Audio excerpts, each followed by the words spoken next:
Mapping, the trash-tier skill that got me into a top-tier party.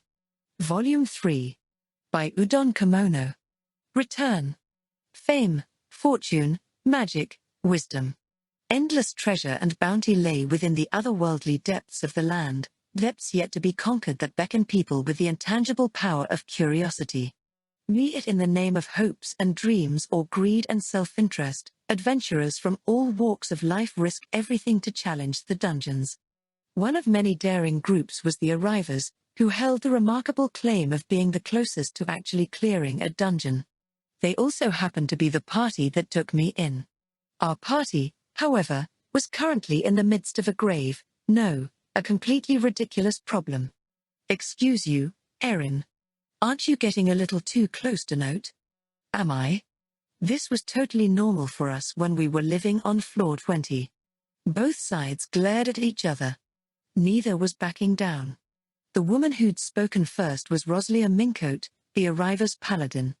Her indigo hair was long and lustrous, and her eyes were a glistening red.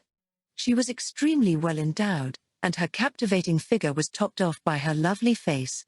In short, she was a beauty whose looks were virtually hands sculpted to bewitch the men of the world. Those looks, however, were deceiving. Rosalia was infamous around Purif for seducing numerous men and breaking up their parties in the process.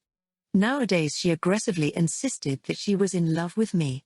But knowing her past, I didn't really believe a word she said. It made our relationship somewhat precarious. I was as surprised as anyone when we recently hit the 6-month anniversary of Rosalia joining the party. Now, as for the girl she was arguing with, that was Erin Fortlord, our mage. She had a sharp gaze and a dainty figure, and she always wore her hair in her trademark silver pigtails. A while ago, we'd gotten caught in a teleportation trap in the dungeon that left us stranded on floor 20 alone together for months. We used to clash all the time, but after overcoming that hardship together, we'd grown fairly close. She'd softened up a little, at least with me. She was still as savage as ever with Rosalia. What's gotten into the two of them? Asked Force. Force Granz was our party leader. He was a swordsman and a standout fighter, even in our party of top-tier adventurers. Dunno, I said with a shrug. I was lying, of course. I knew the reason they were bickering. Erin had invited me along to go grocery shopping for the day, and Rosalia had a problem with that. That was what had started all of this. The girls were fighting over me, which was way too embarrassing to admit. I mean, what if I had the wrong idea? That would be even worse. Well, there's no end to that spiral of negativity, so let's just say they were fighting over me and call it a day. Either way, I couldn't spill the beans to Force. He knew that Rosalia was interested in me, but he wasn't yet aware that Erin had developed a thing for me too. You see, Force was a bit of a lonely heart who was tormented by his inability to find love, and he was 100% the kind of guy to take it out on other luckier people. There was no telling what he'd do if he found out I had attention from 2 women. For the record, our roles were reversed not all that long ago. I begrudged his relationship with Rosalia and was ultimately the reason they split up, so I don't have a whole lot of room to criticize, huh? Anyway, it would only be a matter of time before he realized what was happening if Rosalia and Erin kept fighting like this. Smells like a catfight. Nama's got a nose for love troubles, you know, declared a sprightly dwarf. That was Nama Parjin, our priestess. She had the appearance of a young child, but she was actually 6 whole years older than me. She was also a self-proclaimed guru of all things romance. This does seem like trouble, note. Added Jin, the final member of the Arrivers and the de facto party mediator. He was also my mentor and a top-tier assassin. Those 2 weren't on such bad terms before. Wait, was he implying this was my fault? His voice sounded a little colder than usual. I suppose, as the party mediator, he couldn't just look the other way when 2 members were fighting. He was probably especially concerned given Rosalia and Erin's rocky history. Thus he placed his hand on my shoulder and said, I'm counting on you. So he was expecting me to take care of this, huh? I wanted to explain to him that even though they were fighting over me, I personally hadn't done anything. But one look into his gentle yet cold eyes quashed all my objections. I had no choice. I'd now have to turn to an alleged expert for help. I'm counting on you, Miss Namer. You're passing this off on me? She nearly jumped out of her seat when thrust into the spotlight, but I knew her one true weakness. Please, Miss Namer. I'm begging you. Nah, no way. Getting involved in that stuff is scary. That's exactly how I feel. But for a mature and reliable woman like you, Miss Namer. Yeah, it's nothing. You can leave it to Namer. Yup, Namer was a pushover. She saluted me before running right over to Roslia and Erin. You know, you have a bit of a nasty streak, note. Trust me, Jin. I know. One way or another, the commotion that morning had settled down. It was now just after 2 o'clock, and the party was taking a bit of a break after lunch. Shall we go dungeon diving tomorrow? Jin asked out of the blue. I'd been waiting for him to say that, but not everyone else seemed to feel the same way. Erin flinched a little at the mere mention of the dungeon, and neither Roslia nor Namer looked particularly excited. Understandably, of course. Erin and I had nearly died in the dungeon, and the others were forced to suffer through the grief of thinking they'd lost us. It was a harrowing ordeal for everyone, so the prospect of returning to the dungeon was indeed foreboding. It didn't feel good to admit, but essentially, we'd only ever been playing around until now. After the scare of nearly losing 2 members, there was a grim veneer to dungeon diving that hadn't been there before.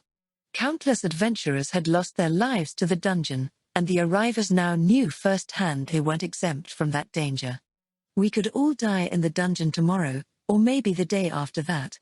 We could end up losing one of our dear friends and close comrades.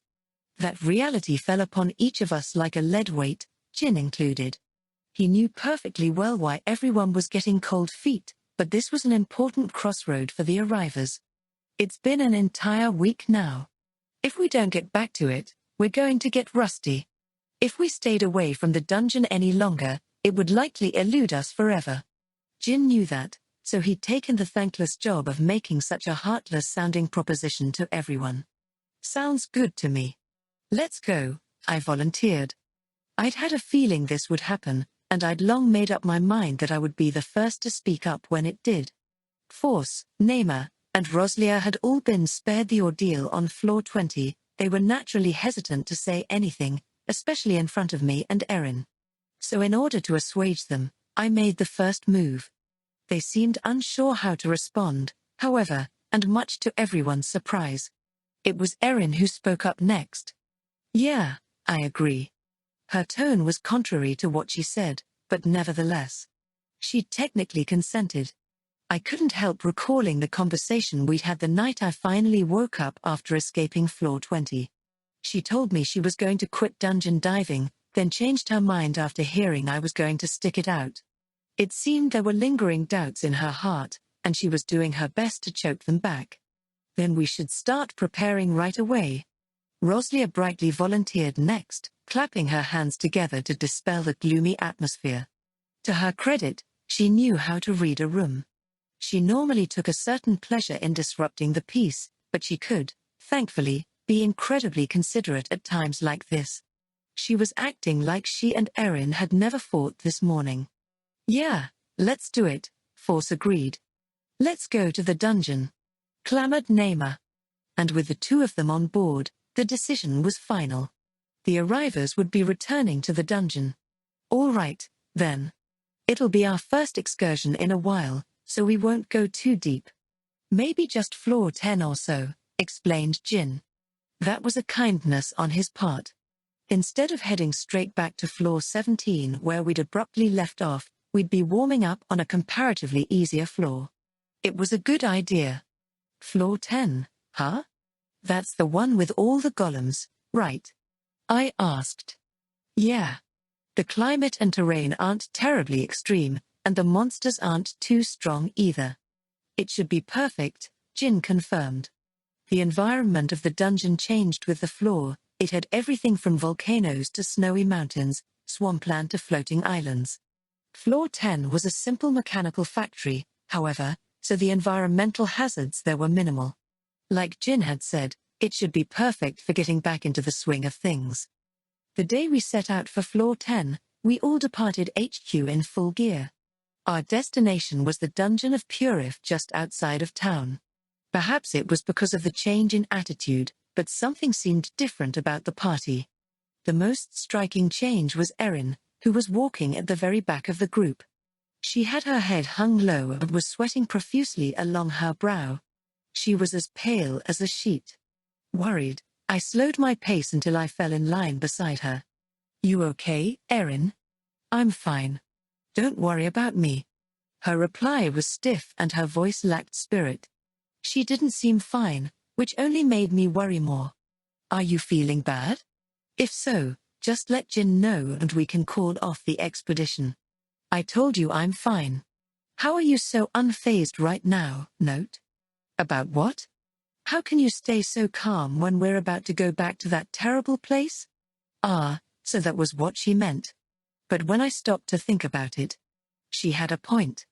Erin and I had survived the same horrors, but I was undaunted by the idea of getting back into the dungeon. After the 2 months of living hell we'd been through, most people would probably do anything in their power to avoid ever going through the same thing again. Yet there were no such thoughts in my mind. I completely understood how Erin felt, I just didn't feel the same way. Maybe it was because I simply wasn't that smart. But whatever the reason, here we were. As I analyzed my own state of mind, Erin's wavering crimson eyes peered up at me. I placed my hand on my chest and tried explaining myself. "It's not that I'm calm. If anything, I'm kind of excited." "Really?" I didn't think Erin was wrong for feeling the way she did, but I couldn't deny that I was looking forward to our excursion. It's been a while since we were all together like this. How could I not be? "Ha! You really are a dungeon-obsessed weirdo. See? It's been a while since you made fun of me, too." After our ordeal on floor 20, Erin had taken a kinder tone with me. It was rare for her to lash out or make such biting remarks anymore. When I pointed that out, however, she waved her hands in a fluster. No, I wasn't trying to make fun of you. Honestly, that's just what it seems like to me." "Great, so she genuinely thinks I'm a dungeon-obsessed weirdo." She was probably trying to soften the blow, but that only made it worse. I was actually kinda hurt. "I mean, I was trying to compliment your mental fortitude," she continued, trying to recover. "After all, you're still excited even after everything we've been through. It's like nothing shakes you. Are you some kind of monster or something?" Well, she was doing pretty good until that last comment there. I really did scare her deep down, didn't I? Her choice of words was rather revealing. I guess I could always count on Erin to speak her mind. It wasn't like she was trying to be mean, but sometimes being too honest was just as hurtful. But if nothing else, I had to correct her on one point. Of course there are things that shake me too. Really, I consider myself rather fragile. I'm easily discouraged and tend to assume the worst. It's like my heart's made of glass. I spent half a year wallowing in self-pity just because my childhood friend dumped me, after all. I took it pretty hard whenever Erin criticized me, too. I also got frustrated whenever my training didn't go well. I was no monster. In fact, I was all too human. Are you being serious right now? Erin, however, just looked at me incredulously. We'd now arrived at the ruinous dungeon entrance and made our way to the warp crystal on the first floor. Erin was in the process of connecting it to floor 10, and we all patiently waited behind her while she worked. Working with the warp crystal was normally her job as the party mage. Apparently you got the different crystals to connect to one another by fiddling with the magical energy inside of them, and once they were connected, you could travel between them as long as you'd been to the destination floor before. I, however, was a thief and had absolutely no experience with magic.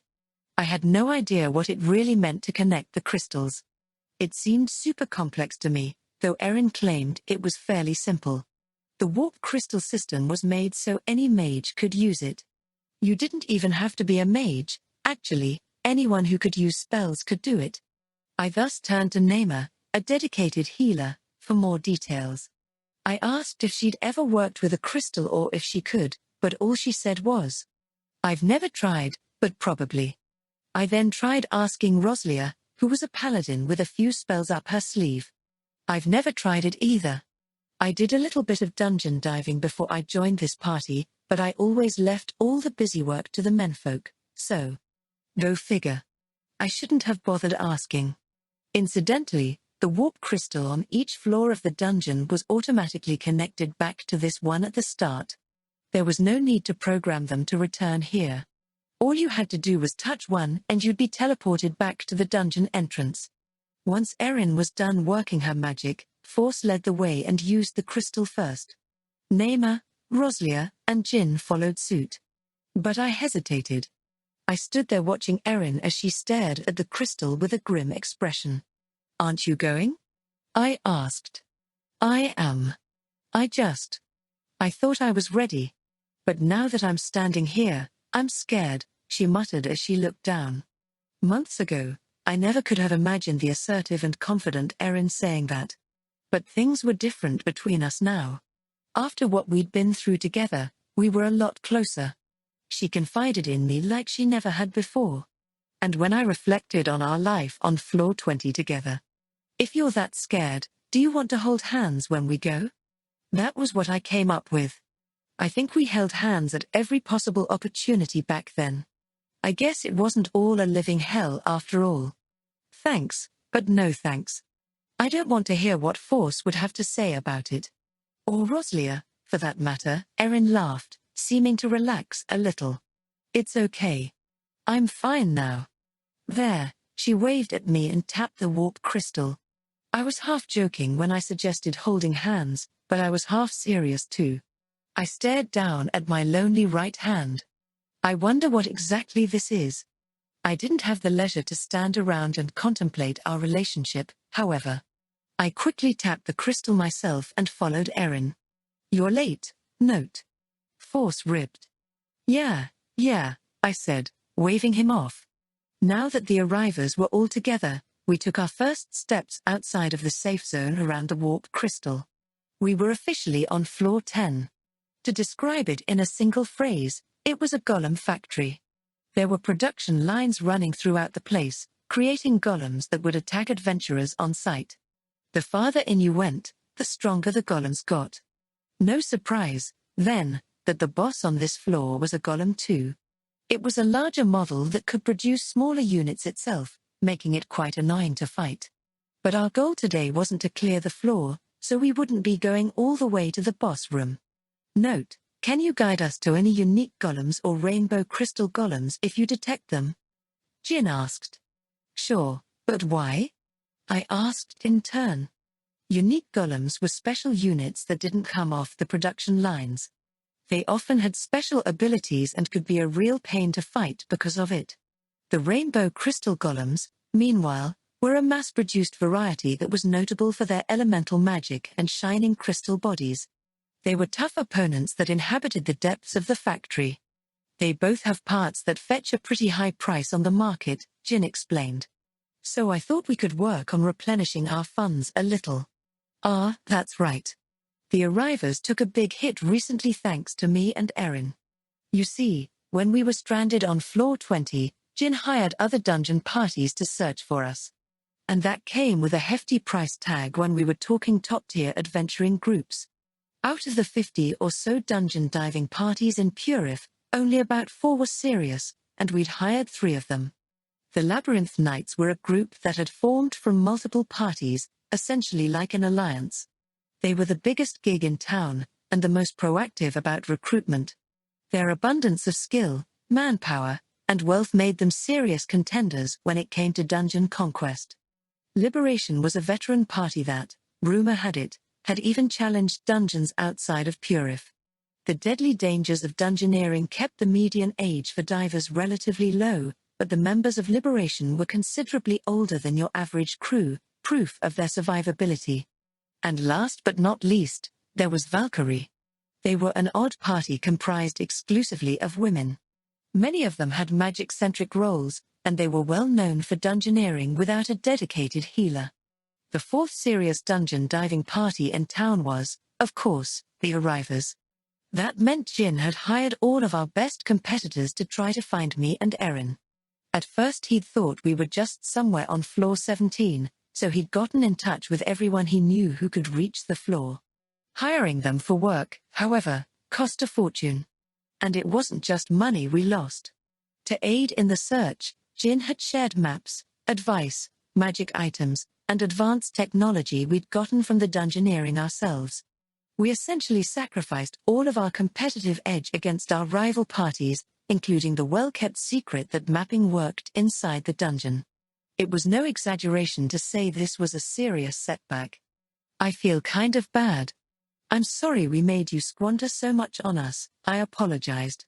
Don't worry about it. It's not like it was your fault, Jin said, shaking his head and then clapping his hands together. Let's just focus on getting our hands on some rainbow crystal golems. Got it, I replied, quickly scanning the area with enemy search. And so we proceeded further into floor 10.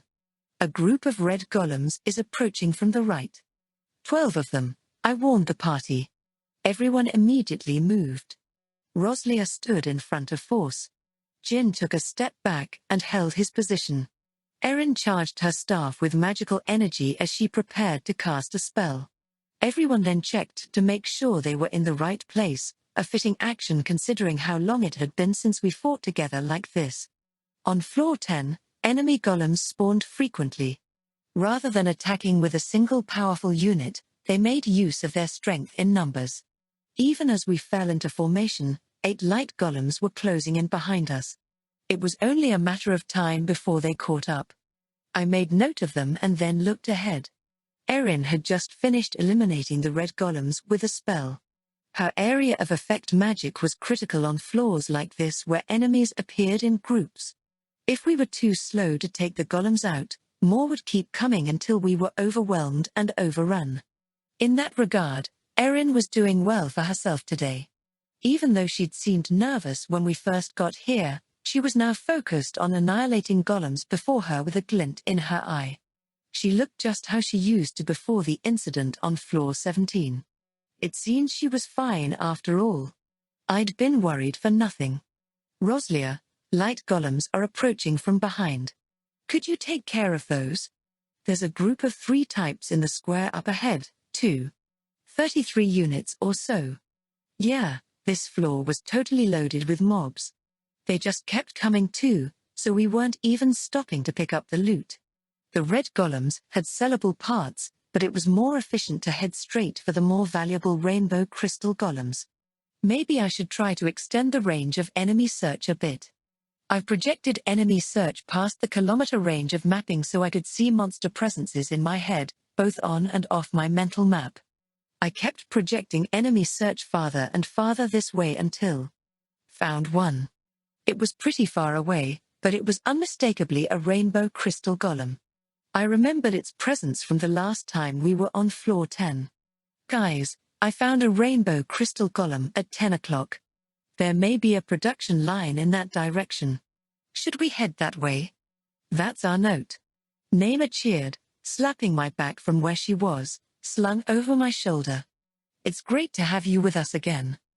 Yeah? I'm honestly glad to be here carrying you too, Miss Naima. Really makes me feel like I'm back in the dungeon. He, you like having Naima on top of you that much? You could say that. Her phrasing was a little odd, but whatever. She was always saying weird stuff. I didn't pay her any more mind as I turned to Jin for confirmation on our next move. Curiously, he was standing there with a slightly surprised, slightly hesitant look of wonder on his face. Is something wrong? I asked. No. It's just that I can't sense the golem. Really? Sorry. I must be wrong. It was probably a different monster after all.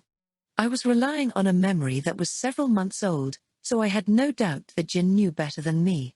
I started to search for a rainbow crystal golem a second time, but he stopped me. I don't think you are. Note. What do you mean? You very well may have sensed one, he explained. Your enemy search might have a wider range than mine. Perhaps you've already surpassed me. Note. I highly doubt that. I must have just been mistaken. Don't be so sure. Your enemy search likely improved a great deal when you were on floor 20. Thinking back on it, Jin was right about that much. I definitely couldn't use enemy search like this before floor 20. I used to be able to tell how far away monsters were and their general threat level, but my precision had increased dramatically. I could now sense presences on a deeper, more complex level and tell how they were moving. It was almost like I could see too much. I might even be able to fight blindfolded now, depending on the monster. But rather than saying I saw the world differently, it was more like I'd gained a new sensory organ. I did rely on enemy search a lot on floor 20. I kept it up the entire time so that we wouldn't run into any monsters. That must have been exhausting. Like I've said before, arts like enemy search and trap detection can improve when you're in danger.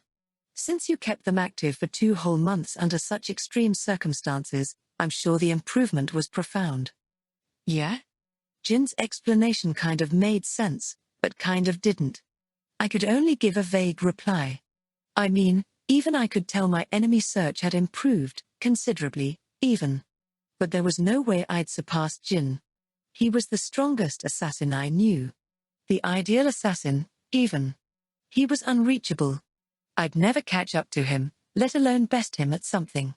Well, I guess we'll find out when we get there. I muttered, continuing deeper into floor 10. Girl Snatcher versus Black Shadow. Do you have any plans after this? Jin asked me on the way back from our floor 10 excursion.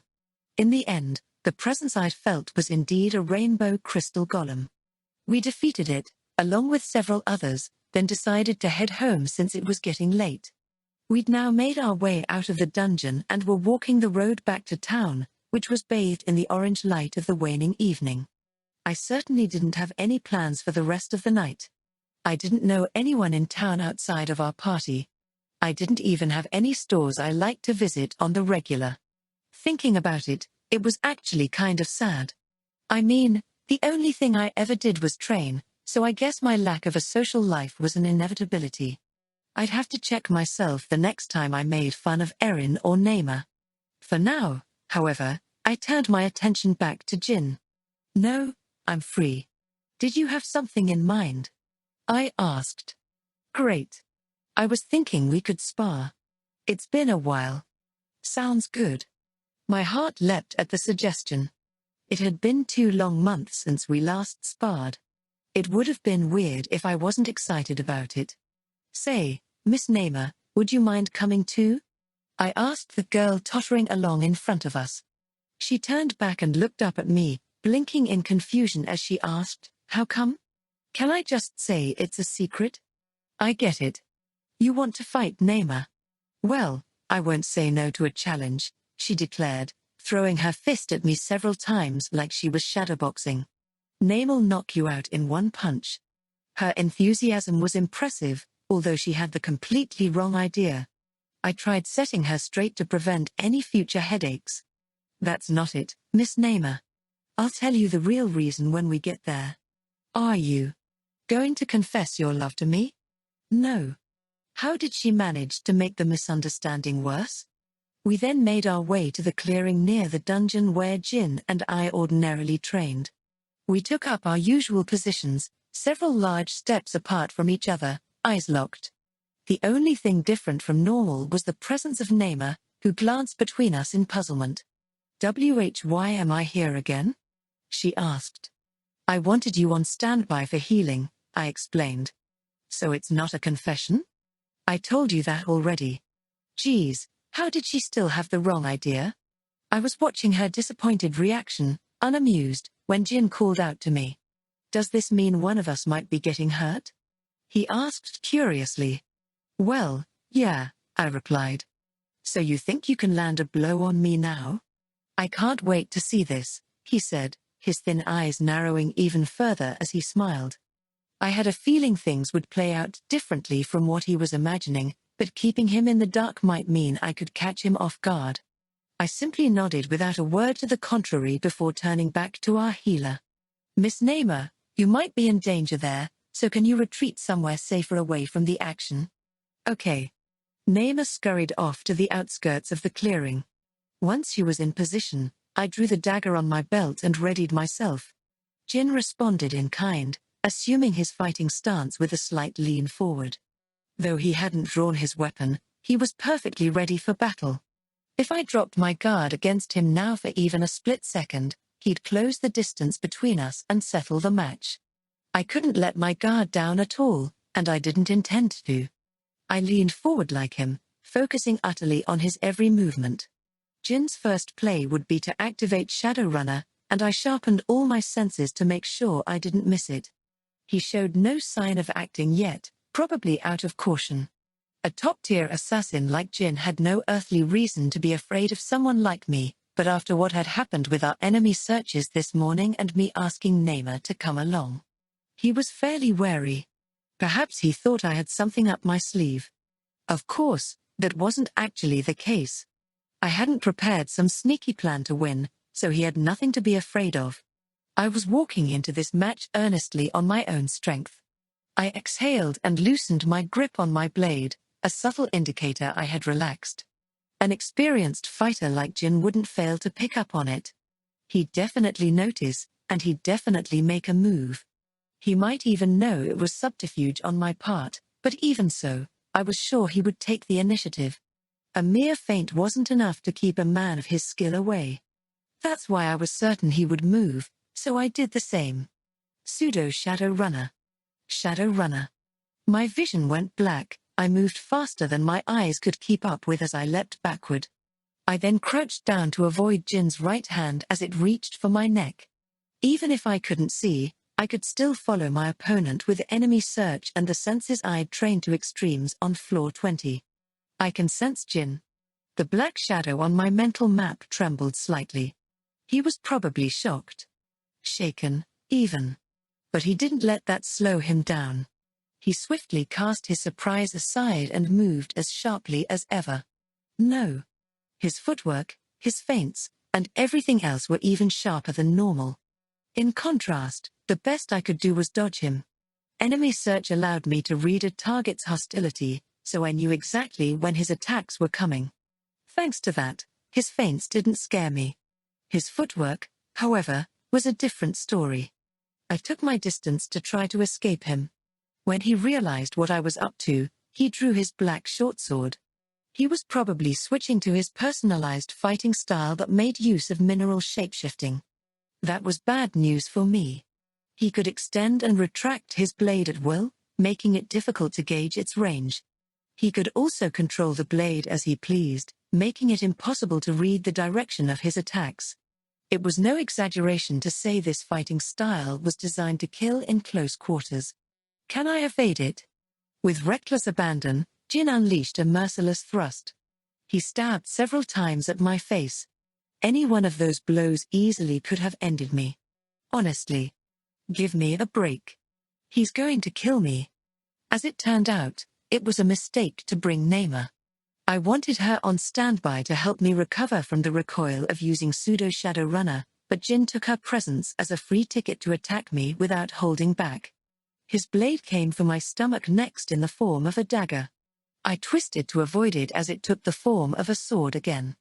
It then bent at a right angle, racing downward to impale one of my feet. I used withdraw to spring backward and save myself. I then used the art a second and third time to put some distance between me and Jin. Like its name suggested, mineral shapeshifting allowed Jin to freely manipulate the shape of any metal he touched. There was no limit to the potential transformations, though he couldn't change the metal's mass or volume. In other words, the further he sent his blade, the thinner it became. If he stretched it far enough, even someone as weak as me could snap it. Jin thus seemed to realize that attacking me with his sword would be difficult at this distance, so he used Blinked to close the gap between us. I couldn't let him get on top of me, but I had no way of fending him off when all I could do was dodge. I still hadn't learned any attack arts, meaning I didn't stand a chance against Jin in close combat. I was at a loss, but I couldn't stop moving. The second I did, it would be game over. For now, I'd just have to stay on my toes and keep moving. I'd keep dodging until I had an opportunity to unleash an attack, as clumsy as it was. Then, huh? Something suddenly yanked on my right leg. Caught off guard by the unexpected force, I fell backward, unable to brace myself for the fall. Ow. I hit the ground hard. The impact slammed the air right out of my lungs. My ribs creaked in pain. I was on my back staring up at the sunset-streaked sky dotted by dark clouds without a clue what had happened. In other words, I'd been soundly defeated. What on earth was that? The only thing that rose above the pain was confusion. "Looks like I win," said Jin, looking down over me. I ignored him and sat up to inspect my leg. There was a loose, glossy black cord tied around my ankle. That ran across the ground and over to Jin's left foot. Huh? I still wasn't sure what was going on. I looked up at Jin, only to be met with laughter. He waved his hand, demonstrating that his elastic black dagger was remarkably similar to the cord wrapped around my ankle. "What is this?" I asked. "Exactly what it looks like," Jin said, rolling up his pants leg to reveal the cord was attached to a band around his left ankle. "This is an anklet made of metal, meaning I can freely control it like this." The cord around my foot unwound itself and started wriggling back to Jin. It moved almost like a vine monster. Isn't that kinda unfair? I knew he could control his short sword, but I hadn't realized that he could control metal he was touching with any part of his body. What an overpowered skill. When mineral shapeshifting was first explained to me, I was only told that Jin could manipulate the shape of mineral substances like metal. I guess the joke was on me for only paying attention to his sword, but it still seemed like an awfully nasty trick. Perhaps. I don't mean to sound like I'm bragging, but practically everyone falls for it the first time. It's been my trump card for a while now. I can also use it to attack like this. There, the black cord stretching from his ankle flattened into the shape of a blade and swept across the ground, cutting down the grass in its wake. "Do you have one of those on your right leg too?" I asked. "Of course," he replied. "My arms and waist as well." This was rigged. There's no way I could have beaten him. "Don't you think your skill's a little too overpowered, Jin?" "Not really. Little tricks like this may be effective in close combat with other people, but not so much against monsters and ranged enemies. It just doesn't have enough offensive power to be useful in the dungeon, which is inconvenient when you need a decisive blow. It still seems pretty convenient to me." As someone with no combat abilities whatsoever, I was totally jealous of the way Jin had cleverly adapted his skill for battle. There was an insurmountable gap between us, and not being able to bridge that with my own skill hurt. Now that I knew about Jin's trump card, I couldn't see myself ever landing a blow on him. Who was I kidding? This was Jin we were talking about. He probably had another trump card or two hidden up his sleeve. "Anyway, Miss Namer, could you make with the healing, pretty please?" The recoil from pseudo-Shadowrunner had my muscles and joints screaming in pain. I had thought I'd be okay if I kept things short, but... yeah, I was wrong. Shadowrunner was powerful, even in a lesser form. The burden was too great on my untrained body. The pain alone rendered me immobile the moment I dismissed the art. At this rate, it was going to be difficult for me to master pseudo-Shadowrunner. When I used it too long, I lost consciousness like I did on floor 20. And even when I used it briefly, I was still debilitated with pain. That kind of vulnerability was fatal in real combat. "Oh. Right." Namer squeaked with a flinch. It seemed she hadn't expected us to need her, but she raised her staff high when called upon. I was immediately awash in a bluish-green light. "Are you hurt?" Jin asked. "Not hurt exactly," I said, sitting up once the pain in my joints was gone. "It was just the recoil, you know." "Ah, of course. That was quite a shock, I must say. I didn't expect you to use Shadowrunner. Mine is slower than yours and the recoil is worse, so it's still a far inferior version." "I don't think so. If you're that good already, you're almost there. Just keep practicing and you'll get it.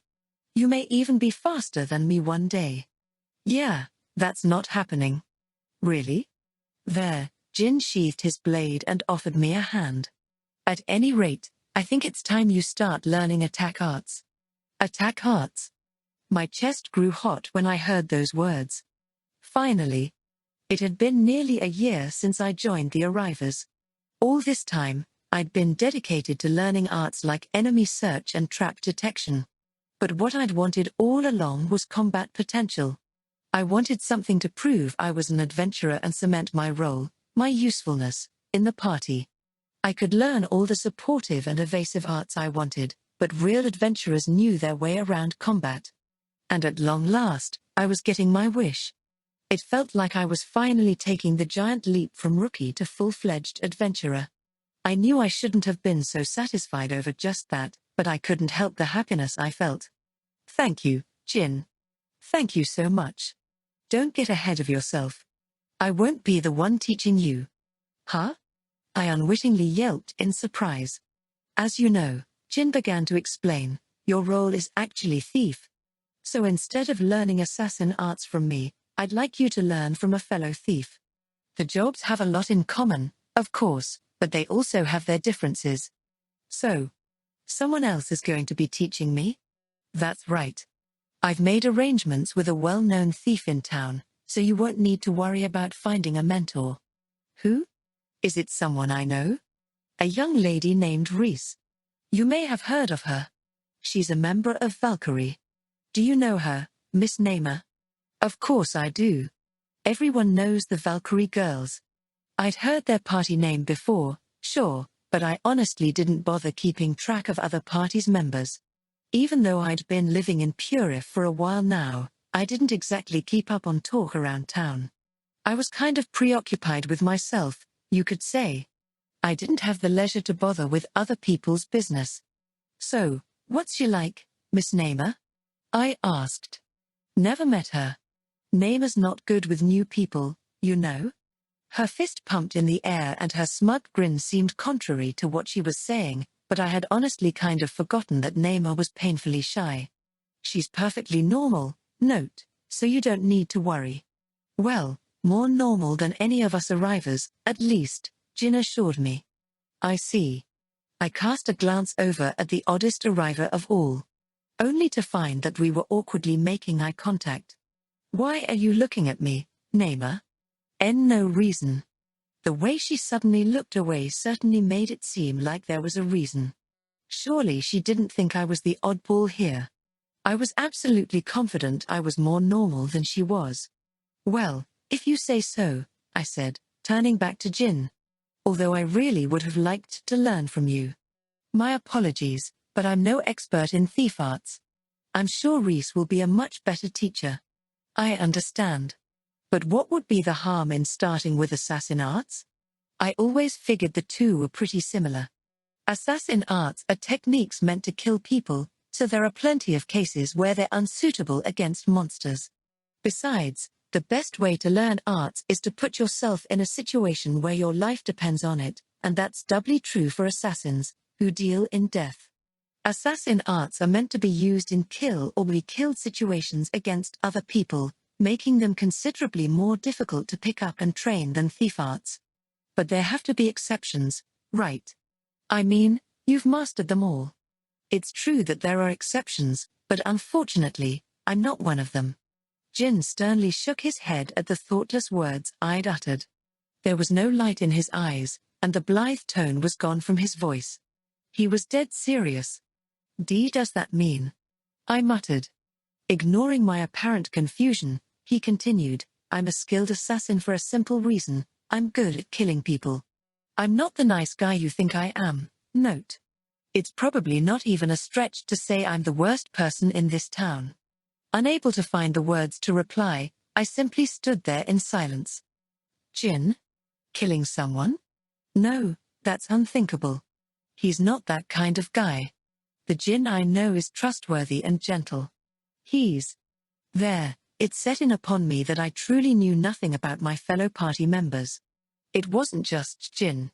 I didn't know anything about Force, Namer, or Roslia either.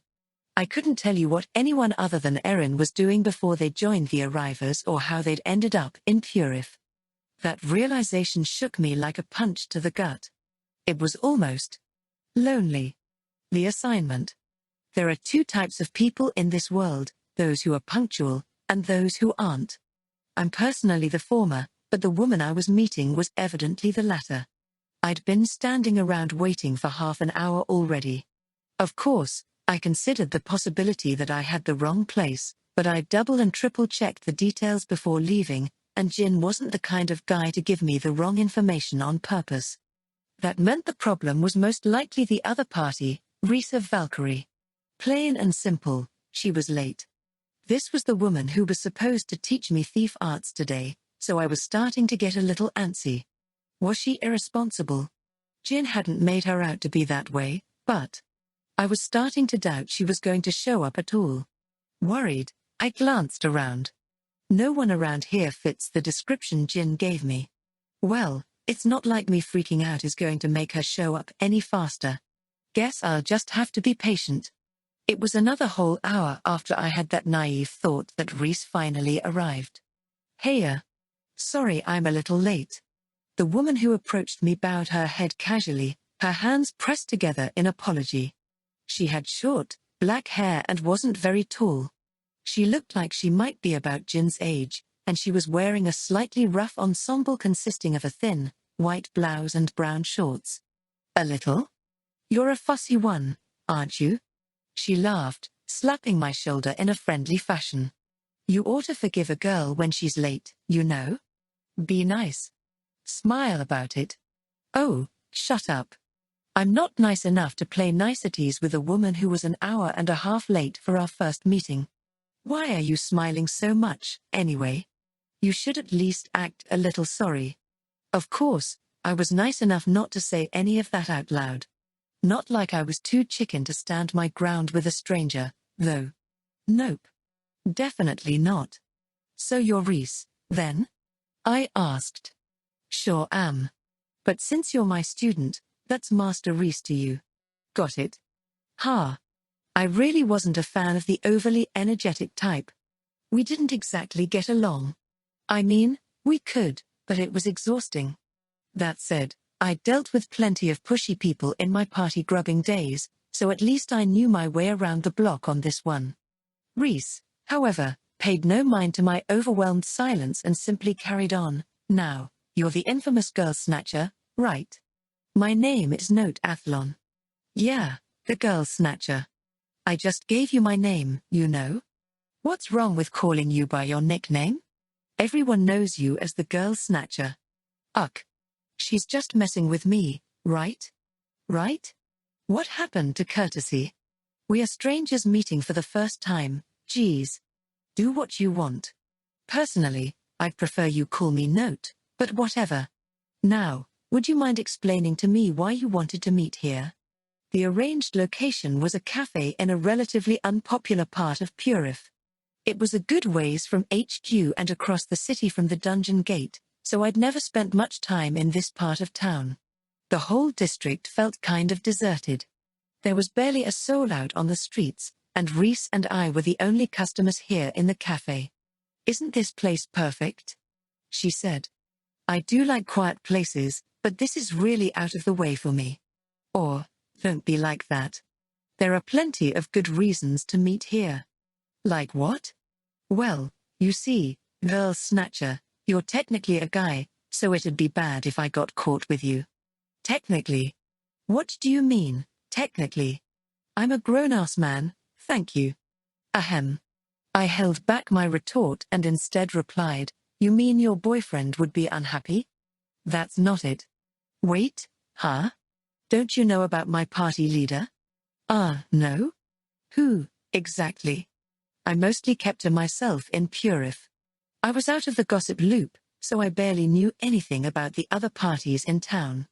Okay, let me fill you in. Our party leader doesn't like men. You could say she hates them, Reese explained, linking her hands behind her head as she spoke.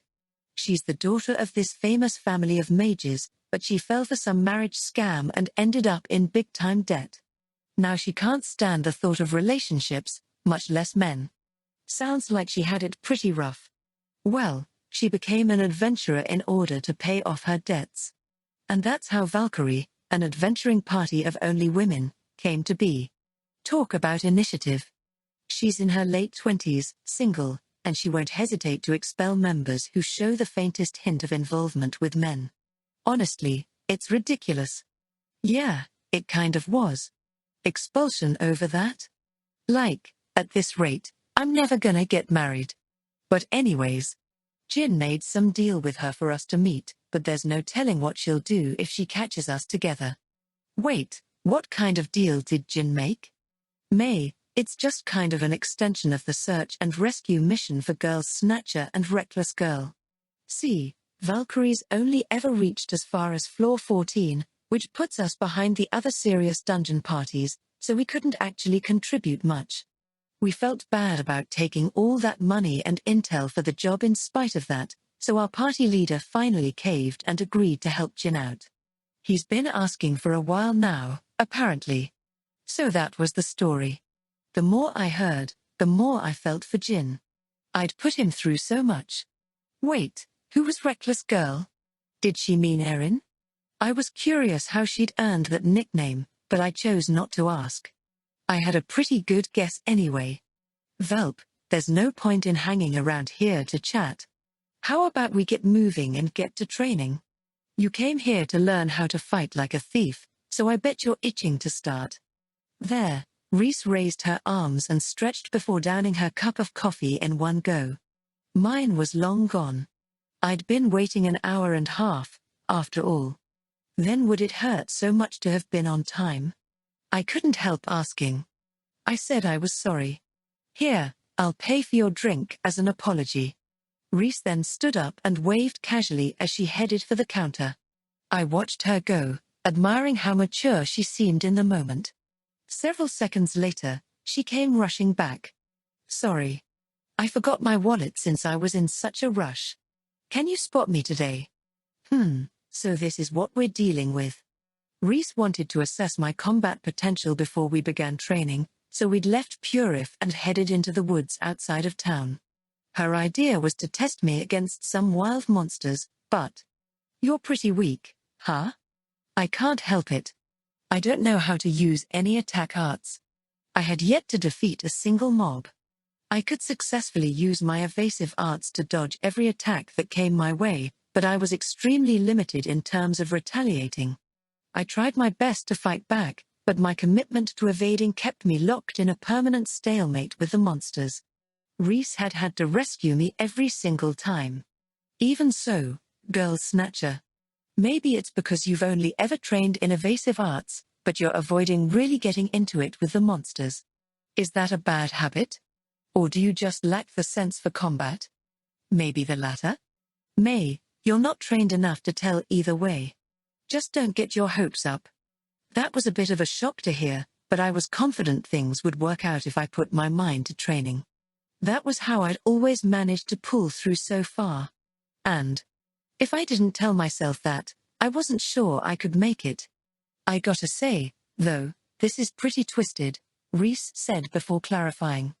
The way you were trained, I mean. What's so twisted about it? As far as I can tell, your evasive arts are on par with mine and you're totally lacking when it comes to offensive prowess. Yet your enemy search is far superior to mine. Really? Yeah, I don't get it. Why is your enemy search so pointlessly impressive? Pointlessly? I can't really say, I answered. Maybe because I always have it active in my day-to-day life. I also had to keep it and my other arts up constantly while I was living on floor 20. What? You really keep it up all the time? Doesn't that get exhausting? Enemy search takes so much concentration. I'd never be able to do that. I'd rather spend that energy practicing my other attack arts instead. I understood her logic, but I'd only survived floor 20 because of enemy search. In the end, it felt like everything had worked out for the better. What a conundrum. I'm not sure how best to teach you about combat. Well, what are the options? I'm not even sure. This is an important step in determining your future as an adventurer, so it's a big decision, she said, pressing a hand to her chin as she hummed in thought. She looked mature, but her gestures and mannerisms made her seem younger. Do you know what people say about thieves? I shook my head. Seeing that, she continued, well, the commonly held belief is that thieves and assassins aren't cut out for dungeon conquest. Huh? Why is that? Because the further you delve into the dungeon, the tougher the monsters get. Attacks do less damage against them, so heavy-hitting rolls are preferred. I'd already seen that in action for myself. Erin and Force were our aces in boss fights. Their high-powered magic and ridiculous strength could cut even the toughest monsters down to size. That's why us lightweight attackers like thieves and assassins aren't very popular. Of course, that's only when it comes to dungeons. We're still favorites for fighting monsters on the surface and any combat against people, so lots of adventurers on the whole are practiced thieves. But as for dungeon diving, the only active assassin and thief are Jin and myself. So that was why Jin wanted Reese to train me. She was the only thief in Purif who was also a dungeoneer. Why don't you just teach me how you fight then, Master Reese? You can handle dungeon monsters, right? I don't think you'd be able to imitate my fighting style. It's based around my skill. There, she took what looked like a perfectly ordinary knife out of her pocket. She held it between her fingers, then nimbly snapped her arm from her elbow. An incredible sound whizzed past me. I turned to see what it was, and spotted a gaping hole in a thick tree trunk behind me. The details are a secret, but it's a type of throwing skill, Reese explained. When I'm dungeon diving, I use it to chuck knives and bombs made by our alchemist at monsters. In other words, it won't do you any good. That sounds like a simple yet powerful way of fighting, but I'm sure you're right. I guess skills really are everything. Duh. Even Jin's give him that shape-shifting sword and that unnatural speed of his. You not having a single combat skill is a real setback. Of course it is. Even though mapping was the reason I joined the Arrivers, the fact that I only had mapping was holding me back. Saying it was a setback was putting it lightly. People normally train arts that enhance their existing skills, but that's not gonna work for you. Or, maybe it will. Jin had you focus on learning enemy search to supplement mapping, so I guess you've been following the textbook, Reese mumbled in thought. How about I learn a bunch of arts and pick a few good ones to hone? I suggested. Nah. Without the help of a skill, it'll take you at least a month to polish an art to a usable level. It'd be better to pick selectively and focus on what you choose. The reason your enemy search is so much better than average is probably because of the amount of time you've dedicated to it. Let's say a regular thief spends 70% of their time on attack arts and 30% on support. Meanwhile, you threw yourself 100% to the latter. So you're saying it's best to focus on a single art? A single art is a bit extreme. But that's basically the idea, yeah. Say, Girl Snatcher, have you ever heard people talk about the strongest person in the country? No, but wouldn't that be the commander-in-chief? Not that I know who that is. Lots of folks think that, yeah. But I bet Force could probably beat the commander-in-chief. Maybe even Jin too. After all, he's made quite a name for himself as an assassin. Are Force and Jin really that strong? They're more than just strong, Girl Snatcher. Your whole party is jacked. It's like you have an all-star lineup of the best of each battle style. It's no wonder you guys are a leading dungeon party. Were the Arrivers that amazing? Perhaps I'd grown too used to seeing them as my companions. I'd forgotten how impressive each of them were. I knew of our party by name long before I ever joined or even had any interest in dungeon diving myself. Its members had to be amazing. So, what the hell was some chump like me doing with them? When I stopped to think about it, it really was strange. Well, then who is the strongest person in the country? I asked Reese. Oh, right, let's get back to that. They say the strongest person around is a certain hitman. No one knows his identity, just his infamous nickname, the headhunter. The headhunter always slices off his victim's head, no matter what. What battle style does this headhunter use? If he's going around beheading people, then surely he's a master with a blade. Wrong. No one knows much about him, but his handiwork indicates he isn't actually much of a swordsman. Then why? It's because no one can detect the headhunter. His stealth is so good that no one's ever seen him or been able to track him down. He's an assassin who only shows up right before he's about to cut your head off. Stealth, huh? I'd spent plenty of time practicing stealth, so I knew firsthand just how powerful it was, which wasn't very. It couldn't fool all monsters, and your position was given away the moment you attacked. As such, Reese's story was a little hard to believe. Does this guy really exist? A killer no one can detect. Sounds like an urban legend. I know it sounds that way, but the headhunter's legit. He's killed a ton of people, and he always sends a death threat to their targets first. That's probably the most definitive proof he's real. Isn't it kind of counterproductive for an assassin to send a warning in advance? Even so, the headhunter always gets his victim. That's why he's considered the strongest person around. Even Force or Jin would be powerless against an enemy they never saw coming. By that logic, isn't the headhunter unbeatable? Exactly. He's, like, practically invincible. I know I wouldn't fight him, I don't wanna die.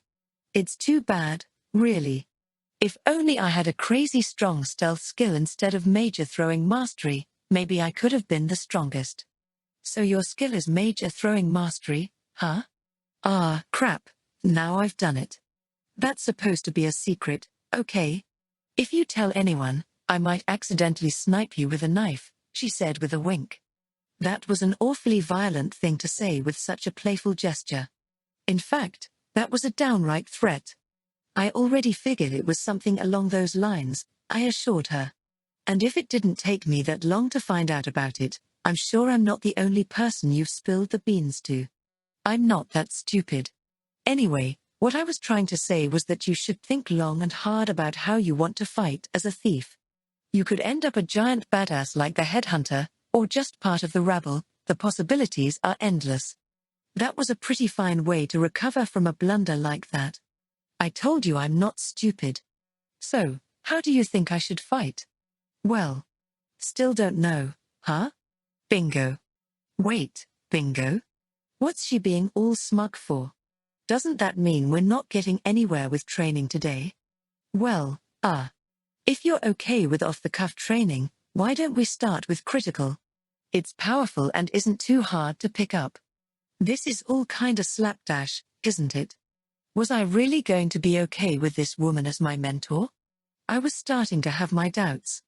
2 days after my first meeting with Reese, the arrivers rallied for another attempt at floor 17. It had now been 2 long months since Erin and I went through hell down there. This trip wasn't going to be a warm-up excursion like the Golem farm. The arrivers were back in business, and we were aiming to clear the floor. I could see the vast blue expanse through my wind-ruffled bangs. I lowered my gaze a little and stared at the countless islands floating in the endless sky before us. They were all connected by bridges or floating stepping stones, and we were currently crossing the latter. That's right. This was where we'd encountered the mid-boss last time. Where Erin and I were shunted to floor 20. There was something I had to do here today, however. Reese had assigned me a task, to figure out how I wanted to fight as a thief. The quicker I could decide how to fight monsters and assist the party, the better it would be for my training. In effect, simply having a goal would help me progress. But, honestly, suddenly being told that wasn't at all helpful. Nevertheless, I couldn't move forward without making up my mind. Thus I was intent on watching the arrivers fight today for ideas. I'd especially be keeping an eye on Jin, whose battle style was similar to mine. Our strategy for the mid-boss was the same as last time. Jin would take it on solo. That meant I would have plenty of opportunity to observe him fight. In fact, this was the perfect setup. I crossed my fingers, praying I would learn something. The battle was fierce from the outset.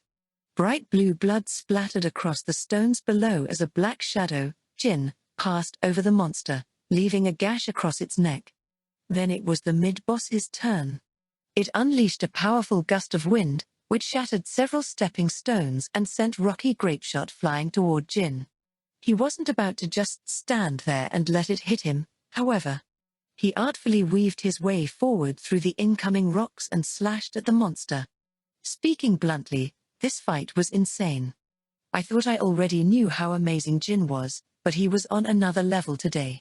Perhaps it was because he was taking the mid-boss alone, or perhaps because he'd failed in doing so last time, but he was going all out right now. The mid-boss was no match for Jin like this. This monster that surpassed humans in height, physique, and everything else. It was being overwhelmed by sheer speed. I felt like I was witnessing the realized ideal of what an assassin could be and achieve. Honestly, Jin was nothing like this in our sparring matches. I had never realized the Arriver's assassin held such power. Reese wasn't kidding when she'd said he was in contention for the title of the country's strongest. If anything, I was more convinced than ever that no one could beat him. He was perfection. The ideal assassin. There would never be anyone better than he was right now. That heavy realization set in on me as I watched his majestic figure in awe. I'll never surpass him. That was simple fact, pure and indisputable. I had sparred with Jin countless times since joining the Arrivers. I always lost, but I'd continued to challenge him under the assumption that I had at least a minuscule chance of victory. Oh, how mistaken I was. I could challenge him for the rest of my days and I would never win. Our skills and our experience made a decisive difference between us. Of all the skills in existence, Shadowrunner was said to give the greatest speed boost. There was also the dark past he'd hinted at before. And me? I had neither of those things, nor anything to make up for them. So, struggle as I might, it was inevitable. There was no way for me, humble note Athlon, to beat Jin, the ultimate assassin. Jin probably knew that himself. That was why he'd encouraged me to become a thief instead of an assassin. Why he was relying on another adventurer, Reese, instead of training me himself. He knew that if I chased after him and imitated his way of fighting, I would only ever amount to an inferior version of him. Reese was aware of it too.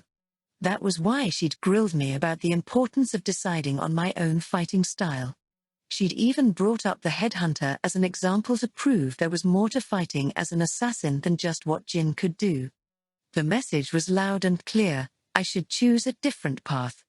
I shouldn't aimlessly follow Jin's. The only way I could contend with him was if I found my own, if I developed my own techniques and shifted the playing field. That said, I couldn't merely copy the headhunter's way of fighting either. It was the same story, there was no surpassing someone on a trail they'd blazed for themselves. I couldn't compete. I didn't have a superior stealth skill, and I hadn't put in the time and effort to maximize mine through training. At the end of the day, there were as many ways to fight as there were adventurers. Style varied from person to person, and imitating someone else made you just that. An imitation. A knockoff. Reese had told me to think long and hard about my decision. She was right. I had to think, to discover how to surpass Jin in my own way and be useful to the party. That was my assignment. I had no idea what the answer would be or how to find it. Hell, I didn't know if there even was an answer. This could be it. No, this was my wall. The barrier that kept me from calling myself an adventurer or a proper arriver. And it towered over me darkly, soliciting and shadowing. Several days had passed since our expedition on Floor 17, but I'd yet to find any inspiration for my own fighting style. Not having a single means of attack as an adventurer was awful, so I spent most of my downtime practicing critical while I searched. I'd just finished putting in another day of training and was relaxing in the living room after my bath when someone called out to me from behind. "Do you have a minute, Note? I'd like to ask you a favor." It was Erin. I turned around to see her looking down at the floor awkwardly, avoiding eye contact. What's she acting like that for? Oh. I'm not sure I want to hear whatever this favor is. My gut instinct was telling me to bolt, but my conscience made me stay. I couldn't do that to Erin, so I reluctantly decided to hear her out. Favor? I asked hesitantly. You're getting training from Risa Valkyrie right now, aren't you? Well, yeah. Good. I want to learn spells from another member of Valkyrie. I can't really use all that many, so I'd like to do some studying and training myself. There, I recalled Erin's confession on floor 20. She told me she'd stopped researching magic after she quit school, and that she felt guilty about it. This sounded like it might be her first step toward facing her past. I was delighted to hear that. I wanted to support her in any way I could. She was probably just avoiding eye contact because she was embarrassed about asking for help. Yeah, surely that was it. That's why I was hoping you could set things up for me. Could you ask Reese? I don't know anyone else in their party, so. So that's really what this was about. She wanted me to play the go-between with Valkyrie's mage. Sounded easy enough. Sure, I can do that. Honestly, Erin, I'm relieved. You looked so serious, I thought you were gonna ask for something hard. Yeah, well. Just so you know, you're not allowed to go back on your word. You can't back out of this later. You can count on me, I replied confidently with a thumbs up. Yet, for some reason, Erin looked a little uneasy. That made me a little uneasy too. She hadn't asked for anything especially difficult, so what gives? I figured I might as well ask her. Just to be clear, Erin, are you hiding something from me? At that, she jolted bolt upright so fast that I could hear it. Come on, Erin. Way to give yourself away. Seemed my first fears were completely founded after all. Just be honest with me, I pleaded. I'm still going to help you out either way. You'd better. It's just. The mage I want to learn from is, you know. No, I don't. Who is it? As soon as those words left my mouth, a certain thought crossed my mind. Was the mage Erin wanted to learn from the infamous leader of Valkyrie? Reese had said she was a little strange, to put it nicely. That she hailed from some famous line of mages. I figured it was unlikely there were two top-tier mages in the same party, so surely this was the same woman Erin had in mind. You're talking about Valkyrie's party leader, aren't you? I asked, somewhat resigned. Yes, exactly. She confessed. Yeah, that explained the gut aversion I'd had to this so-called favor. Erin felt bad about sending me, a man, to go parley with a misandrist mage. But she didn't need to worry so much. If I left the parleying to Reese, I wouldn't even be directly involved. I've heard the rumors about her, I guess, but don't sweat it. I'll get Reese to handle the negotiations, and she shouldn't have a problem with you since you're a girl too. So as long as you haven't done anything to piss her off in the past. I stopped mid-sentence. Erin was making a weird face, and I could see sweat rolling down her cheeks. Come on, note. Don't tell me you don't know, Force interjected in an oddly cheerful tone. He must have been eavesdropping from across the living room. Erin once picked a fight with the leader of Valkyrie, who was famously known as the strongest mage at the time. They threw down to prove who was really the top dog in town. I should have known. Well, how did it go? Our little fireball here won by a landslide. Her skills are second to none, after all. She was green, sure, but her superior skills allowed her to lay the ever-living smack on that lady. It was embarrassing enough as it was, but the worst part of all was what Erin said afterward. I believe it was something to the effect of, you lost to someone 10 years your junior in magic, and you're still unmarried at your age? How pathetic. I believe it was. Even I thought it was savage. I looked at Erin, who was now scratching at her cheek awkwardly. What can I say?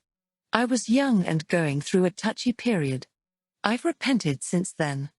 Good grief, Erin. Are you really that heartless?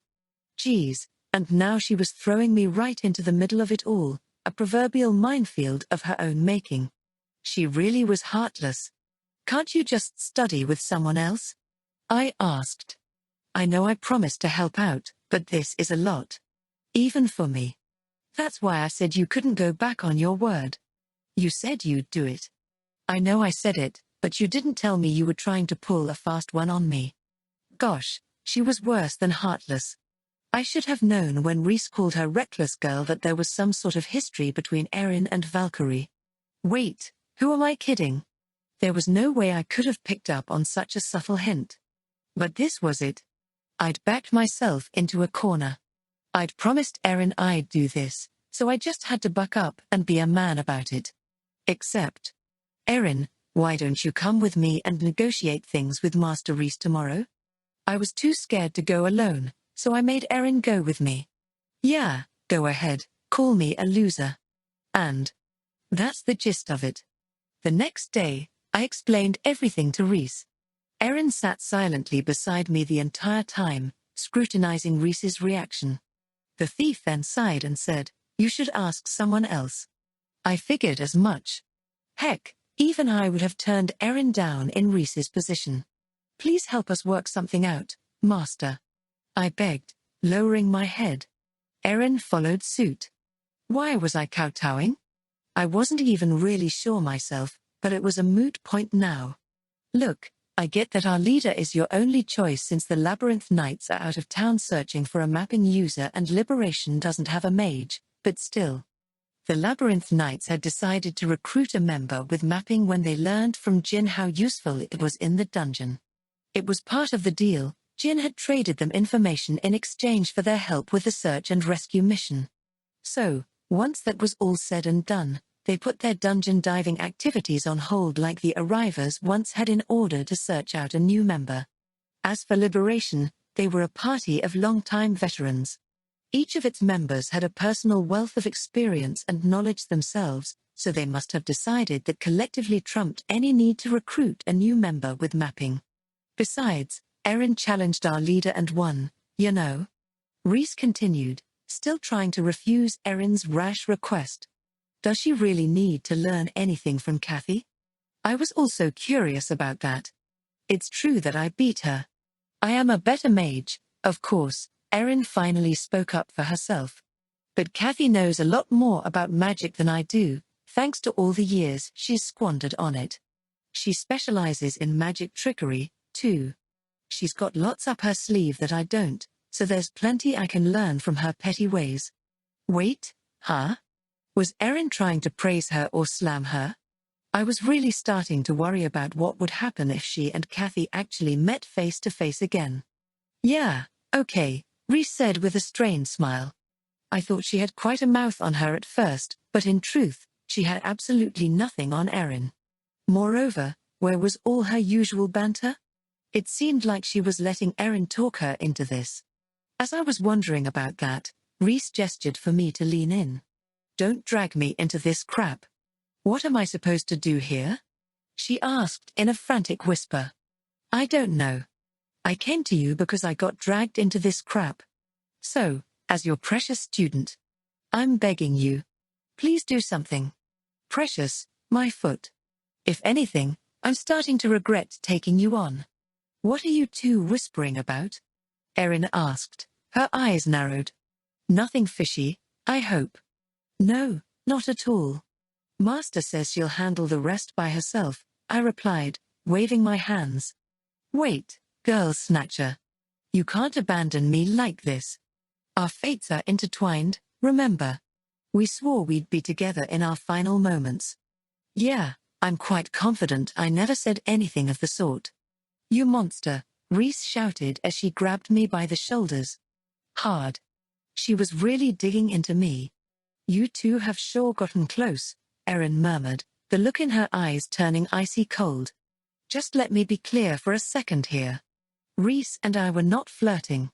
We were genuinely arguing, and all because of a problem that Erin had caused." Thus an entire day passed with negotiations completely stalled.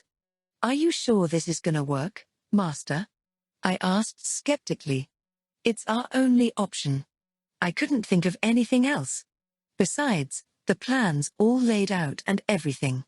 All we gotta do now is pray for a miracle," Reese said, folding her arms with a smug nod. She then clenched a fist and raised it to the sky. "Let's begin Operation Introduce Kathy to a Man so she'll chill out and listen to Erin." Hoo boy.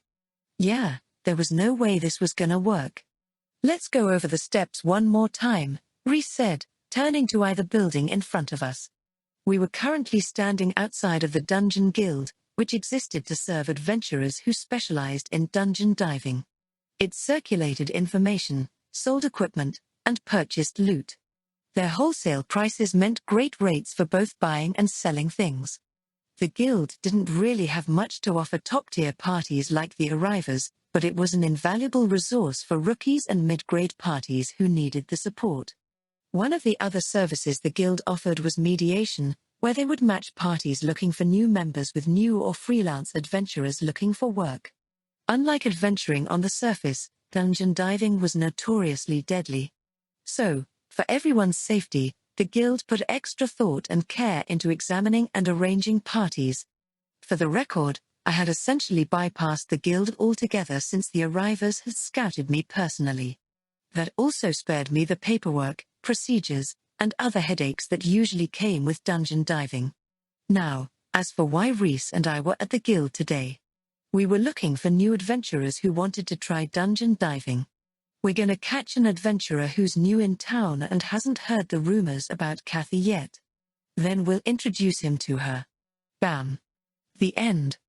That's pretty vague as far as plans go. Why does it have to be a dungeon diver, anyway? There are plenty of other professions, you know. Why is that a requirement? Tisk, tisk. You just don't get it, Reese scolded, waggling a finger at me as she placed her other hand on her hip. Ladies love reliable men. It's gotta be someone strong. And where do strong people in this town come? Here, duh. There, she turned and pointed to the building with the rusted blue roof, the Dungeon Guild. Wow, you actually put some thought into this. What do you mean, wow? You are so rude. I even researched Kathy's ideal guy for this. Hey, that was pretty smart. So what's her type? I didn't ask her explicitly. But she seems to like older guys. Okay, what else? The rest is just speculation on my part, but most mages seem to prefer big, beefy warrior guys. You know, like how opposites attract or whatever? Really? I had no idea. Was that how it worked? I'd have to ask Erin about it later. If it was true, I was in trouble since I wasn't even remotely beefy. Wait, why was I letting what Reese of all people said get to me? It's not like this was based on anything outside of her own opinions. She could be way, way off the mark here. Maybe I'd test and see. Out of curiosity, Master, what do you think thief guys are into? Little girls. For sure. Thieves and assassins almost always end up, you know, like that. Okay, now I know for sure you're just full of crap. I was worried for nothing. Why did I believe her even for a minute? Now I just felt stupid. Contrary to the nickname that had circulated against my will, I was not interested in children. Jin wasn't either. At least, I was pretty sure he wasn't. Reese, however, seemed unhappy with my accusation. She pursed her lips and argued, I'm pretty insightful when it comes to this stuff, I'll have you know. My predictions are surprisingly accurate. How accurate is surprisingly accurate? I'm right. Maybe 30% of the time? Just 30%? More like surprisingly inaccurate. We hung around the Dungeon Guild for 3 hours, but we didn't have much luck finding anyone that met our criteria, over 30 years old, buff, relatively attractive, and new in town. There weren't many adventurers over 30 who were itching to go dungeon diving in the first place. This little mission of ours was starting to seem hopeless. Let's give up and broaden our search parameters a bit, I sighed. No way, Reese immediately objected. Kathy's luck with men is catastrophic enough as it is. It's almost like the girl is cursed. If we give up on her here, then she really might have no hope. Yeah, but we're not getting any bites this way. As soon as I said that, a lone man who appeared to be in his late 30s caught my eye. He was standing at the counter, glancing around nervously. It must have been his first time at the guild. He was carrying a massive broadsword on his back, however, so he seemed like an experienced warrior. He wasn't too bad looking, either. Wait, did we just find the perfect guy? Master, over there, I whispered, poking Reese. She nodded emphatically, instinctively knowing what I was getting at. We then both broke into a dash toward the man. "Do you need help with something, sir?" I offered. He let out a relieved sigh and replied, "I was thinking of trying my hand at the dungeon, but I'm new in town. From what I've heard, this sounds like the best place to find a party. I'm just not sure this is the right counter, so I'd be grateful for your assistance if you can point me in the right direction." There, he bowed his head politely. There were several counters for the different services it offered, so it was hard to tell if you were in the right place at a glance. Little did this guy know, however, that I was happier to see him than he was me. I waved Reese over with a sidelong glance. I figured she'd be better handling the negotiations from here, so I passed the baton. "So you're looking for a lover, huh?" Reese said nonchalantly. The man blinked in surprise before stammering, I said I was looking for a party." "Cool. Now, if you don't mind me asking, are you single right now?" Does that change what counter I go to?" "Yes, it's a very important question." "I see. In that case, then no. I'm not seeing anyone at the moment." "So you must be looking for a lover. They say it's better to find a wife before you find a party for life, you know?" There, Reese turned to me smugly, as though she'd just said something brilliant. It took everything in my power not to object. I had to keep my eyes on the prize here. So I doubled down on her ridiculousness. "That's right. They say people are stronger when they're in love, after all. Dungeon diving is way easier when you've got a special someone."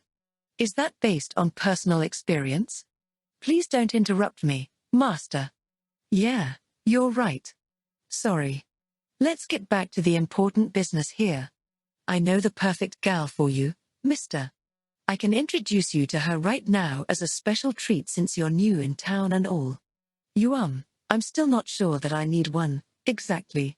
And so Reese continued to talk over the guy and hustle him like some shady conman. In the end, he caved. The three of us were now headed to Valkyrie's base in order to introduce him to Kathy. Along the way, he told us his name was Hugel and that he was an adventurer from the capital. He'd apparently traveled here to Purif to test his strength. Too bad we caught him before he ever made it to the dungeon. "Sorry, dude. We're dragging you into our scheme now." "I'm kind of surprised, Hugel," I said, trying to strike up a conversation. "I figured a cool, capable guy like you would have someone already." He replied with a bitter smile, "Thank you, but I'm not sure if I should feel happy or pathetic. Embarrassed as I am to admit it, I've never had any luck with the women I fall for. Their parents always object, even when our feelings are mutual." "Ah, so he was just unlucky, huh?" I was a little relieved it wasn't anything more serious than that, and nodded accordingly. Reese then leaned in from the other side, seemingly pleased. "Man, I thought Kathy was unlucky, but this might actually work out. Thank goodness. I might even be able to get me a boyfriend myself soon." The three of us continued chatting as we walked. Hugel seemed like a pretty decent guy. He had sort of a mature charm that left a real impression. Surely Kathy would like him too. It seemed like it would just be a matter of how he responded to her, but all we could do at this juncture was hope for the best. Fortunately, according to Reese, Kathy was good-looking as long as she wore makeup. I found it incredibly curious that she specified as long as she wore makeup, but I decided I was better off not asking. Anyway, about 10 minutes later, Valkyrie's base came into view. As we turned the corner, however, something else caught my eye. There was a slight, familiar figure. Yeah, it was her. "Well, if it isn't Miss Namer. What are you doing here?" "Oh, it's Note. A and some strangers." Namer immediately ran over to me, but shrunk back the instant she noticed Reese and Hugel. She was as painfully shy as ever. "I was about to go shopping," she said quietly, leaning away as she tugged on my sleeve. "Ah, so that's what she was out doing." Valkyrie's base wasn't all that far from Arriva's HQ. Lots of dungeon diving parties were set up on this side of town since it was convenient to the southeast gate. Bumping into Namer here wasn't anything unusual, really, but it was oh so unfortunate. "Pardon me, miss. Would you go out with me? It took me several seconds to process who even said that. I doubted my ears as I slowly turned around to see Hugel, who was on his knees in front of Naima. If I might be so frank as to say it, you're my dream girl. I am unworthy to even ask, but if you would do me the honor of having dinner with me. I suddenly recalled what Hugel had said earlier in a different light. Embarrassed as I am to admit it, I've never had any luck with the women I fall for, because they're children. Their parents always object, even when our feelings are mutual, because they're children. In other words, Hugel, you're into little girls? Reese and I cried so loudly in unison that I think it echoed through the entire town. Holy crap, master. It's a real predator. In the flesh. Ew. He even said something about mutual feelings earlier. That's a crime, dude. Note, this guy is seriously bad news. Reese and I backed off, our hands clasped in terror. Looked like she was totally wrong about thieves and assassins being into little girls. This guy was the real predator. And poor Naima. She tried to disappear as she hid behind me, trembling. For someone so shy around strangers, she must have been absolutely mortified to have someone confess their love to her at first sight. Tears welled in her eyes as the color drained from her face. Wah wah wah. Please, miss, just dinner. Back off, predator. The chaos continued until the town guard came to investigate the commotion. Once the guard was on the scene, Hugel was arrested and taken away for his persistent and overbearing proposition. Having gone through something similar once, I felt a little bad for the guy, though he really did bring it upon himself. Naima was technically an adult, so he hadn't actually committed a crime here and wouldn't be charged with anything this time. But I'm sure he had plenty to reflect on while he was sitting in his cell. All things considered, Kathy's luck with men really was terrible. Even things with a prospective boyfriend she'd never met were a disaster. Was she legit cursed?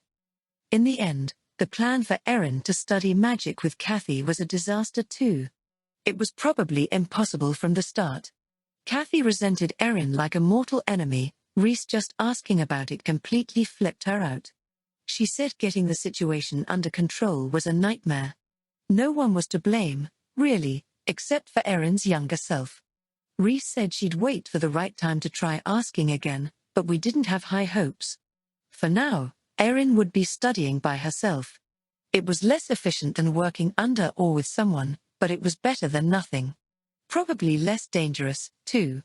As for me, well, I was also having a tough time with my training. I was practicing critical by fighting goblins in the woods, but the impatient Reese was still jumping in to save me whenever I struggled. We'd spent yet another fruitless day on practice and were now in the middle of our post-session review. Just how much time are you going to spend on one goblin? You didn't go in for any of the openings you could have, she scolded me, tossing up her knife and spinning it repeatedly as she complained. Really? I asked, trying to catch my breath. I thought it would just counterattack if I did that. Then kill it before it can. But what if I mess up? It's too dangerous. We don't even have a healer out here. Geez, your mindset is the real problem here. Have confidence in yourself and attack like you mean it. Be bold. I've told you that 100 times already. Yes, master. She may indeed have said it 100 times at this point. It wasn't like I wasn't listening, either. I understood what she was saying, but I just couldn't see my attacks succeeding. Being bold wasn't as easy as it sounded. Reese saw right through me, though. You're good at dodging attacks, girl snatcher. Too good, even. You focus all your energy on evading, which leaves you helpless against the weakest of enemies. Yeah, I get that. Your dodge-all strategy might work in a one-on-one fight, but you're gonna be in for it when multiple monsters gang up on you in the dungeon. Besides, if you spend so much time and energy on every single fight, it's really gonna wear you down in the long run. Yeah. You gotta take out your opponent as quickly as possible, or else you increase the burden on your entire team. You take monsters out and get back to them ASAP, got it? Got it. Also, there's still more? Can't we just leave it at that? But you haven't learned a dang thing despite everything I've taught you. You suck. That's just plain mean. What am I supposed to do? I dunno. Figure it out yourself, Reese sighed, plopping down on the ground and kicking back. At this rate, I'm gonna bag a boyfriend before you learn a single attack art. Are you saying I'm never going to be able to fight? Hey, look at you, she said, suddenly standing up again. If you've got the energy to talk back to your master, maybe you need to be put in your place, huh? I'm sorry. It was a joke. Please don't come any closer. You're scaring me. Reese's idea of putting me in my place was beating me into it. She was currently sitting cross-legged on top of me as I lay face down in the dirt. And, not even in a kind of sexy way. I just wanted her to get off of me. I said I'm sorry. I won't do it again. I apologized for the umpteenth time. As long as you've learned your lesson, she said with an approving nod, though she didn't get up. I'm surprised, honestly. I didn't think not having a boyfriend bothered you that much. Seriously? Don't you think that'd bother anyone? But, Master, don't you think you could win over anyone if you tried? Well, you sure know how to butter a girl up. I'm actually trying pretty hard, you know? Really? Then is it just that you haven't found someone you like yet? God, I hate it when people say that. Crap, like you just haven't found the right person yet. Who says I haven't? What if it's just a secret, you know? We're not close enough for me to gossip about it, but people should just read between the lines, Reese said zealously, her fists raised. I was honestly kind of taken aback, but I still wished she'd get up already. Whenever she moved, she squished my spine a little more. Then. That means there is someone you like, huh? Who is it? Even if there was, I wouldn't tell you.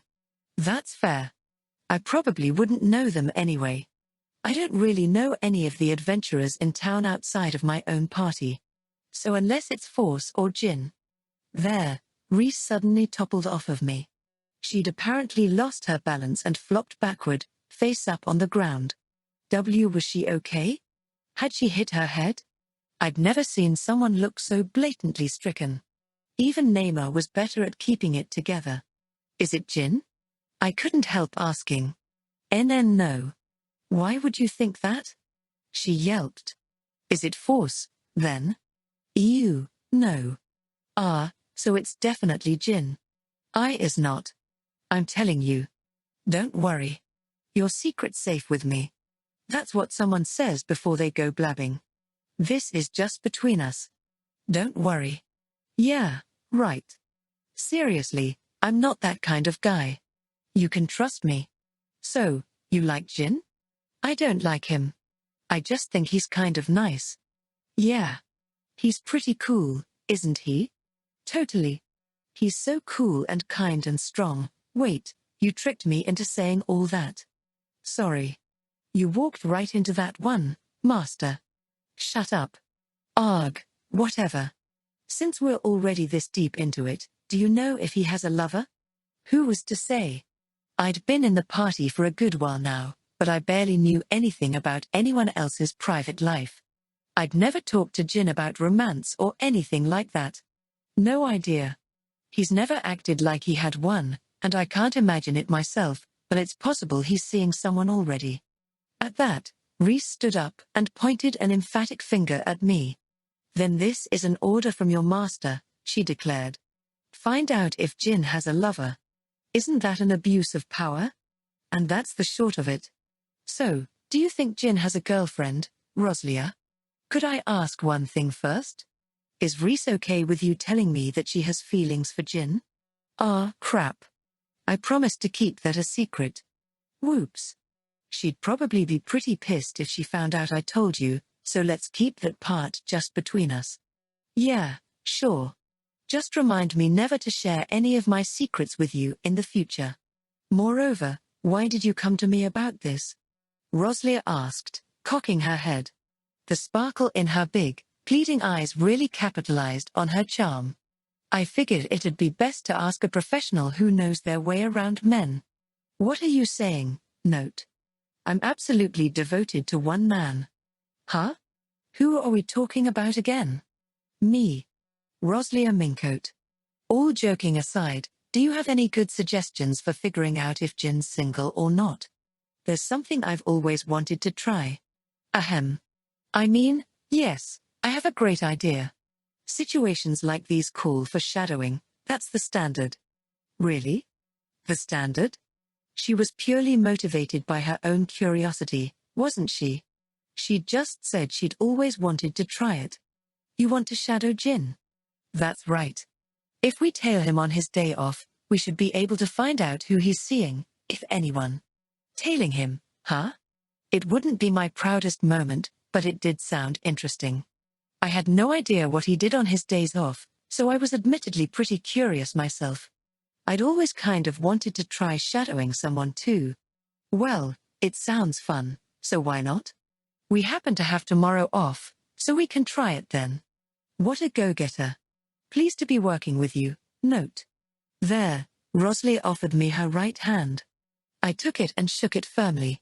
10:20 a.m., Jin leaves HQ. You like to look the part, don't you? I said, side-eyeing Roslia as she scribbled in her notebook. She was wearing a long, grey coat with a Kaplan hat pulled down over her sunglasses. She'd even gone to the trouble of procuring a wig to complete her disguise. It would have been perfect if she didn't look so suspicious, that is. This may be the only chance I ever get to shadow someone. I'm going to take it seriously. Credit where it's due for your enthusiasm, I guess. I just wish you'd change out of that outfit. For the record, we were currently in Roslia's room.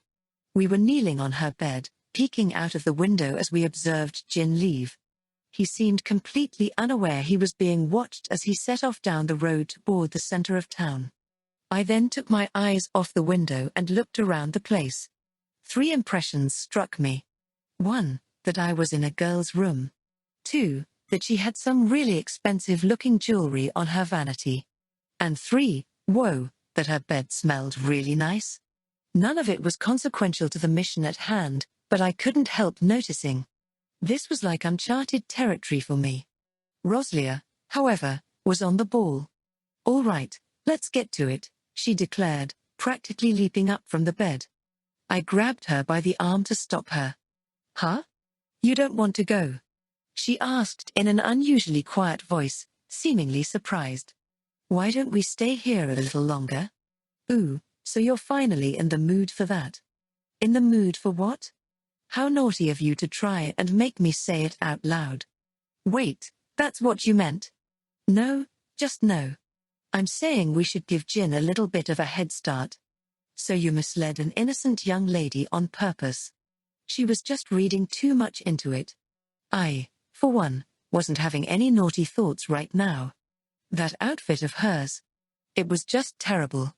Not even a loser like me would lust after such a shady-looking figure. Won't we lose sight of Jin if we don't go after him soon? That's fine. There's less chance of him noticing us if we're out of sight, anyway.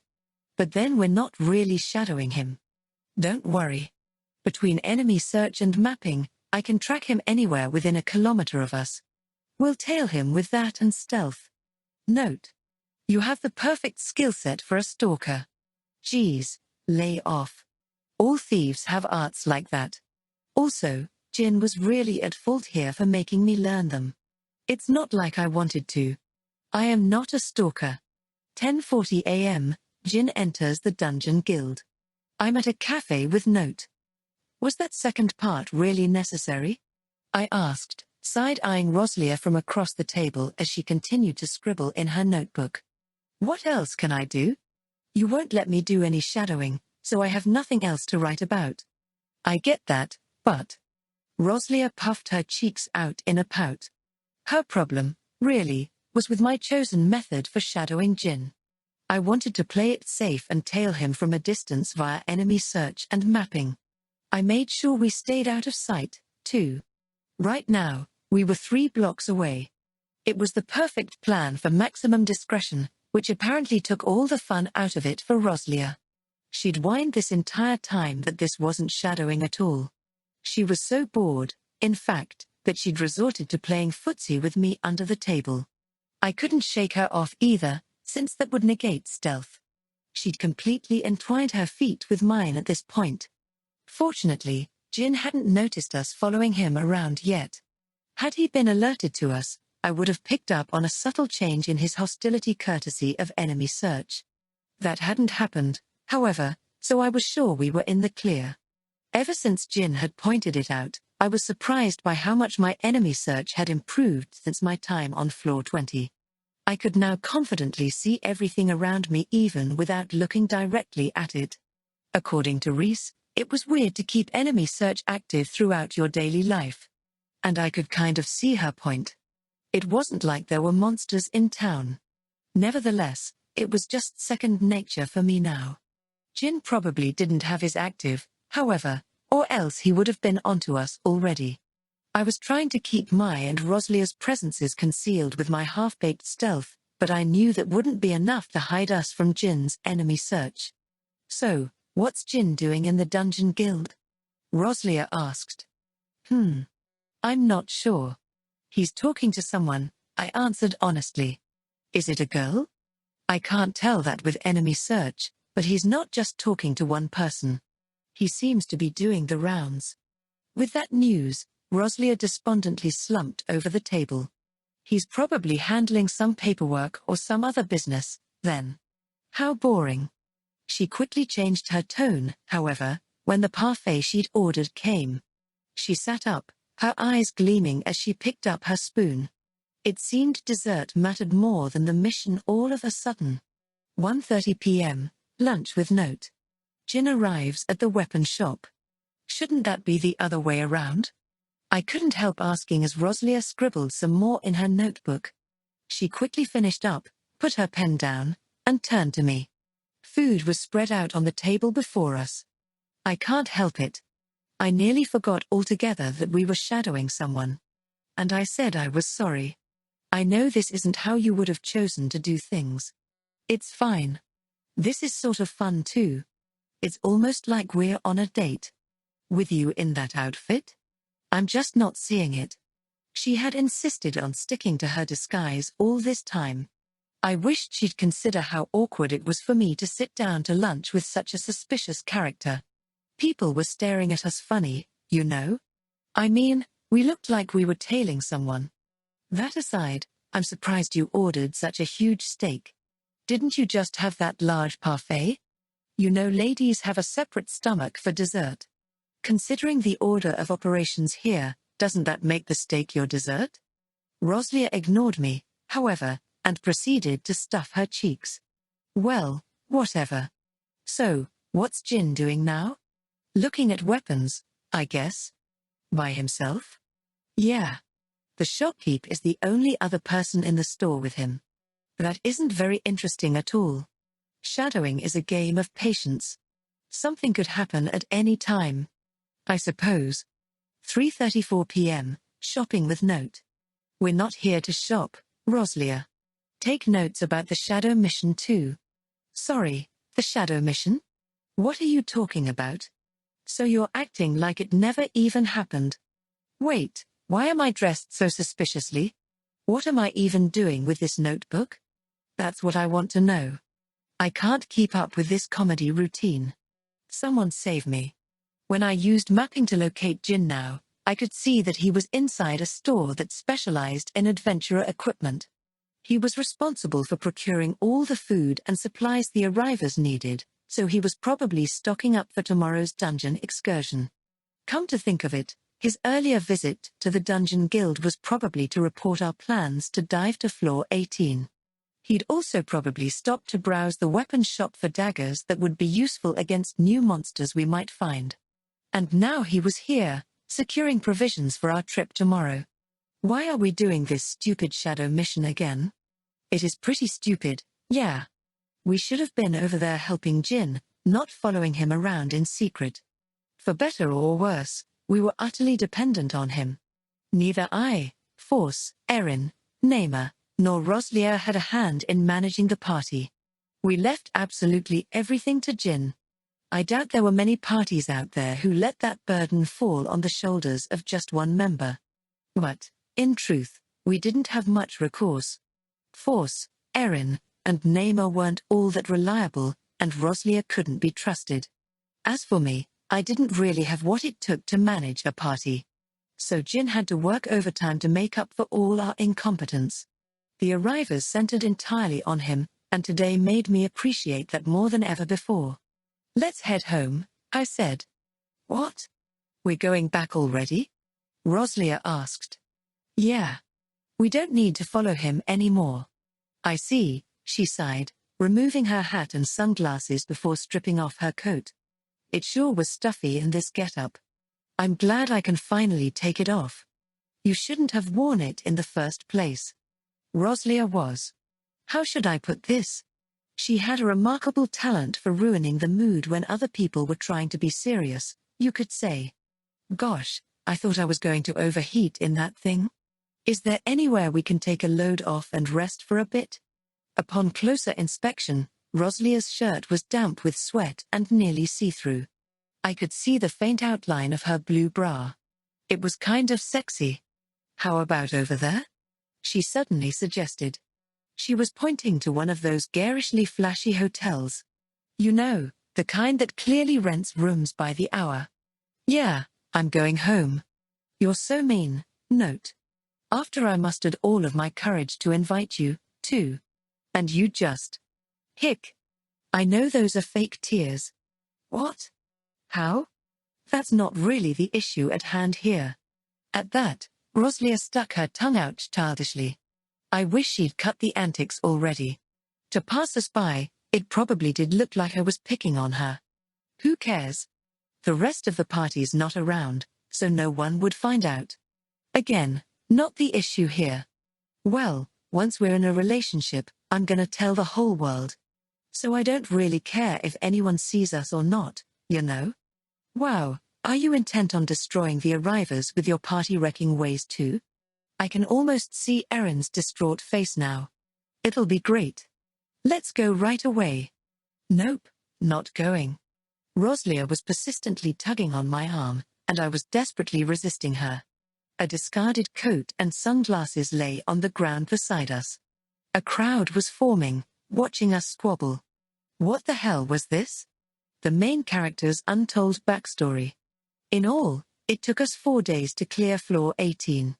It was now 2 days later, and I was minding my own business as I relaxed in the living room. "Hey, Note, you got a second?" Force called out of the blue. "Yeah. What's up?" I replied. "Nothing big. I was just thinking. Why don't we spar sometime?" "I don't mind, but I'm pretty weak." "Why don't you ask Jin? He doesn't look too busy right now." "Nah, man. I wanna fight you. You feel me?" Ha.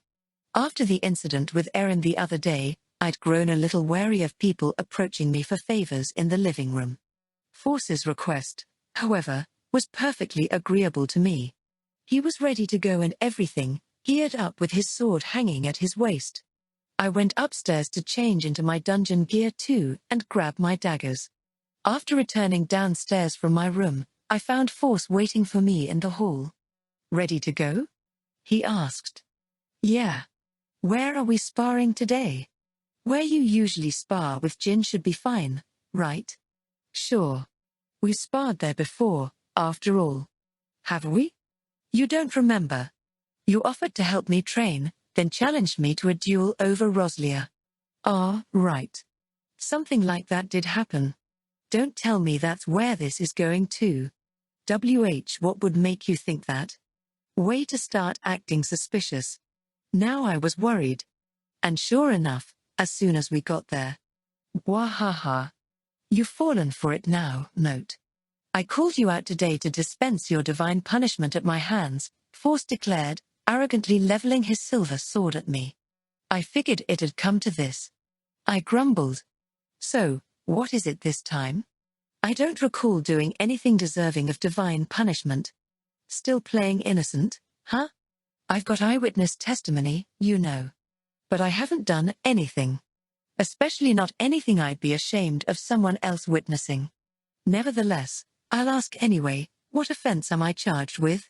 "You were seen flirting with Roslia in front of a hotel." "Ah, so that's what this was about."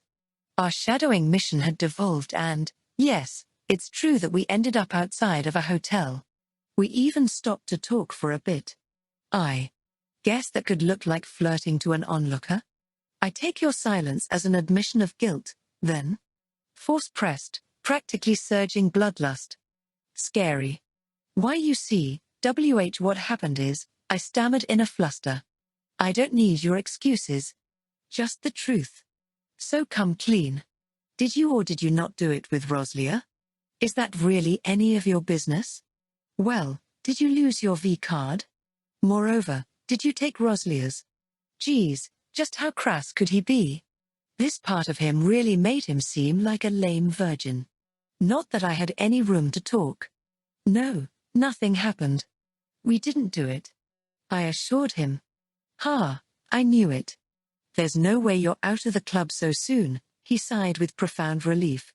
There, he clapped one hand piteously on my shoulder and clenched his other hand tight in a fist pump. What the heck was that for?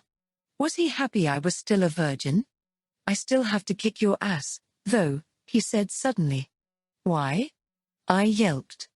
Even if you didn't do the do, you still flirted with Roslia, didn't you? I mean, maybe. The situation was complicated. Oh yeah? How so? I could see no end to this line of questioning if I played coy, so I decided to spill the beans and explain to Force what Roslia and I were really doing that day. So that's what you were up to. Yeah. But, doesn't that mean you weren't supposed to tell me Reese has a crush on Jin? Shit. I'd gone and done it again. Not only had I let it slip to Roslia, but now I'd inadvertently told Force too. Did I actually have loose lips? Well, there's no crying over spilled milk. We'd better move on. Let's just keep this a secret between us, okay, Force? Sure, but damn if I'm ever telling you any of my secrets in the future. Roslia said the same thing. I think that might be for the best. It hurt to give Force another reason to look down on me, but oh well. So, do you know if Jin has a lover or not? Nah, not Jin. Definitely not. What makes you so sure, though? I mean, don't you think it'd be easy for him to get a girl? He's pretty cool and all. Unlike us, it's not that he can't get one. He doesn't want one. I wished he'd stop casually lumping us together like that. I'd been pretty close to getting a girlfriend recently, actually. Sort of. I was pretty certain my prospects were better than Force's, at least. What do you mean? I asked for further details. I don't really think it's my place to say, Force replied. Ask Jin yourself. Fair warning, it has to do with his past as an assassin. It felt like Jin's past had been cropping up everywhere recently. Reese, Force, Jin himself. Everyone was talking about it. I've always wanted to ask, but when you say assassin, you don't mean his battle style, do you? At that, Force folded his arms behind his head. That's right, he said casually. Jin's a professional killer, although not like you might think. He was a member of a hit squad in the employ of some awful noble. That's the more accurate way to put it. But, yeah, that's who he was before he joined the party. In fact, I first met Jin because I was one of his targets. What are you talking about? I found myself leaning forward with anticipation and curiosity. Force smirked as he reeled me in. Well, it's not exactly a secret. This is as good a chance as any, so I guess I might as well tell you. About how I met Jin and what happened before we formed the Arrivers. Here's a question for you first. Note, did you have a childhood dream? I asked. It wasn't directly related to the story I was about to tell, but I decided to start with a roundabout conversational opener because I thought he'd understand. What I was about to share with him was a big deal. No one else knew but Jin. It wasn't that I didn't trust Naima or Erin, who I'd actually known far longer than Note. It's just that this stuff was way less embarrassing to confess to another guy. My question, however, was met with suspicion. What? Why are you asking that out of the blue? He asked worriedly. Just answer it, I urged him. Yeah, I had a dream. I wanted to become an adventurer with my childhood friend. I blew it, though. I see. So your dream didn't come true, huh? Come to think of it, I'd heard Note whine about his past before. Something about his childhood friend dumping him or whatever. I'd wanted to slap some sense into him at the time. He had no idea how lucky he was to even have a cute childhood friend to reminisce about. Well, my dream was to become the strongest swordsman. Memories of my past bubbled up one after another. This was the story of how I got my start. This was back when I was a kid, an ordinary little boy named Force Grands whose parents dragged him kicking and screaming to a dojo. You hear it all the time. Stories of parents who force their kids to learn combat techniques or swordsmanship or whatever. Anyway, that dojo was where I met Master. Though he wasn't my master yet at the time.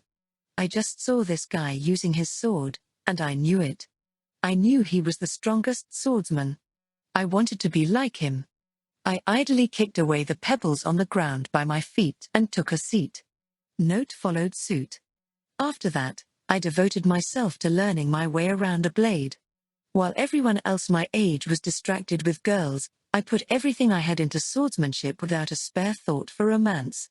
Maybe if I'd taken more of an interest in love back then, I'd have a girlfriend by now. Yeah, I doubt it. Hey, pal. I'm talking serious here.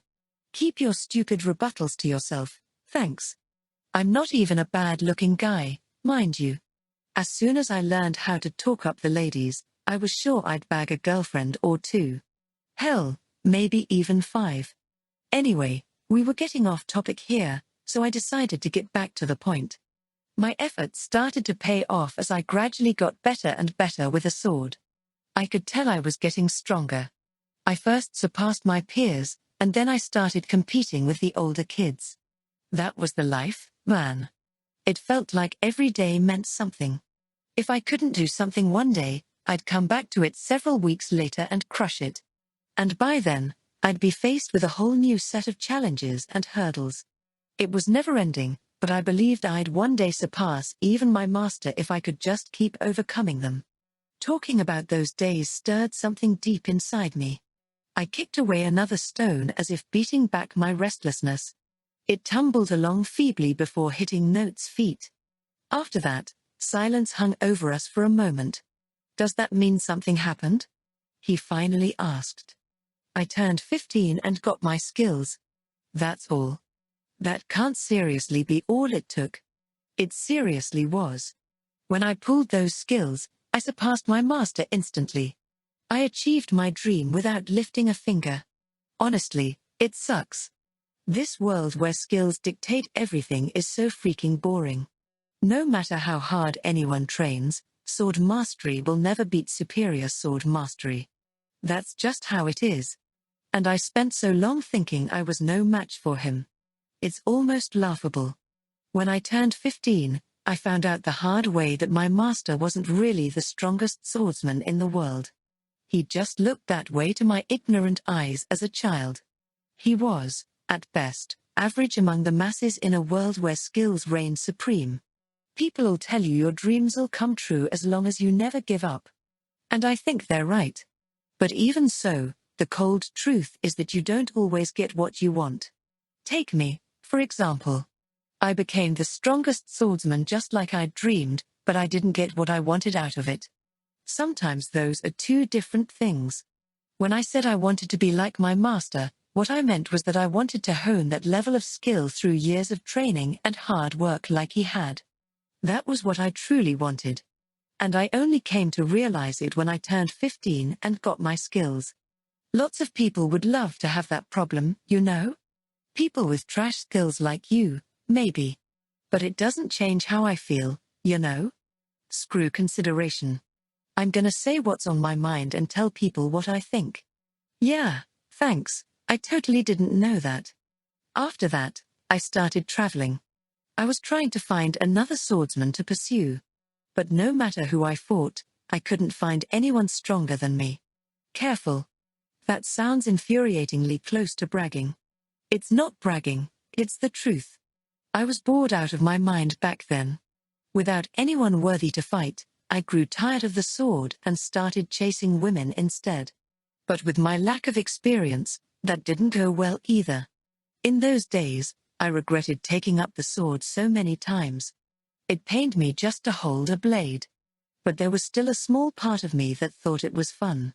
If 90% of me hurt, I had a feeling the other 10% of me might never be happy again if I truly let it go. So in the end, I never abandoned the sword. Mind you, crushing everyone who dared to challenge me earned me a lot of hate. I once trounced a knight serving some noble named Dienlerk, who then decided he wanted me dead. And the assassin he sent after me? It was Jin. So that's how you two met? Yup. We fought, and... well, let's say I suddenly became aware that just because I was the strongest swordsman in the land didn't make me the strongest man. Jin used a blade too, and when I saw how he used it, I was ecstatic. It was like my blood was boiling. Like my whole body was burning up. Thinking back on it, I was almost as moved as when I first saw my master. No, in truth, it was even more profound than that. My fists clenched unwittingly. Heat tickled the corners of my eyes. I wanted so badly to fight him more. I wanted to find other people like him who'd reached the top of their class. I wanted to compete with them. That's all I could think. It made me realize the world's a pretty big place. There are so many battle styles out there. Be it assassin, mage, priest, hunter, alchemist, or anything else. Surely, I thought, there had to be other people out there as strong as me and Jin. Recalling our fight back then was enough to give me the chills, even now. Jin was sharp. Fierce. If it weren't for my mind's eye skill, I would have been a dead man for sure. That danger, that imminent threat to my life. It made me move like I never had before. My mind accelerated too. I'm not really sure how I came to the conclusion I did at the time. Maybe it was because I'd heard an adventurer mention dungeons before our encounter. Maybe it was because I sought an arena where I could fight with other battle styles on equal footing. Maybe it was just because I thought I could accomplish something amazing with the man in front of me. Before I knew it, I was calling out to Jin mid-fight, "Hey, if you're this strong, do you want to form a party with me and go dungeon diving?" I'll never forget the face Jin made. His narrow eyes shot wide open. After that, I threw everything I had at him. We were in the middle of a fight, but I forgot about swinging my sword and desperately tried to convince him. I'm surprised he didn't kill me. Thank God it was Jin, you know. You mean he agreed to that? Well, he refused at first. Said, "Sorry, I can't do that. Dienlerk raised me as his assassin, and he doesn't tolerate deserters. Someone would eventually come to kill us." Then how? I said right back, then we should just kill him first. He's the kind of wretch who sends assassins after people, so he should be prepared for me to return the favor. It might be too much for me to do alone, but I reckon we could do it with the two of us. That's nuts. Even so, we were strong enough to make it happen. Jin burst out laughing when he heard my proposal, though. Only time I've ever seen him bust a gut like that. Yet afterward, he said yes and we immediately got to work. I kicked down the front door of the Dienlerk estate, raising hell about how he'd tried to kill me. His men surrounded me, and while they were distracted, Jin, who I'd said was dead, snuck in and went straight for Dienlerk. It seemed he had personal business with his master. He insisted on being the one to do the deed. Perhaps it was just to keep me from dirtying my hands. And so the newly freed Jin formed a party with me. This almost sounds like some fairy tale. It's completely different from how I joined the party. What you went through is more the norm. Not Namer, who joined shortly after, the other members who've come and gone since, or Erin, who's a relatively new addition. None of them went through that kind of drama. Jin and I are just special. This party was made for me and Jin. Everyone else just climbed aboard after the fact. That's how the arrivers came to be. That was our backstory. No matter what anyone else said or contributed, that was how we got our start. Jin and I were the main characters who tied this tale together. Having gotten everything off his chest, Force took a deep breath and looked up at the sky. I don't think he'd ever been so open with me. It had been some time since I joined the party now. But I think I only just today started to understand Force a little. Of course, there was still plenty I didn't understand. I didn't have a strong skill myself, so I would never truly comprehend the woes of the gifted. But even so, I'd learned that even people who seemed completely unfettered had worries of their own. I guess everyone did. Be it big or small, we all have problems you'd never guess based on our appearances. Things we carry with us. Burdens we can't necessarily share with other people. Misery that can't be measured by the misfortune of others. Are you satisfied now? I asked Force. With your life with the Arrivers? I joined the party at Jin's invitation. The Arrivers had saved me. Maybe that's why I was desperate to know if Force had found his salvation here too. Who knows? I think I am. Life hasn't been so bad, Force said with an unbridled grin. If you're happy here, then don't let women like Roslia seduce you into quitting. You're really gonna bring that up now? Force roared with laughter in response to my playful jab. That's totally different, man. You know how they say love is blind? It's infuriating to admit, but yeah. I know what you mean. I too had once almost betrayed the party over Roslia. I could only hound Force so much without being a hypocrite. I got a bone to pick though, note. I wasn't seduced into anything. Roslia and I were in love back then. Do you seriously believe that? Of course. You bamboozled her into falling for you, but she'll come around and come back to her senses eventually. I think. It seemed Force was still bewitched by Roslia. I really had no idea if her apparent fascination with me now was all an act or what. But I was 100% sure she was never crawling back to Force. Blair. I know I brought it up, but just talking about this is giving me a headache, I groaned. Yeah, seriously. Why do you even bring it up? Force jabbed. Let me ask you something else instead. What? When we first met and everyone introduced themselves, why did you say your motivation for conquering the dungeon was to be popular with women? Isn't your goal really more like Erin's? To prove you're the strongest? Nah, I got nothing to prove. Even if I don't make a show of it, I know I'm the strongest, you know? Well, I can't deny that. I had a new dream after meeting Jin, fighting alongside the strongest people I could find and competing with them. That dream came true when I formed this party, so it's not like I can say that's my reason for dungeon diving. I guess not, huh? So my only unfulfilled goal now is getting a girlfriend. That's all. I kinda get you, and yet I kinda don't. It'll be easy enough once we conquer the dungeon and have more fame than we know what to do with. Really, pulling this party together was like killing multiple birds with one stone for me. Damn, I'm so good it's almost scary, Force mumbled with a self-satisfied nod. His extraordinary assessment of his own worth wasn't all that far off the mark. We were only together now because he'd formed the Arrivers. So without his harebrained idea in the first place, we'd all be living much blander lives right now. Surprisingly, I'm starting to see why you're the leader of the Arrivers. Hey, you're only just now starting to see that? And what do you mean, surprisingly? Force shouted loud enough that his voice carried on the wind, echoing in the forest around us. His role within the Arrivers. It was like a scene out of a picture book. That was the perfect way to describe the landscape of Floor 19. Countless fish circled the transparent indigo expanse. Between the gaps of the rugged boulders at our feet grew filmy plants that were foreign to the outside world. A star-shaped creature of vibrant colors was crawling across the boulder to my right, and there was a shadow deep at the bottom of the valley below writhing like a snake. It was almost like we were in some kind of ocean or vast lake, but we could still breathe the air here. Yet nevertheless, fish were swimming in the sky overhead. It was like we'd been transported to a miniature world where the creatures of the sea had adapted to life on land. Enemy search, however, alerted me to the dangers lurking amidst the beauty of it all, monsters. That's right, we were in the dungeon. This was no time to be admiring the scenery. Ha! Ha! Erin was panting beside me. Sweat poured down her face, drenching her hair. There are so many. How long are they going to keep spawning? Even as she complained, she charged her staff with magic energy and fired a blast of lightning.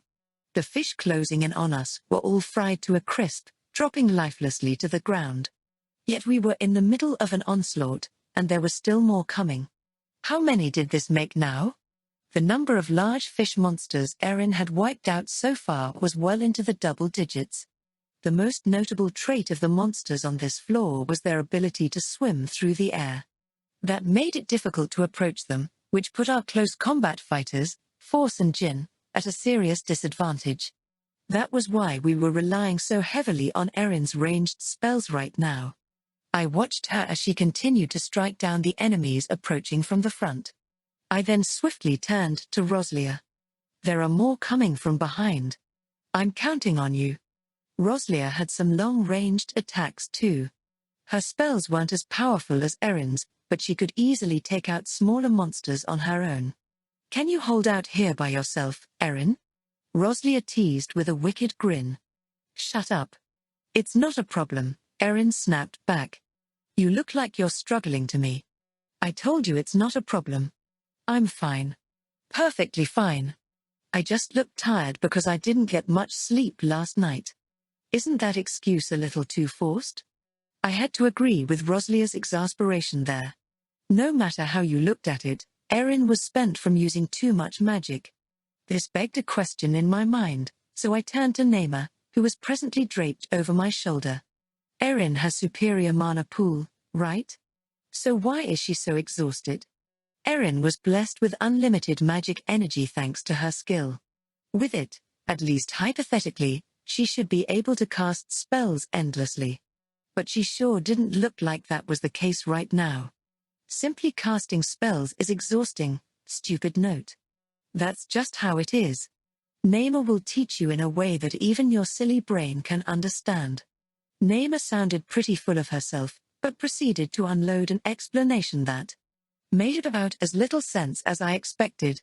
Oh well. I took a moment to review everything she said and try to piece it all together. Apparently, there were 3 steps for a mage to cast a spell. First and foremost, they had to gather the requisite mana for the spell by drawing it out from within themselves. Second, they had to tap that energy somehow, usually by channeling it into a catalyst like a staff or crystal ball. And lastly, they had to convert that energy into a spell. Only when all 3 steps were complete could a mage actually unleash their magic. This process varied from battle style to battle style.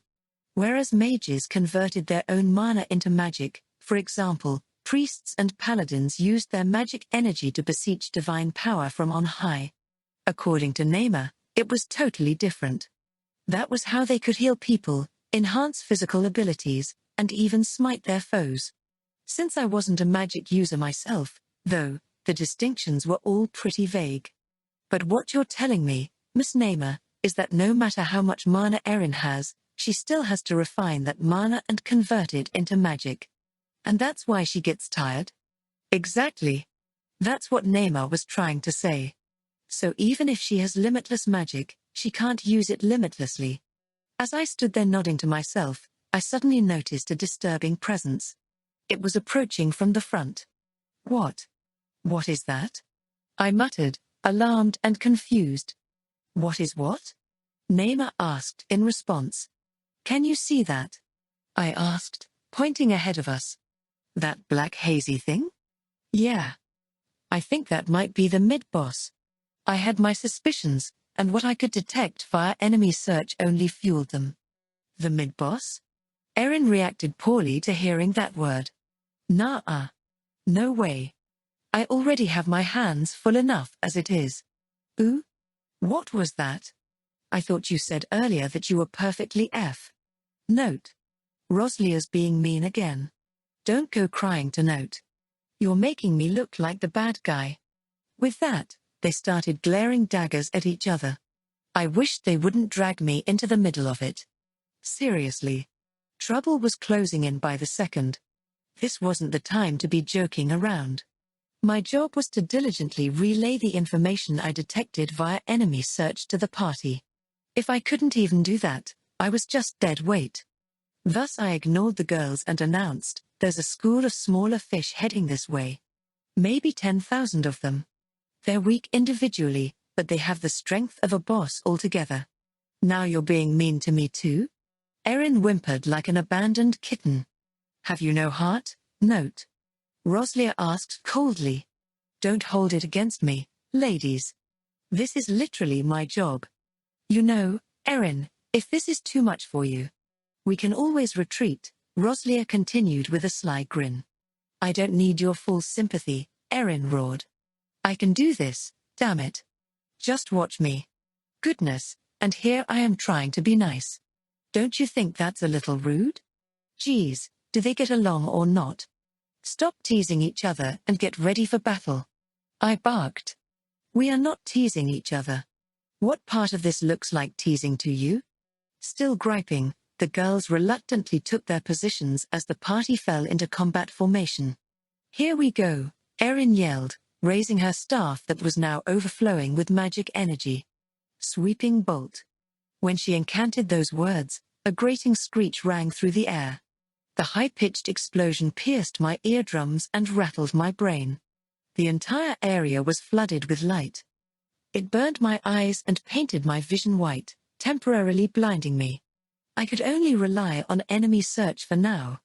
And it told me the fish were still approaching. The school had been thinned, but it had survived. Losing 1,000 or 2,000 of its ranks wouldn't stop its advance. It was still headed straight for us, and fast. The mid-boss is still alive and kicking. It's charging this way. I informed the party.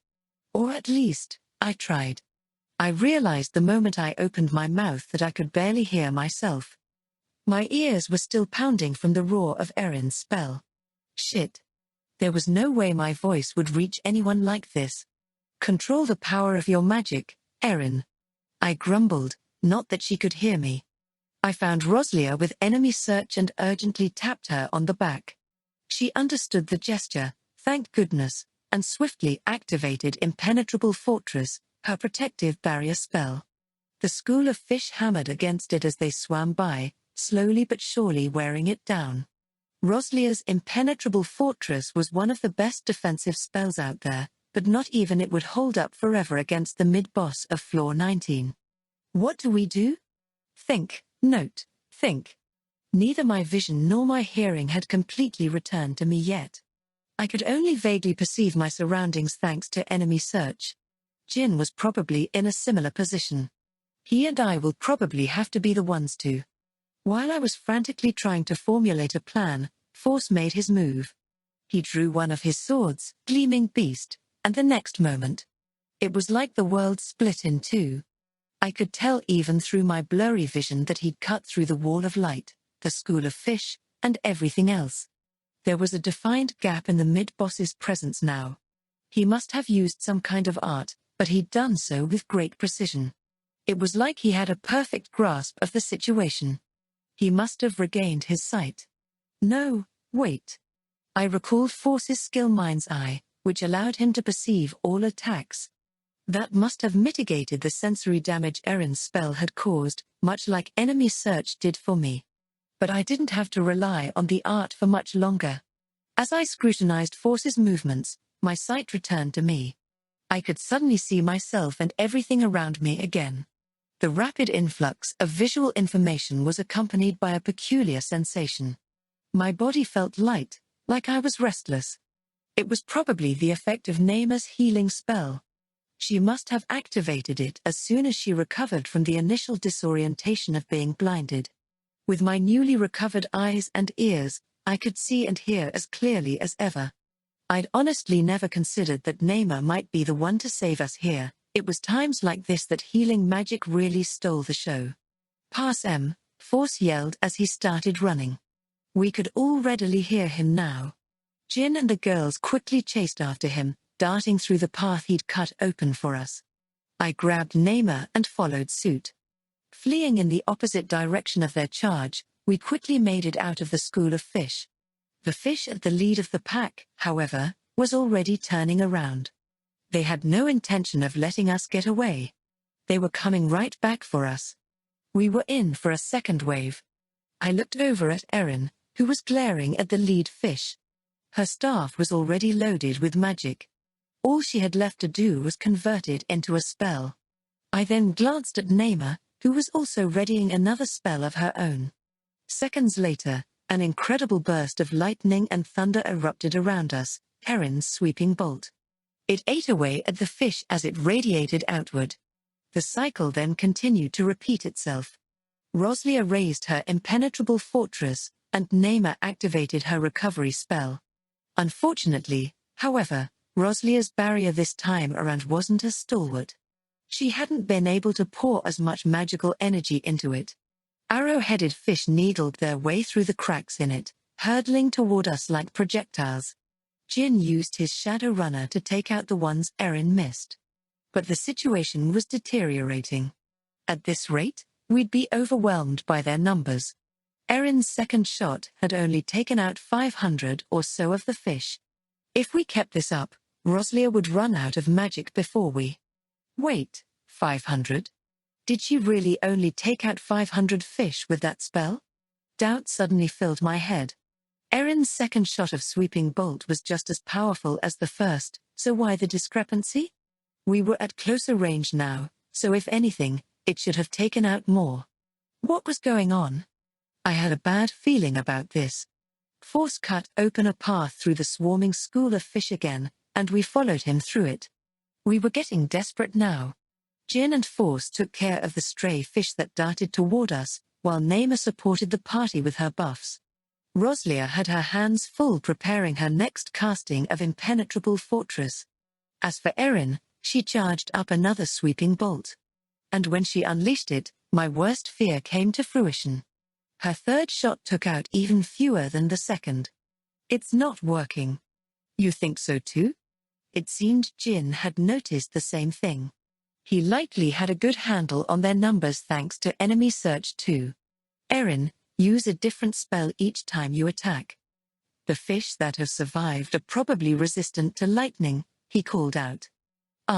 So it wasn't that the effectiveness of her spell was decreasing, just that the surviving mobs were resistant to it. That made perfect sense. The school was formed of thousands of fish, each type with its own resistances and threat level. It wasn't like they were all the same. That meant we'd likely need several different types of spells to take out the entire school. In that regard, we were lucky to have Erin, who could use multiple types of elemental magic. If the wrong party with the wrong mage made it down here, this would be game over for them. Floor 19 was no joke. Our MVP right now, however, didn't seem very pleased. Her face was twitching. Seriously? You've got to be kidding me. She'd end up firing spell after spell for another 2 hours after that. Eventually, our efforts against the mid-boss of Floor 19 paid off and we were able to claim victory.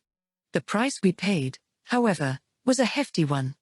Erin was, well, I hate fish. They suck. I wish they'd just vanish off the face of the planet. I never want to see another fish again as long as I live. Is she okay?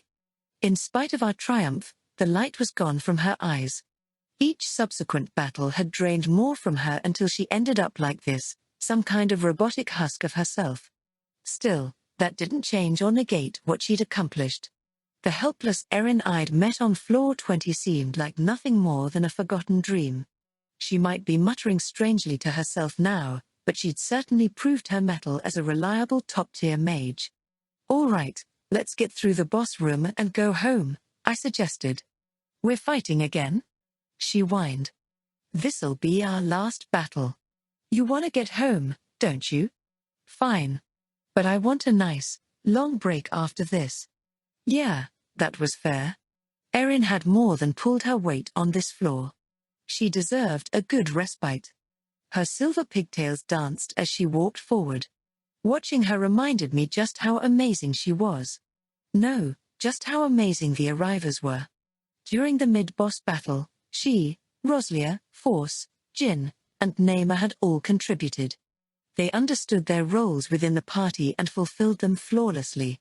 As for me, all I'd done was carry Neymar and run. That was it.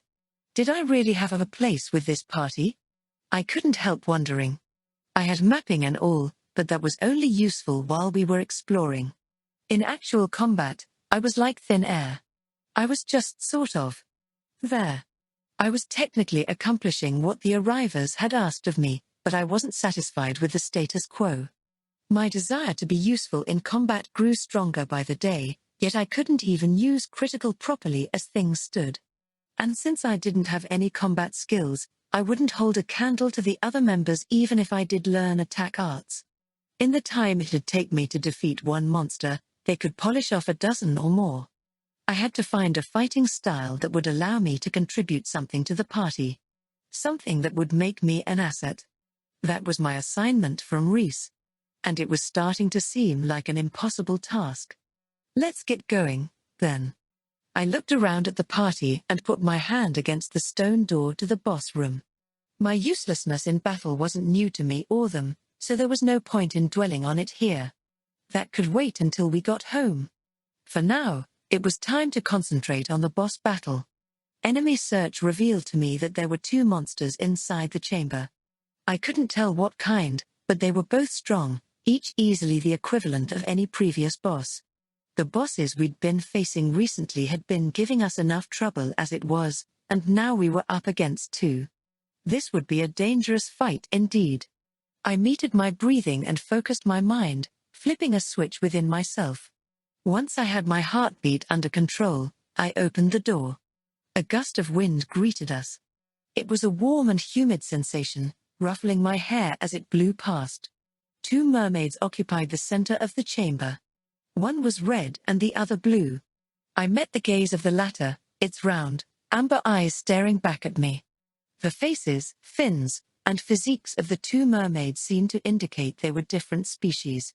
They both stood about 4 meters tall, but the red one was brawny with a rounded spine. Its arms were thicker than my torso, and it wielded a sturdy-looking sword and shield.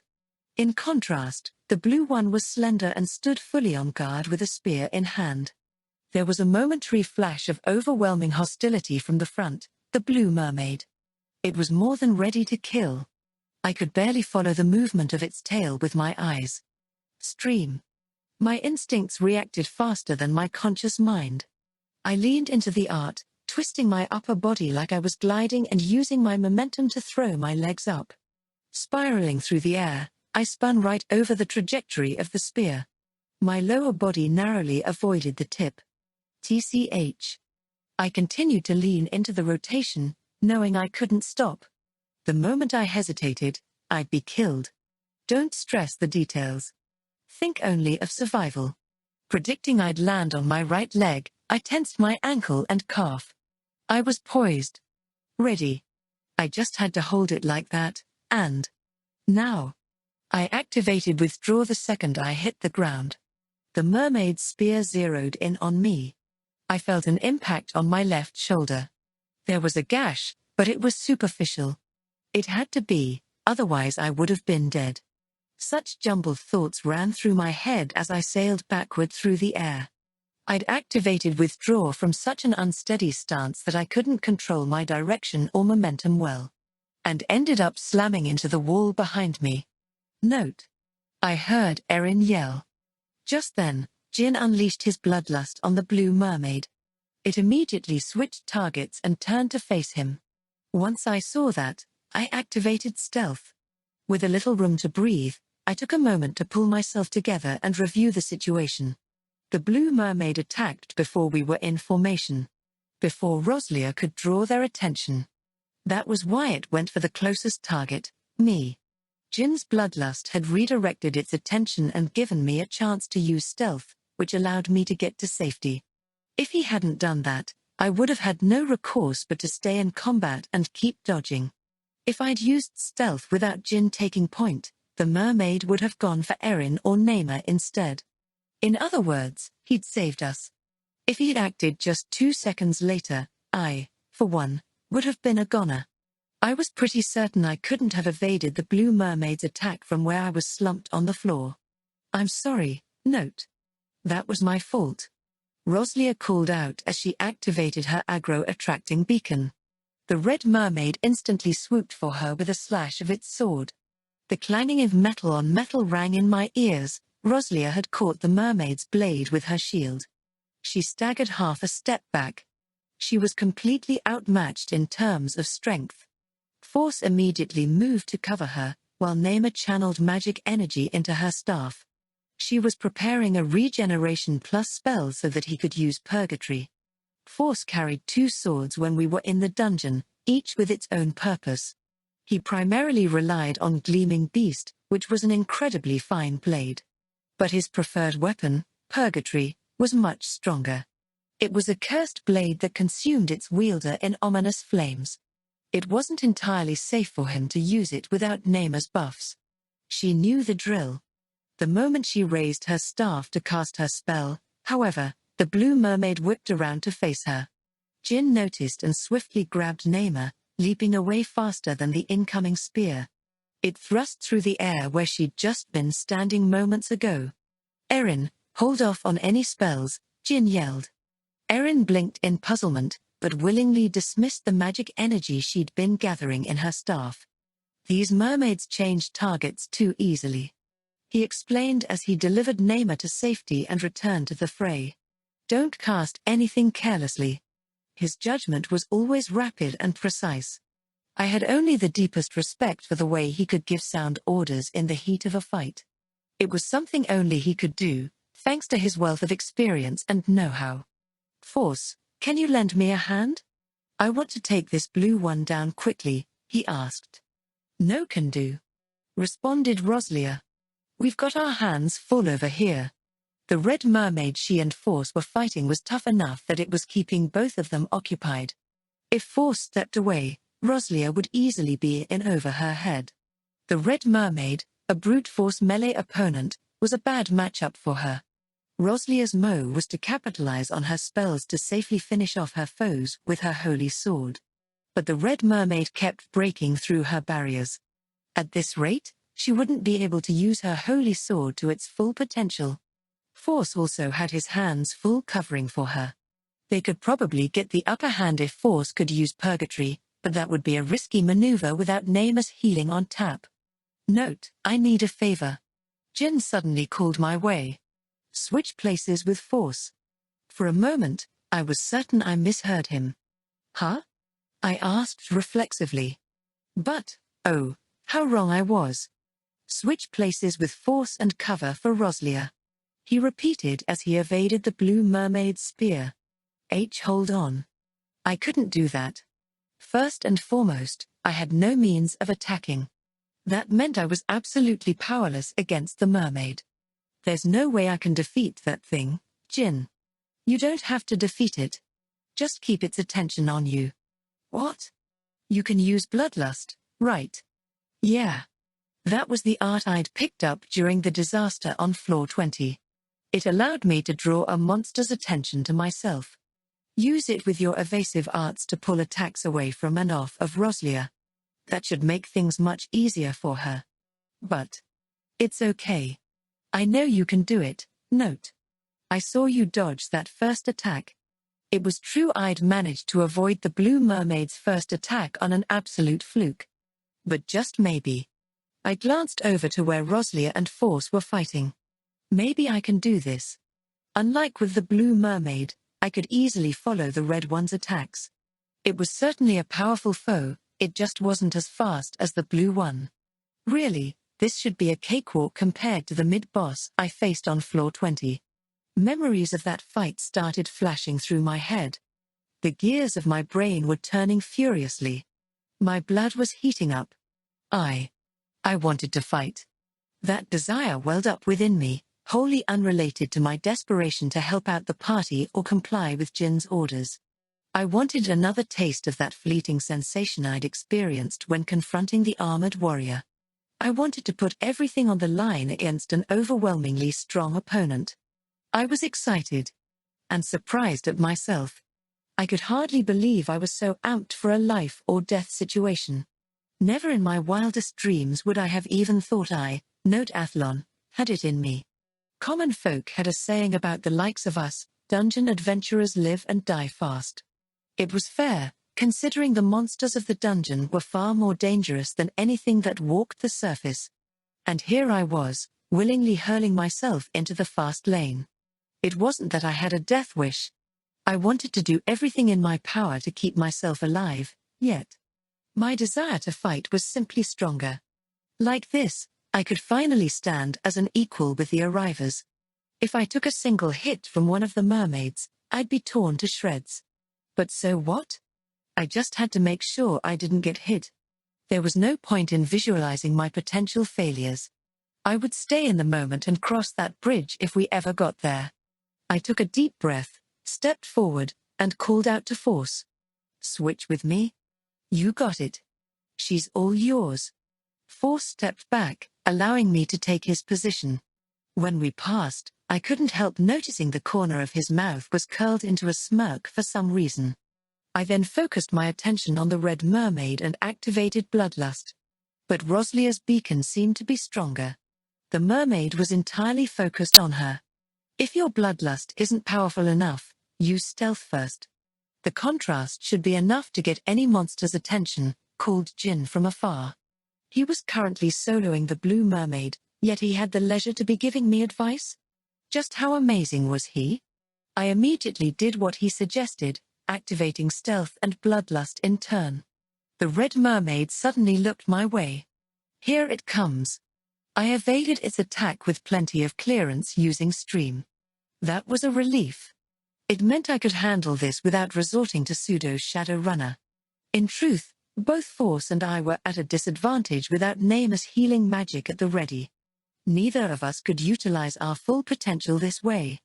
Thanks, note, Roslia said as she dug the tip of her holy sword into the mermaid's shoulder. Since Force didn't have any aggro grab arts, monsters usually went after Roslia when they were paired up together. With me here, however, Roslia could focus on offense instead of defense. She'd landed that attack just now because I'd taken point. This is the first time we've fought together like this, she mumbled, seemingly pleased as her sword danced through the air. Now that you mention it, yeah, I said with a grin. You're usually the one protecting me, huh? This was my first time fighting alongside everyone since I'd joined the party. I was finally doing what I'd wanted to all along. When I realized that, I couldn't help smiling. I let that sense of satisfaction fuel me, kicking myself into high gear. I dropped low, my torso nearly hitting the ground as I deftly ducked under a sweep of the mermaid's sword. That was another evasive art I'd learned, sinking walk. Don't overdo it, note. I can take a few attacks, too. I mean, I'm thrilled you'd jump in for me, but also terrified. Roslia seemed to think I was being reckless. I personally felt like I could do more, but I valued her opinion. Maybe I was getting a little too fired up. All right. I'll let you handle things for a bit. At Roslia's behest, I backed up and cloaked my presence with stealth. The red mermaid immediately turned on her, drawn to beacon. I used the opportunity to catch my breath, then waited for my next chance to use Bloodlust. We didn't need to defeat the red mermaid. We just needed to buy time until the blue mermaid was defeated. After all, Jin and Force were our real strike force. I glanced over to see how they were doing. Force had just landed a direct hit on the blue mermaid's lower half. Good. They'd wrap things up soon and be over here in a matter of minutes. There was no need for us to rush. Just stay calm and buy time. That was all Roslia and I had to do to win. I took another deep breath, then activated Bloodlust once more. Jin and Force summarily defeated the blue mermaid afterward. With that, my job was complete. I tagged out with Jin and Force, who teamed up with Roslia against the remaining red mermaid. Outnumbered 3-1, it didn't stand much of a chance. The match was settled within minutes. Thus we successfully conquered floor 19. It was crystal clear, however, that things would only get tougher yet as we proceeded. The difficulty of each floor had steadily been ramping up as we went. Floor 19 had given us plenty of trouble along the way, including the mid-boss resistant multiple types of magic and the floor boss who aggressively targeted spellcasters. Only a party with a balanced team setup would have been able to make it through. And now. Next up was floor 20, the wicked labyrinth Erin and I were stranded in for 2 months. Yet strangely enough, I wasn't afraid. Perhaps it was because I'd regained my confidence with my newfound combat role in the Arrivers, the decoy. Sure, I couldn't use any attack arts. But I could hold aggro and kite like hell. So what if it took me 10 times longer than anyone to defeat a monster? That wasn't my job. My role here was supporting everyone else so that they could do their best. In the end, the solution to all of my woes was surprisingly simple. The 6 of us were one party. We all had our strengths and weaknesses, and we fought together as complements. Finally, it seemed. At long last, I was starting to understand the true fun of being an adventurer. All kinds of disaster. Come on. Let's go. Where, though? One morning after clearing floor 19, I was in my room contemplating what to do with myself when there came a knocking at my door. It was Erin, outfitted with her robe and staff despite us having the day off. She immediately proceeded to rush me out of my own room. It was all so sudden, I could barely follow what was happening. Seeing my confusion, she said emphatically, "We're going to Valkyrie's base, of course." What? To raid them? Obviously not. I'm going to learn magic. Reese is taking forever to negotiate with the old witch, so I figure I might as well try asking myself. Reese was indeed having a tough time persuading Kathy. At this rate, Erin could be on hold forever before we got a real answer. But at the same time, it felt pretty careless for her to go barging into their base herself. I mean, she called Kathy an old witch just now, didn't she? If she said something like that to her face, we could have a full-on war on our hands. Is this really a good idea? I couldn't help asking. If you say anything rude, it's only going to add fuel to her fire. Not even I'm that reckless. Really? I shot her a dubious look, and she pointed to her mouth in response. Look, haven't I been nicer when I talked to you recently? I guess so. I'm sure you've noticed. I can do anything when I set my mind to it, so don't you worry. Yeah, okay. If you say so. Have fun, then, I said, turning away with a wave. Erin then grabbed me with great force and demanded, "You're going to make me go alone?" Counter question, why do I have to go with you? So much for that plan, I guess. I was hoping she'd just let me walk off, but that clearly wasn't gonna fly. We promised our lives to each other on floor 20, but you won't go to your death with me? So you want to take me down with you? I have no interest in waltzing into a death trap on purpose. Besides, this whole thing is your fault for pissing her off in the past. That's true, but... Stop looking at me with those pleading, quivering eyes. You're making it hard for me to say no when that's clearly the right answer. All right, I sighed. But just this once. Thank you, she exclaimed, clasping my hand and leaping for joy. It seemed like I'd developed something of a soft spot for Erin. I gladly would have turned her down immediately had she barked orders at me like she used to, but when she took the humble approach, I just couldn't help it. Maybe I was a bit of a sucker too. Let me get ready, then. You can wait outside for me. Okay. Just don't sneak out through the window while I'm not looking. Hey, not even I would go that far. So this is Valkyrie's base, huh? Erin remarked. I can't believe we're really here. I groaned, looking up at the building. It was a stylish wooden structure that resembled a mountain cabin. The ornamental plants and flowers that decorated the window frames showcased the TLC the Valkyries put into their home base, especially compared to Arriver's HQ. It was consistent with their natural vibe, and the aesthetic was a nice touch. Erin, however, didn't look too impressed. What's with that reaction, Note? She asked, clearly displeased. I couldn't help it. I'd heard so many terrible rumors about Kathy. She was so notorious that I didn't want her anywhere near Erin, an equally loose cannon. It isn't too late to turn back now, you know, I said. We could just give up and go home. What are you on about? That would be a total waste. We've already gone to the trouble of coming here. The least she owes me is a meeting. So, just to be clear, do you really know how to behave yourself? The way you're talking just sounds like you're itching to pick a fight. It's fine.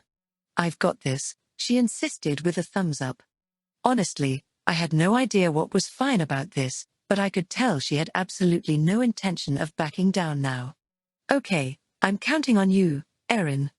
Now hurry up and ring the doorbell so you can get this over with. Huh? Aren't you going to do the talking for me? That's the least you could do for yourself, Erin, I said with a frown. I was here to support her, not hold her hand. Thankfully, she seemed to get the message. Fine, I'll do the talking. Just stay by my side, okay? Okay. That much I can do. There, she grabbed me by the arm and started pulling me toward the wooden front door. Let me just be super clear here, Erin, I admonished her. You can't say anything that'll make her mad once we're inside. Not one word about men, age, or how superior you are as a mage. Do you really think I'm that stupid? Note. Erin asked as she rang the bell. A clear chime resounded, followed by silence. Neither Erin or I said a word, we were too nervous. I could tell via enemy search that someone was approaching the door. It wasn't Reese, though. Probably another Valkyrie member. They leaned up against the inside of the door. I thought they were just checking the peephole to see who it was. But then there was a sudden explosion of hostility. Watch out, Erin.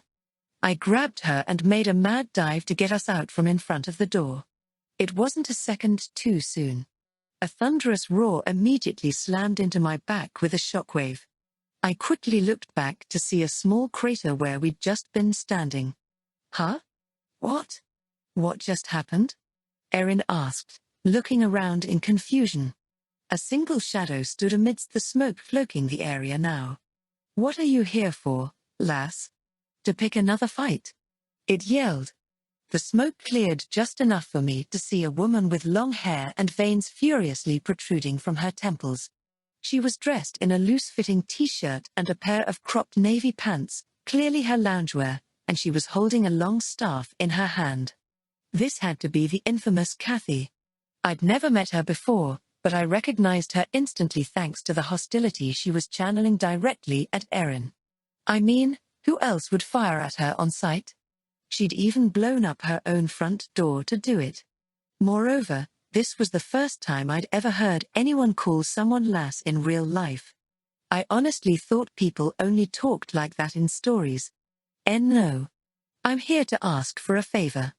Erin proclaimed, desperately waving her hands from underneath me. Instead of lowering her weapon, however, Kathy angrily began charging her staff with more magical energy. First you come knocking on my door with a man on your arm, and now you're hiding behind him for protection? Who's he supposed to be, your lover? You came to brag about getting yourself a man, didn't you? Okay. So she was upset about how this looked. I mean, I was right on top of Erin. And, come to think of it, Erin was anxiously clinging to my arm when she rang the doorbell too. Kathy probably took it the wrong way. What were you thinking, Erin? This is partially my fault for not realizing it sooner, but you were supposed to be careful. My lover? What? No, note, and I haven't gotten that far yet. What are you being all coy for? Now's the time to deny it for your life. Kathy's already a raging inferno, Erin. Dousing her with oil is not going to put her out. I'll kill you both, Kathy roared. No, don't. At least spare note. Erin begged. There you go flirting again. That's it, the man dies first. Erin really had no intention of bringing this situation under control, did she? She had to be goading Kathy on purpose. If not, that might actually be worse. Die. She railed. I activated withdraw just as light flashed forth from the gem on the end of her staff. I grabbed Erin and made a mad dash to escape the spell. I then activated stealth so we could get away for real. Sorry, Erin, but I'm pretty sure that was the end of negotiations. Just give up for now. Where'd you go, lass? Come out and show your face. We made a beeline back to Arriver's HQ from there, the roars of an enraged demon echoing through town behind us. The day after that whole debacle, I gave Reese an earful for just heartlessly watching from the window when Kathy flipped out on us. In turn, she tried to blame me for the front entrance of Valkyrie's base being blown to smithereens, emphasizing how much work it took to calm Kathy down after the fact. At the end of our discussion, however, we both agreed that it was entirely Kathy's fault. The argument only took the entirety of our morning training session. For the record, my critical training was progressing slowly yet steadily. I could effectively use the art now, but not with satisfactory precision. I could output enough damage to hurt monsters on the surface, just not enough to finish them off. It wasn't practicable at all in this state. Compared to the monsters that spawned on the surface, the monsters of the dungeon were far more formidable. It would be accurate to say your average attack against a surface monster wouldn't even scratch a dungeon mob. Maybe Reese was right. Maybe I really didn't have the sense for combat. I just couldn't get the feel for it like I had with evasive and support arts. Or maybe believing that was simply holding me back. Reese said she had business to attend to that afternoon, so we wrapped up after our morning session. I was a little disappointed to break early, but I couldn't object, so I reluctantly returned to HQ for lunch. While I was eating, I could detect Erin just waiting for her chance to approach me. So as soon as I cleared my plate, I turned to Naima, who was humming as she headed up to her room. "Would you like to go shopping with me, Miss Naima?" "Notes inviting me out? How rare. Have you finally fallen for me? Why would you jump to that conclusion? I'm just asking if you want to run errands together. So, what do you say? Want to go shopping?" "Yeah, sure. Naima will go get ready. Just make it quick, or else I'll get caught." "What do you mean?" Naima asked curiously, her head cocked to the side as she entered the room. Just then, I heard the footsteps of a silver-haired misfit rounding the corner. "Oh, there you are, Note. I have another favor to ask. Would you come with me again to ask the old witch?" "No way." I made sure to shoot her down immediately. She was asking for the impossible, after all. Her opponent was simply out of reach. Some people couldn't be reasoned with. And while I didn't know for sure Kathy was one of them, I had no interest in risking my life again to try to find out. "Sorry, Erin, but if you still want to talk to Kathy, you'll have to go yourself. She's just more likely to attack if I'm there, anyway. Please. I'm begging you, Note. I don't have anyone else to ask." "Nope, not doing it again. I have plans with Naima, so I can't go regardless." "But..." I'd made said plans just a minute ago, but the point stood nevertheless. Unaware of my crafty scheme, Erin dejectedly relented and left alone. Naima returned shortly after, having changed her clothes. "All ready to go?" I asked. "Yup. Naima can't wait to go shopping with Note." I didn't actually need to go shopping at all, but I couldn't stand Naima up with an eager smile like that. I had another errand to take care of that involved her, however, so I figured I'd get that out of the way while we were out together. Down the road to the right from Arriver's HQ was the market, and down the road to the left was the dungeon gate. As such, we always took a right turn when we were going shopping. So Naima was rightfully confused when I took a left instead. "Huh? Note, the market's the other way." She was right, of course, but I had something else in mind right now. "It is, but there's a bit of a troublesome matter I need to settle before we go," I explained. "Do you mind if shopping waits?" "I suppose not." She looked a little discontent, so I added, "This concerns you, Miss Naima." "What?" She looked up at me in puzzlement, seemingly oblivious to the matter at hand. I couldn't blame her, though. I was probably the only arriver who'd noticed. I took a few steps to the left past our front door, walking over to the gap between our house and the next. Naima watched quizzically as I stared down the gap, which was far too narrow to be a proper alleyway. "Is something wrong?" she asked hesitantly. "Can you see anything there, Naima?" "No." Wait, is it a ghost? Naima can't stand ghosts. Save me, note. No, it's not a ghost. Personally, I think it's something much worse.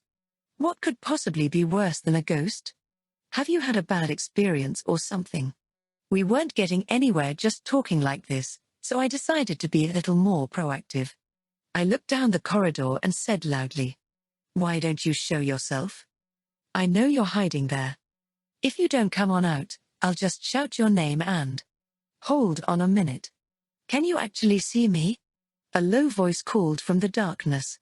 It must have seemed like it came from thin air to Naima, who leapt behind me in fright. "Wah, it's a ghost!" she shrieked. "No, Naima. It's Mr. Hugel. You remember him, don't you? He's the guy who hit on you as soon as you met." "Apologies for that," he said, emerging from the shadows and bowing politely. It was Hugel, wearing his silver broadsword across his back. Naima and I had inadvertently learned more than we cared to about him a couple weeks back. "Did you need something from our party? If so, the front door's over there," I said, pointing to the entrance Naima and I had just emerged from. Hugel glanced over at it, nodded, then said, "About that. I actually came to talk to you, note." "That's a lie. I know you've been hanging around here." I'd intentionally baited him with that question. I'd actually known, courtesy of enemy search, that Hugel had been staking out our HQ for several days now. He used some kind of art or artifact to cloak himself, so the other party members hadn't noticed him. I myself had only detected a hint of an odd presence at first, but once I focused on it, his image gradually became clearer. And now that I was familiar with the way he disguised his presence, I could detect him without error. "Are you stalking Naima, by any chance?" I said, voicing my theory. "No, no," he insisted, waving his hands in denial. "Then why are you hiding, exactly?" He faltered, looking around aimlessly before nodding. "You caught me. I'm a stalker." "Wait, what? Honesty is a virtue and all, but I'm not so sure you should straight up cop to that." I could already feel a headache coming on. How was it that the people around me all seemed to have a few screws loose? I pinched the bridge of my nose. "Please do something," begged Naima, trembling as she tugged on my sleeve. "What, though?" I asked in exasperation. "It's your fault he's here. Take responsibility." "I don't think that's quite right. Why don't you just turn him down again?" "Oh, right. Sorry, but Naima isn't interested," Naima declared, emphatically turning to Hugel with an apologetic bow. Hugel blinked in bewilderment upon being rejected with a run-up. Did I just get shot down again? I mean, what did you think was gonna happen here? That's not what I meant. Hugel continued to grumble in a voice so low that I couldn't quite make out what he was saying. I considered asking him to repeat it, but I could feel the stitches in my sleeve starting to pop. I looked down to see Naima pulling so hard that I thought she might rip my shirt clean off. "Let's get out of here and go shopping already." I didn't want her to tear my shirt, nor did I care to hang around chatting with an honest-to-goodness predator any longer than I had to. I issued him a final warning for Naima's sake. "I don't want to catch you following Naima around anymore, Hugel." He politely bowed his head and apologized. "I'm sorry for the trouble I've caused." I was a little surprised by how readily he seemed to back off, but Naima was still fiercely yanking on my sleeve. I decided to go along with her. "Oh, actually, one more thing," I said. There was something I'd forgotten to do. I took a deep breath, then shouted from the pit of my stomach, "Guards! I was hoping you'd forgiven me." As if. As someone who was once falsely arrested as a predator, I would never overlook the real deal. Another good deed done for the day. Revenge match. Once I was released from the unique floating sensation of using the warp crystal, damp air filled my nostrils. It was almost nostalgic, the mere smell of this place conjured countless memories. So much had happened down here. And it had already been a month since then, huh? How strange. It simultaneously felt like it was just yesterday and a lifetime ago. Erin and I had returned to the labyrinth of endless despair, Floor 20. The whole ordeal was still fresh in my mind. We were first blown down here from floor 17, where we tripped a teleport trap.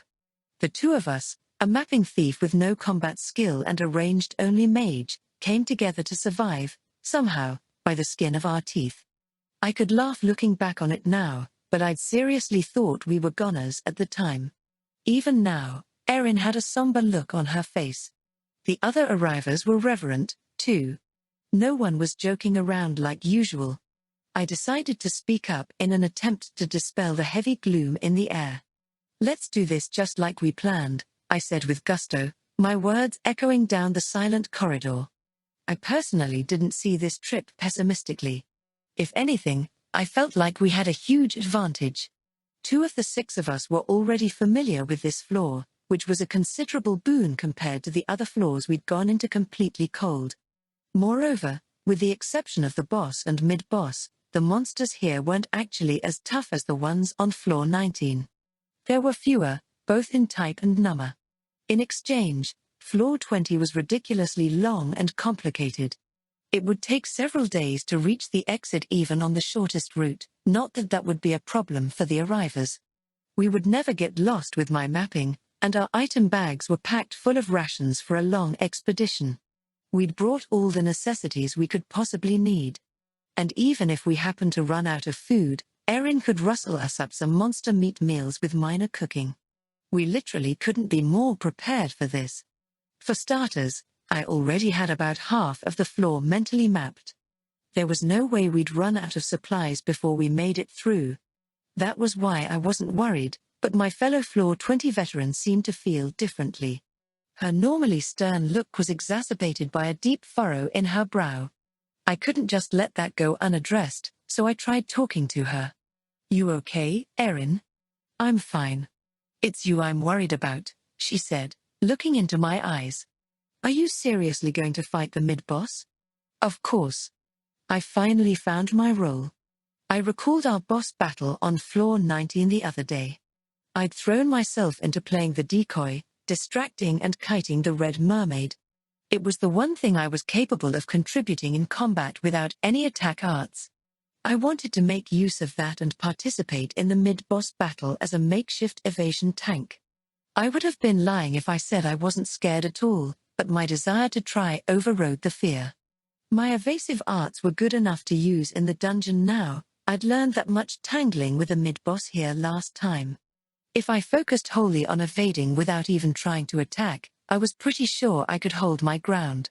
Plus, I'd seen this mid-boss before. I remembered how it attacked, and this time, I had the support of my entire party behind me.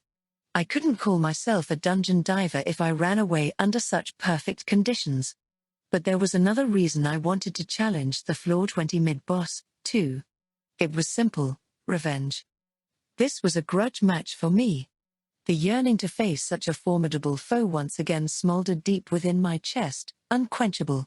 The silver-armored warrior standing tall in the center of the chamber, naginata in hand. A thick miasma visible to the eye enshrouding its body. The face of a bloodthirsty demon decorating its mask. If I closed my eyes, I could see it clearly in my mind. And it wasn't just a creature of my imagination. It was real, very real. I could sense it even now. There was an intimidating presence detectable just ahead in the center of the room beyond the boss door. There was no point in standing around any longer. Nothing would be resolved by waiting. "Miss Namer. Your buffs, please." "Got it." A feeling of exhilaration filled me as Namer replied, a side effect of her spell that enhanced my physical strength and natural healing abilities. I should be able to withstand using pseudo-shadow runner with this. I restlessly moved my fingers, venting the excess energy coursing through my body. It was a strange sensation, but not an unpleasant one. "It's fine. Everything's going to be okay. All right, let's do this. Everyone ready?" I asked, looking at my teammates. Once they all nodded, I expelled all the air from my lungs. My job was to be the mid-boss's opening target. Pseudo-shadow runner. I ran as my body felt like it was freezing over, blazing past the scenery of the narrow corridor. The sconces on the wall lighted the way. It was a straight shot from here to the armored warrior. There was nothing between us now. I projected my bloodlust at the enemy before me in a declaration of war, signaling the start of our battle. Our eyes met. The warrior made an intense impression. Goosebumps broke out all over me. We'd make contact in less than a second now. Any given moment from here on out was a matter of life or death. As soon as I entered the central chamber, I leapt toward the armored warrior. Stream. Accelerated by the effects of pseudo-shadow runner, I left my own shadow behind. I was moving so fast that I couldn't see any more. I evaded the incoming Naginata solely by what I could sense. The weaving path I took was like a black shadow trailing beneath the polearm as it swung. I proceeded to activate backslide and glide out from under it as I rotated, the bottoms of my soles hot with friction as I slid. Though I was leaning in a forward-bent posture, I took care not to lose my balance as I went. I then tried to get behind the armored warrior, but it didn't go as I'd hoped. The mid-boss bent its armor-clad knees, and then it was gone. The next thing I knew, it was right in front of me. Its Naginata tore through me, or rather, a shadow of me. It wasn't my real body. I'd used the evasive art phantom, which created an afterimage of its user as they moved at rapid speeds. In other words, the Naginata had only caught a shadowy illusion. The armored warrior was confounded for a split second, and I used that opportunity to activate withdraw and get some distance. If the circular room was like a clock face, I was moving toward 10 o'clock. The entrance was at 6 o'clock, and I could now detect 5 presences coming in that way. Jin and the others had finally caught up. Our MVPs in this fight would be Jin and Erin. Erin would fire moderately powerful spells while Jin and I took turns distracting the mid-boss. Jin would go on the offensive too should he get the chance. We'd worked out this arrangement to make things easier for me. I'd sparred with Jin countless times for training, so I was keenly accustomed to his attack patterns. Erin and I had also been through hell together, so we'd worked out our own special breed of teamwork. In contrast, I didn't have much experience fighting together with Force or Roslia. I wasn't overly familiar with their fighting styles. Since our opponent wasn't that much larger than your average human, rushing it with too many people at once would make it difficult to coordinate. This was why we'd decided to have 2 people attack in turn while everyone else hung back, not that they'd be sitting on their hands, mind you. The party members on the rear line would be watching Erin and protecting her from the mid-boss if it came her way. They'd also be ready to step in on my behalf if I needed backup. Once we were all in position, the Arriver's attack on the mid-boss began in earnest. Lightning burned the back of the armored warrior's head, Erin's doing, of course. It tried to turn around, but a deep cut was suddenly gouged into its neck. That was Jin. He'd landed the attack in perfect tandem with Erin. The armored warrior thus turned toward Jin, but he was nowhere to be seen. He'd activated stealth to hide himself. Of course, stealth wasn't an almighty art. It was significantly less effective against an enemy who already knew you were there. To make sure he eluded the mid-boss, I activated an intense burst of bloodlust before the warrior could find him. That drew its attention to me, or so I thought, but then there was another flash of light. It was the glint of a second slash from Jin. His black blade weaved between the warrior's arms to tear into its right shoulder. Dark red smoke poured from the wound. It was almost like the damage was materializing into fury. I leapt out of the way as I watched on. The mid-boss's Naginata cut an arc in front of my stomach. It wasn't going down without a fight. It had reflexively responded with a sweeping counterattack the moment Jin hit it, but such a wild swing would never hit me, much less a master assassin. One slash. Then another. Jin's black blade thrust forward like an arrow, then pulled back without pursuing too far. His power was on full display as he countered the armored warrior's counterattack. He then negated his presence with stealth when a clap of thunder roared through the room. Erin's lightning spell crashed into the warrior, deflecting off its armor and scattering around the room. Withdraw. I managed to evade a bolt that came my way. Wait, why had a bolt come my way in the first place? Watch it, Erin. Sorry. It wasn't like Erin's shaky aim was anything new, and the ricochet wasn't entirely unexpected. But I was still a little peeved. What would she have done if I hadn't dodged it? I mean, she'd probably fired assuming that I would. She'd even apologized, but she sure didn't look sorry to me. I took a deep breath to calm myself, and in that moment, the mid-boss turned its attention to Erin. I used bloodlust in a panic, and the sharp glint of its eyes fell on me accordingly. I let the armored warrior's low kick sail by before evading a follow-up sweep of its naginata by bending my back. I then jumped away, cutting an arc through the air as I leapt. Jin covered me as I landed, attacking from a low position that made use of his rotation. His black blade lashed out like a whip, wreaking havoc on the warrior's armor. It was a clean hit, probably the most damaging one so far. It left a deep wound that ran from one side of the mid-boss's waist to its opposite shoulder. Dark red smoke billowed out and rose toward the ceiling. Jin specialized in fighting humanoid monsters. This was something I'd come to realize over the course of the 19 floors we'd cleared together so far. I once asked him about it, and he admitted it readily. Compared to other combat-oriented battle styles, assassins didn't have any big, bold attacks. Their specialty was killing people quickly and quietly. That was why Jin was most effective against human-like foes. This armored warrior's strength was far beyond anything human, but its movements were fundamentally similar. It was right in Jin's wheelhouse. It was reassuring, really. I felt like he could probably win this fight alone, even without Erin's support, so I was perfectly comfortable leaving things to him. I activated stealth and pulled back a little accordingly. I had to be careful not to get in his way. I took the chance to shake out my hands and look myself over. Everything seemed to be good. I was still in perfect working order. I then nodded to myself, stepped forward again, and activated bloodlust. This should be a piece of cake. After having my presence cloaked with stealth, bloodlust was bound to get the mid-boss's attention. To the upper left. The right side. A pole thrust. One thrust, followed by another. Then a slash. To the upper left again. An upward slash. An overhead slam. One thrust. Then two. Then three consecutive ones. An upward slash. A sweeping horizontal one. I barely had time to breathe as I narrowly evaded its barrage of fierce attacks. The armored warrior had just braced itself to sweep back from the opposite side when Jin's blade reached its neck, leaving a gash deep enough to sever an artery. Had it been human, that would have been a fatal blow for sure. But this was the mid-boss of floor 20. In lieu of blood, white smoke poured out of the wound. The armored warrior was still going strong. The smoke dispersed through the room like fog, almost like an aura around the warrior.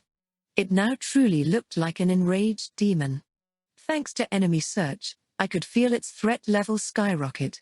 The monster seemed to grow stronger each time it was damaged. I held back a bitter laugh as I called out, "Force, it's your turn now." "What?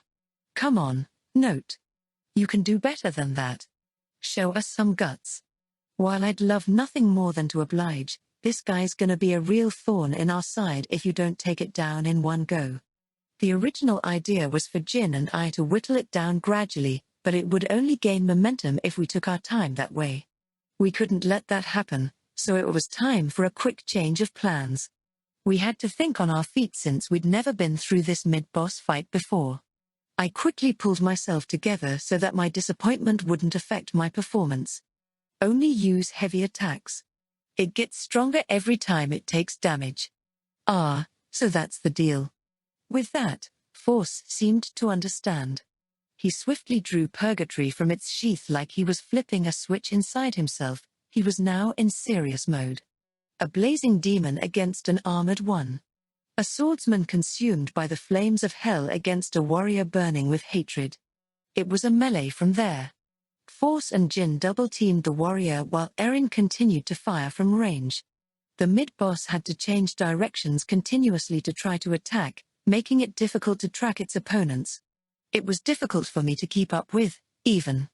If I let the mid-boss's attention get away from us for a second, one of us might pay for it with our lives.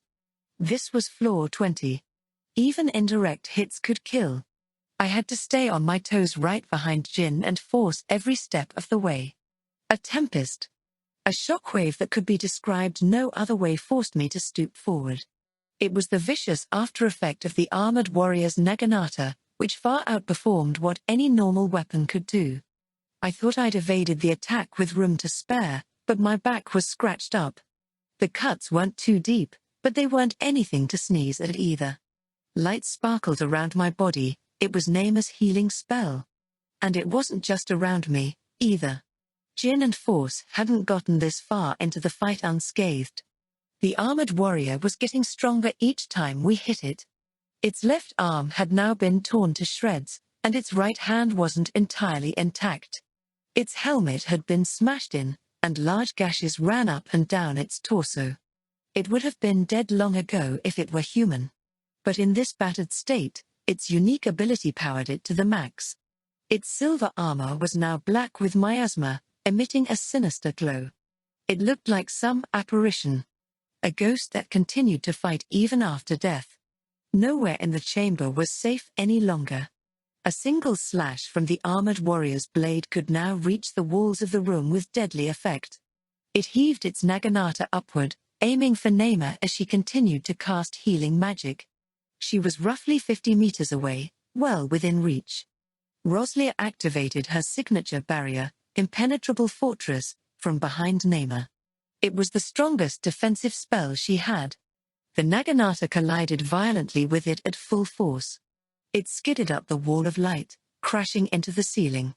Roslia's barrier had won out. I looked to the armored warrior, whose naginata was nearly jammed into the ground by its left foot from the recoil of that last attack. This was our chance. Perhaps our biggest one yet. If we didn't seize this opportunity, we'd be in for another fierce onslaught. And we couldn't risk that. As such, we needed to go on the offensive now. We had to attack, and win. I braced my feet, preparing to accelerate. I knew everyone else was probably thinking the same thing right now, even without exchanging a word. We were all ready to end this. The first to move was Jin. He leapt forward enshrouded in Shadow Runner, the far superior version of my pseudo-Shadow Runner. His speed was incredible, but he was obstructed by the mid-boss's naginata. He couldn't quite close in all the way. That meant it was my turn.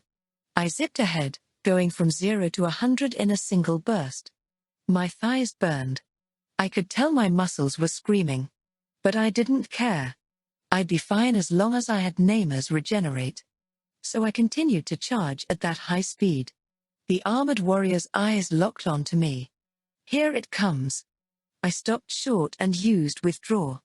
The momentum I'd built up had nowhere to go, sending me flying in an unexpected direction. My ankles twisted unnaturally. But thanks to that, I was able to evade the armored warrior's slash. I didn't have to worry about the rest after that. The other members would handle it. First came Jin's attack, a deep slash on the warrior's left cheek. The moment it turned its attention to Jin, its body collapsed on the ground. That was the doing of our third MVP. Our party leader had finally shown his stuff. The mid-boss's head was flying through the air, helmet and all. It traced an arc and then hit the floor. Force towered on the other side of the collapsed warrior, his blade held high. The fight was now over. The mid-boss's presence had vanished from my mental map. My revenge match was a complete and utter victory. We continued to explore after defeating the mid-boss, going on to clear the rest of floor 20. The expedition took over 2 weeks, at which point we finally reached the boss chamber. The boss itself was far more formidable than the mid-boss had been. So much so that we had to retreat at first, but we were able to clinch the fight on our second try and return home victorious. The arrivers were now the only active party to have cleared the middle floors, that is, floors 10 to 20, of the dungeon. It was a tremendous achievement that took the bustling town of Purif by storm. It became obvious when we next went to visit the dungeon guild after the fact. People were talking. Hey, isn't that Jin from the arrivers? You mean the party that just cleared floor 20? Who's that with him? Dunno. Isn't that the girl snatcher? What? So he kidnaps girls? I stood there silent for a moment, then turned to my party mate. Jin, please beat those people up for me. Don't say such violent things.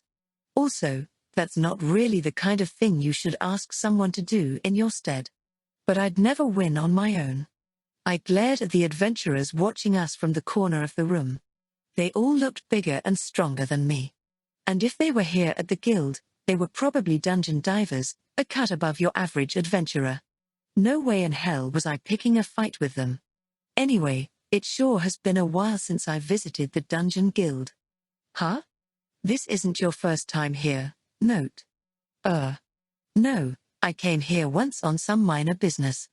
Said minor business was staking out the place with Reese. We were trying to find a potential lover for Kathy to lift her spirits and get her to agree to mentor Erin. That was how we'd met Hugel, which turned into a huge disaster after we regrettably discovered that he was a predator. The whole thing was just one giant embarrassment, so I didn't care to rehash it for Jin. Anyway, Jin and I were at the guild today to take care of some paperwork. There were apparently all kinds of procedures that had to be followed in order to update the arriver's new floor record. I'd spotted Jin leaving the house on his way here and offered to come along, since I was free. This is the first I've heard about having to report clearing floors to the guild, though, I said, eyeing the form Jin was filling out beside the reception desk. He replied without looking up, there are lots of other things to report too. Really? Isn't it exhausting to handle all this yourself? It is, but at least I know it gets done right this way. There were a couple of times back in the early days where we got suspended from dungeon diving because Force messed up the paperwork, you know? Wow, you've really had it rough, huh? Like I said, that was back in the early days. There was so much we didn't know. Every little thing was a challenge. But it was all a lot of fun. It was just the two of you to start, right? I heard that Neymar and others joined up later. Yup, that's right. We couldn't find any other members in the beginning. That was hard. Force had exceptionally high standards for letting people join. And since we didn't have any experience dungeon diving, we couldn't exactly recruit by reputation. But you got Neymar to join, didn't you? We came across her back when she was still too shy to find a party for herself, so she became our third member after a rather long series of negotiations. And you've had other party members come and go since, right? Most quit within 3 days. But more recently, we got Erin. Then you and Roslia. And that's how we ended up with the arrivers as we currently stand. It's kind of strange to think about the arrivers any other way. It's almost like talking about a different party. Well, that's perfectly natural. You've only ever known the arrivers with our current lineup. But it's different for me. From way back when it was just me and Force, up to the present with the 6 of us. Those days are all precious memories to me. Jin had a proud look on his face when he said that. It made me a little jealous of what he had that I so desperately lacked. The sun was setting when we left the dungeon guild. We'd gotten a pretty late start to begin with, so the stars were twinkling in the twilight sky overhead by the time we finally wrapped up all the complicated paperwork. The smell of dinner cooking wafted from nearly every house in the residential district. Erin probably had something waiting for us at home, too. I was so distracted with the unique bustle of town as night fell, we were there before I knew it. Jin went to open the front door for us. I'm going to check the mail, I said, strolling over to the box. Jin normally checked the mail in the morning and evening. No one else usually bothered unless they were personally expecting something. I yanked open the light blue wooden box and peeked inside.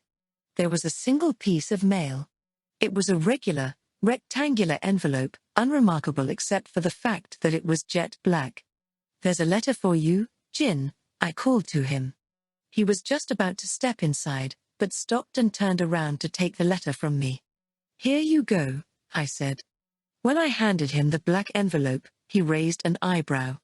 I wonder who it's from, he mused, cutting it open without hesitation.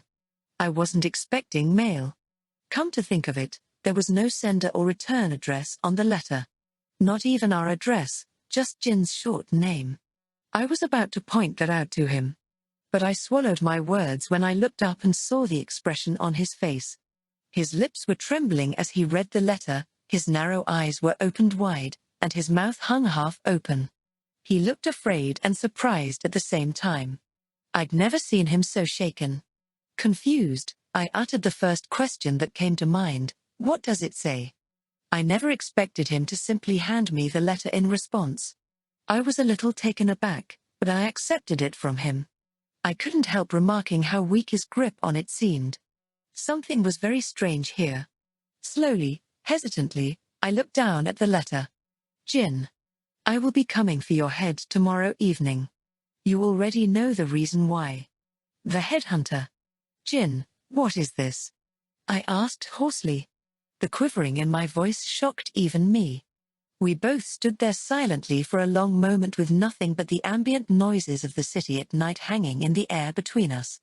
I eventually opened my mouth to try asking again.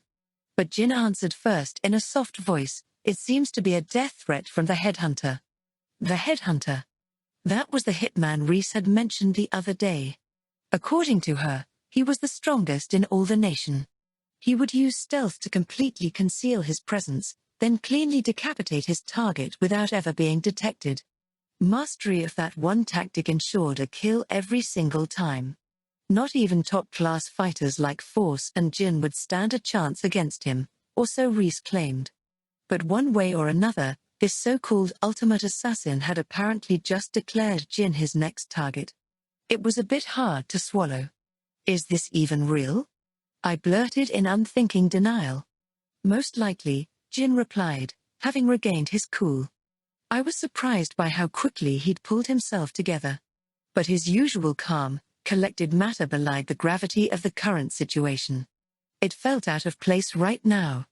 If it's real, I began, why would he send a letter like that? I mean, if he really wanted to kill you, why warn you in advance?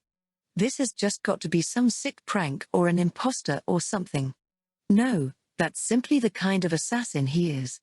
I understand your reservations, but you probably don't know about the headhunter's true nature. His true nature? I mean to say he doesn't choose his victims at random, Jin clarified, pointing to the second sentence of the letter. You already know the reason why.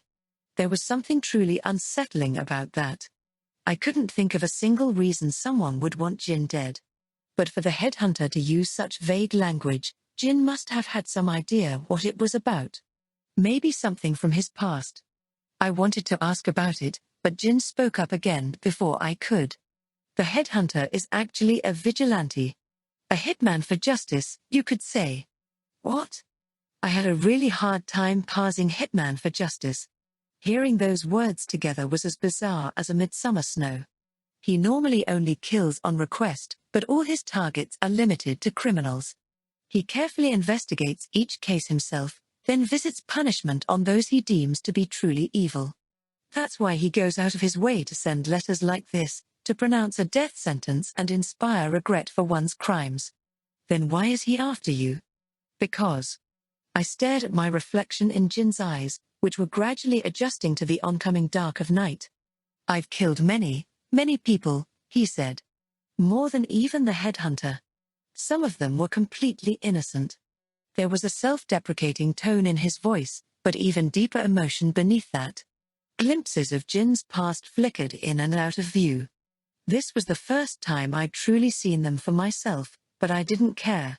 I didn't know the Jin of the past. I only knew him as he was now. To be honest, even after he'd told me himself, I still had a hard time believing he used to be an assassin. The Jin I knew was kind and reliable. He was my savior who'd pulled me back from the brink of despair. And this headhunter knew nothing about him.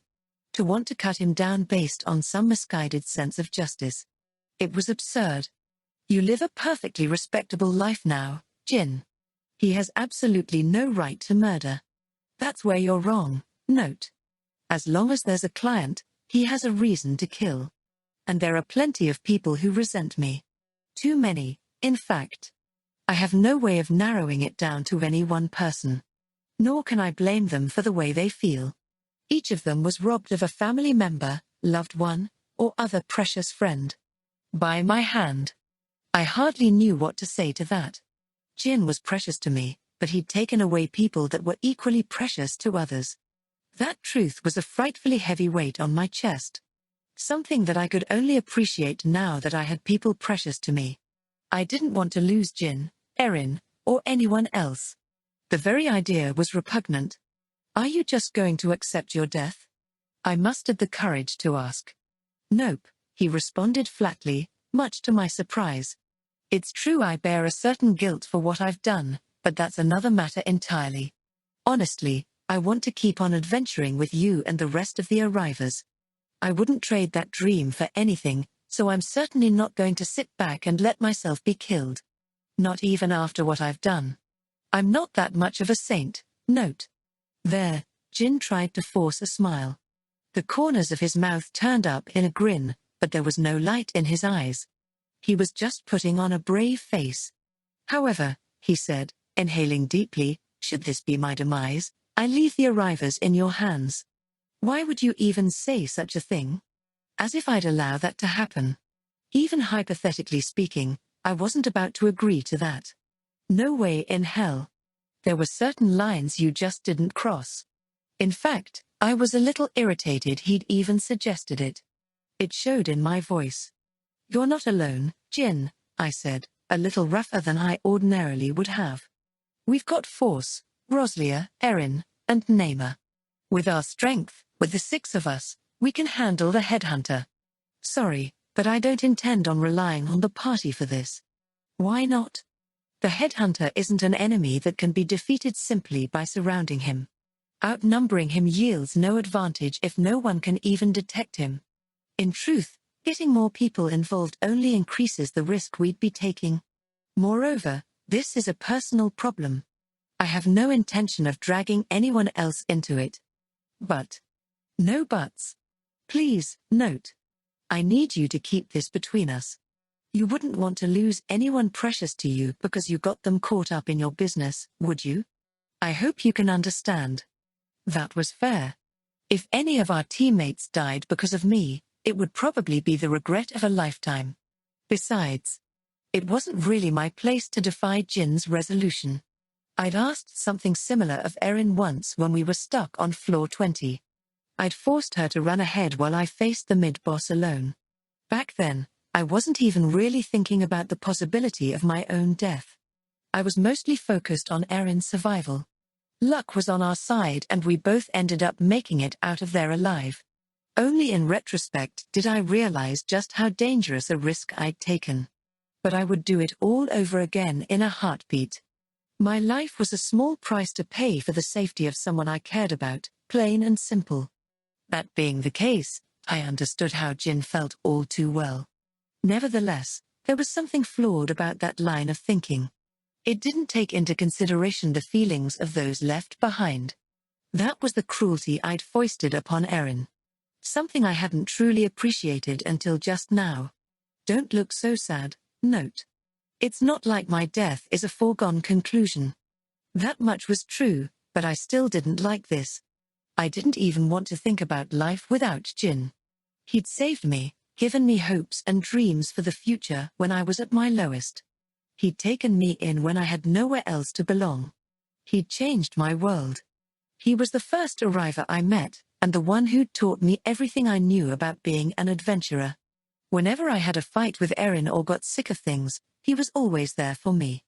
I wouldn't have made it here if it weren't for Jin, and I wanted to see how far we could continue to go together. In the heat of the moment, I, clumsily and earnestly, tried conveying all that. I didn't mince words. I bared my heart to him.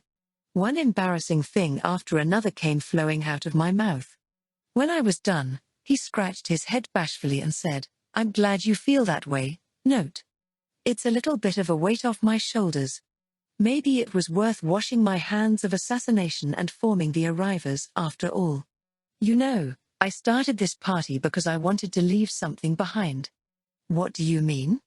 "A name, an achievement, anything. I just wanted to create something. My whole life before the arrivers was centered on taking things from other people. I thought, Maybe if I could raise an adventurer like you, that I'd be giving something for a change. What are you saying? Seriously, how could he say that? Because I. No, because we. It's not just me, Jin. Force is grateful too. More than he'll ever be able to tell you. And I'm sure the same goes for Erin and Naima, even Roslia. You're the heart of this party. You're what brings us all together. You've given us each exactly what we needed, and we'll never be able to thank you enough for it. We all need you here, so please. Don't talk like that. I see. There, Jin looked up. The stars sparkled brilliantly against the dark backdrop of the sky, as if to proclaim their existence. Though each individual light was small, together they seemed to illuminate the night. I've already made a difference without realizing it. And in return, you've all made such a difference for me. I'm just glad I was able to give something back. Raising the curtain.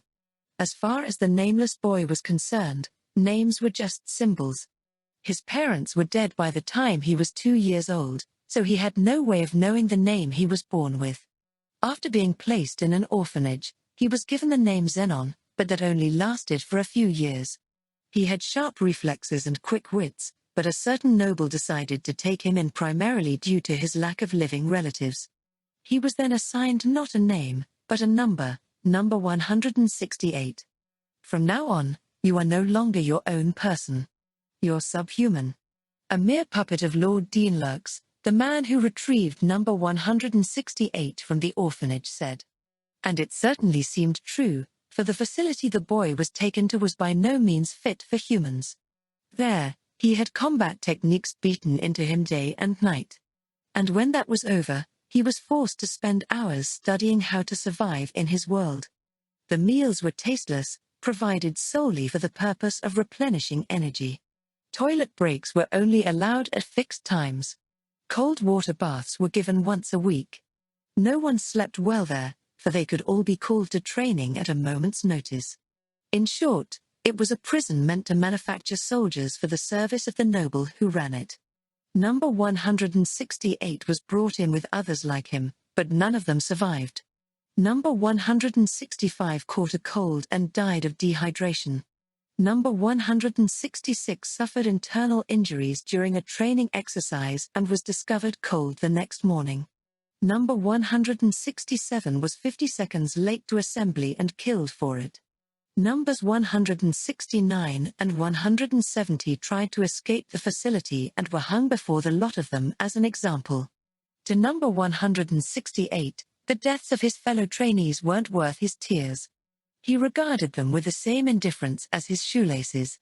No, even worse than that. He'd have to retie his laces if they came undone, but the deaths of the other inmates didn't warrant even the smallest pause in his day.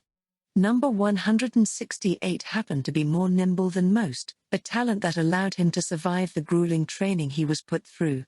He was clever too, and thus took to the studying forced upon them better than most. All in all, he did well for himself in an environment that offered no mercy and no reprieve. He simply and obediently fulfilled his given tasks without batting an eye at the deaths of his peers.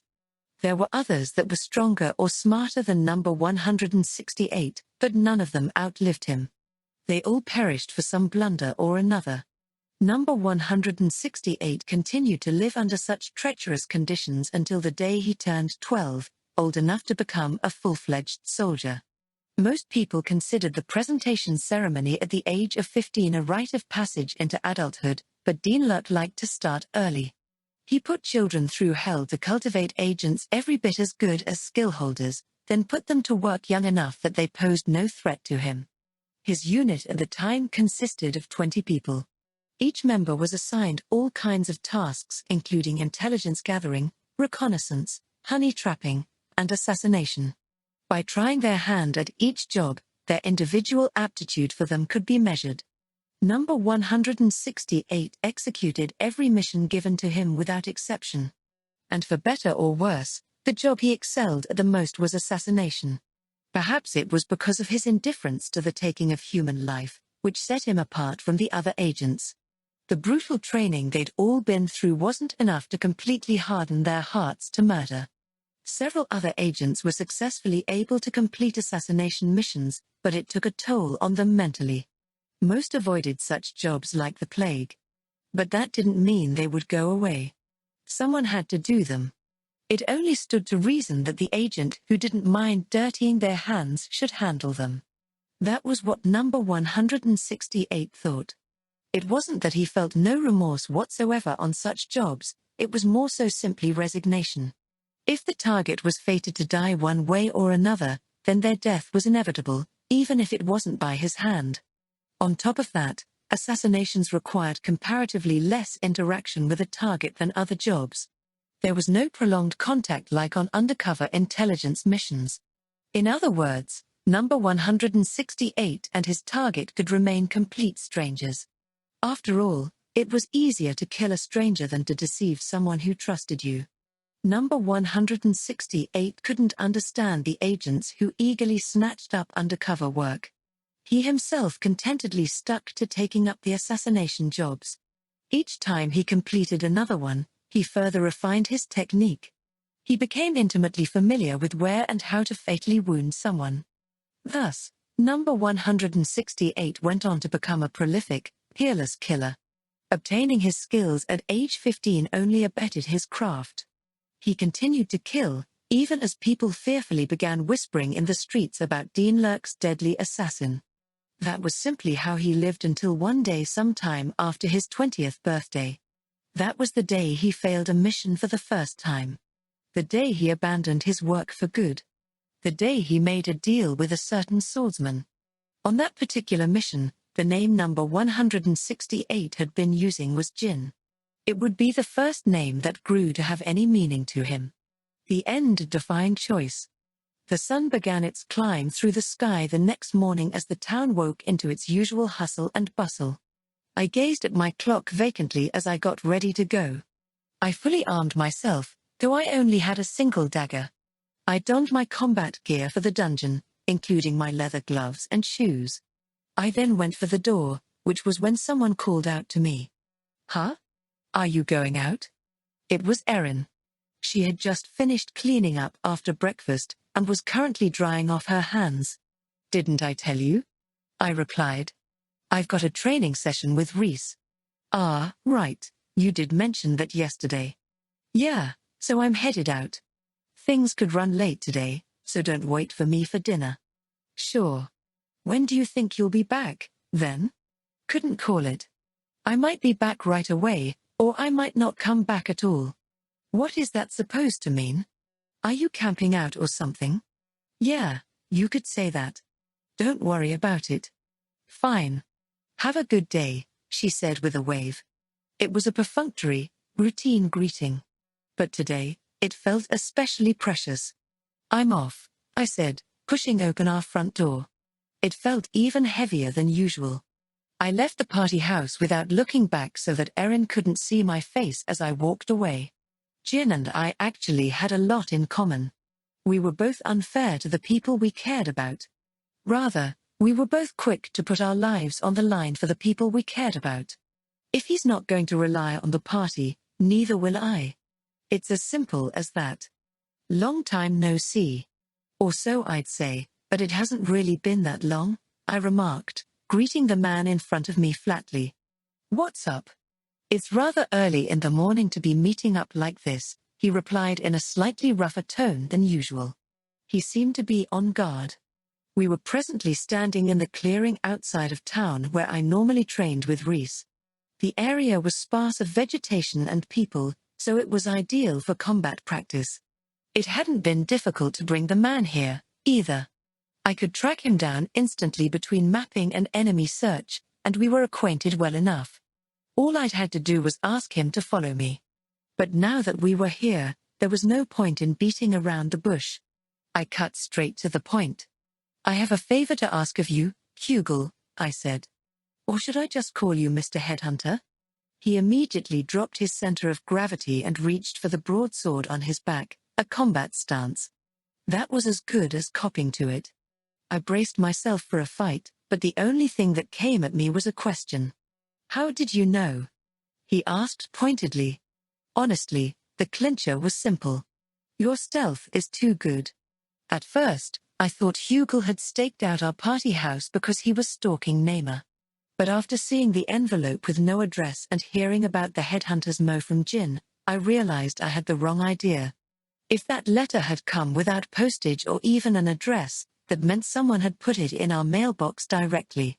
In other words, the headhunter was in Purif when that letter was delivered. Likely even before then, as he would have needed time to investigate his quarry. For a successful assassination, a killer needs to size up their target. They also need to know their habits, schedule, etc. Hugel was scoping all that out while he was hanging around HQ. Of course, there was a possibility he was just the headhunter's lackey and not the man himself, but that was where his stealth betrayed him. That was what I'd meant when I said it was the clincher. That wasn't the only clue, however. You couldn't behead someone with just any weapon, after all. You'd need a blade at least as big as the ones Force used, and the broadsword Hugel always carried on him fit the bill perfectly. He'd probably chosen to pose as a newbie dungeon diver as an excuse to walk around armed. Checking out the dungeon diving scene was also likely a good way to gather information on Jin. 2 birds with 1 stone and all that. Besides, in spite of all the rumors about the headhunter, I'd never heard anyone say that he was based out of Purif. The fact Hugel was new in town was suspect in that regard. All signs pointed to him as the headhunter. You're a nightmare of an opponent for me. I was wary the moment you sniffed me out in that alley, but to think you deduce my identity. This is a rather ugly situation. Oh? What was he so concerned about? Was it the fact that I was thwarting his assassination attempt? Or was it that I'd pegged him? Figuring that out would tell me a lot about him. There might even be room to negotiate here. So Hugel's your real name, then? Yeah. I was convinced that no one would ever find me out. I'll make sure to assume a fake identity the next time I go undercover. The next time, huh? So he was confident he'd get through this. He certainly wasn't showing any sign of backing down, either. That had to mean he was more concerned about me knowing his identity. He clearly didn't think I was going to stop him from doing his job. I had to check myself on that front as well. Falling back on brute force here would be an absolute last resort. I'd have to talk things out somehow. So I decided to put a little pressure on him. You're not actually that strong, are you? I asked. Watch your mouth. I'm just confirming the truth. I can tell thanks to enemy search. Your actual prowess is hardly worthy of your infamy. Without your extraordinary powers of concealment, you wouldn't be much tougher than the average adventurer. If it weren't for stealth, the headhunter would be no match for Jin or Force. He was only considered the strongest because he dedicated himself to a single art and compensated for everything else with brawn. Granted, he could still kick my ass. You can tell that much? He asked, somewhat surprised. This matchup really is a nightmare for me. But it's like a dream come true for me. Like Hugel, I was specially trained. I'd completely sacrificed my offensive potential to maximize my utility in the dungeon.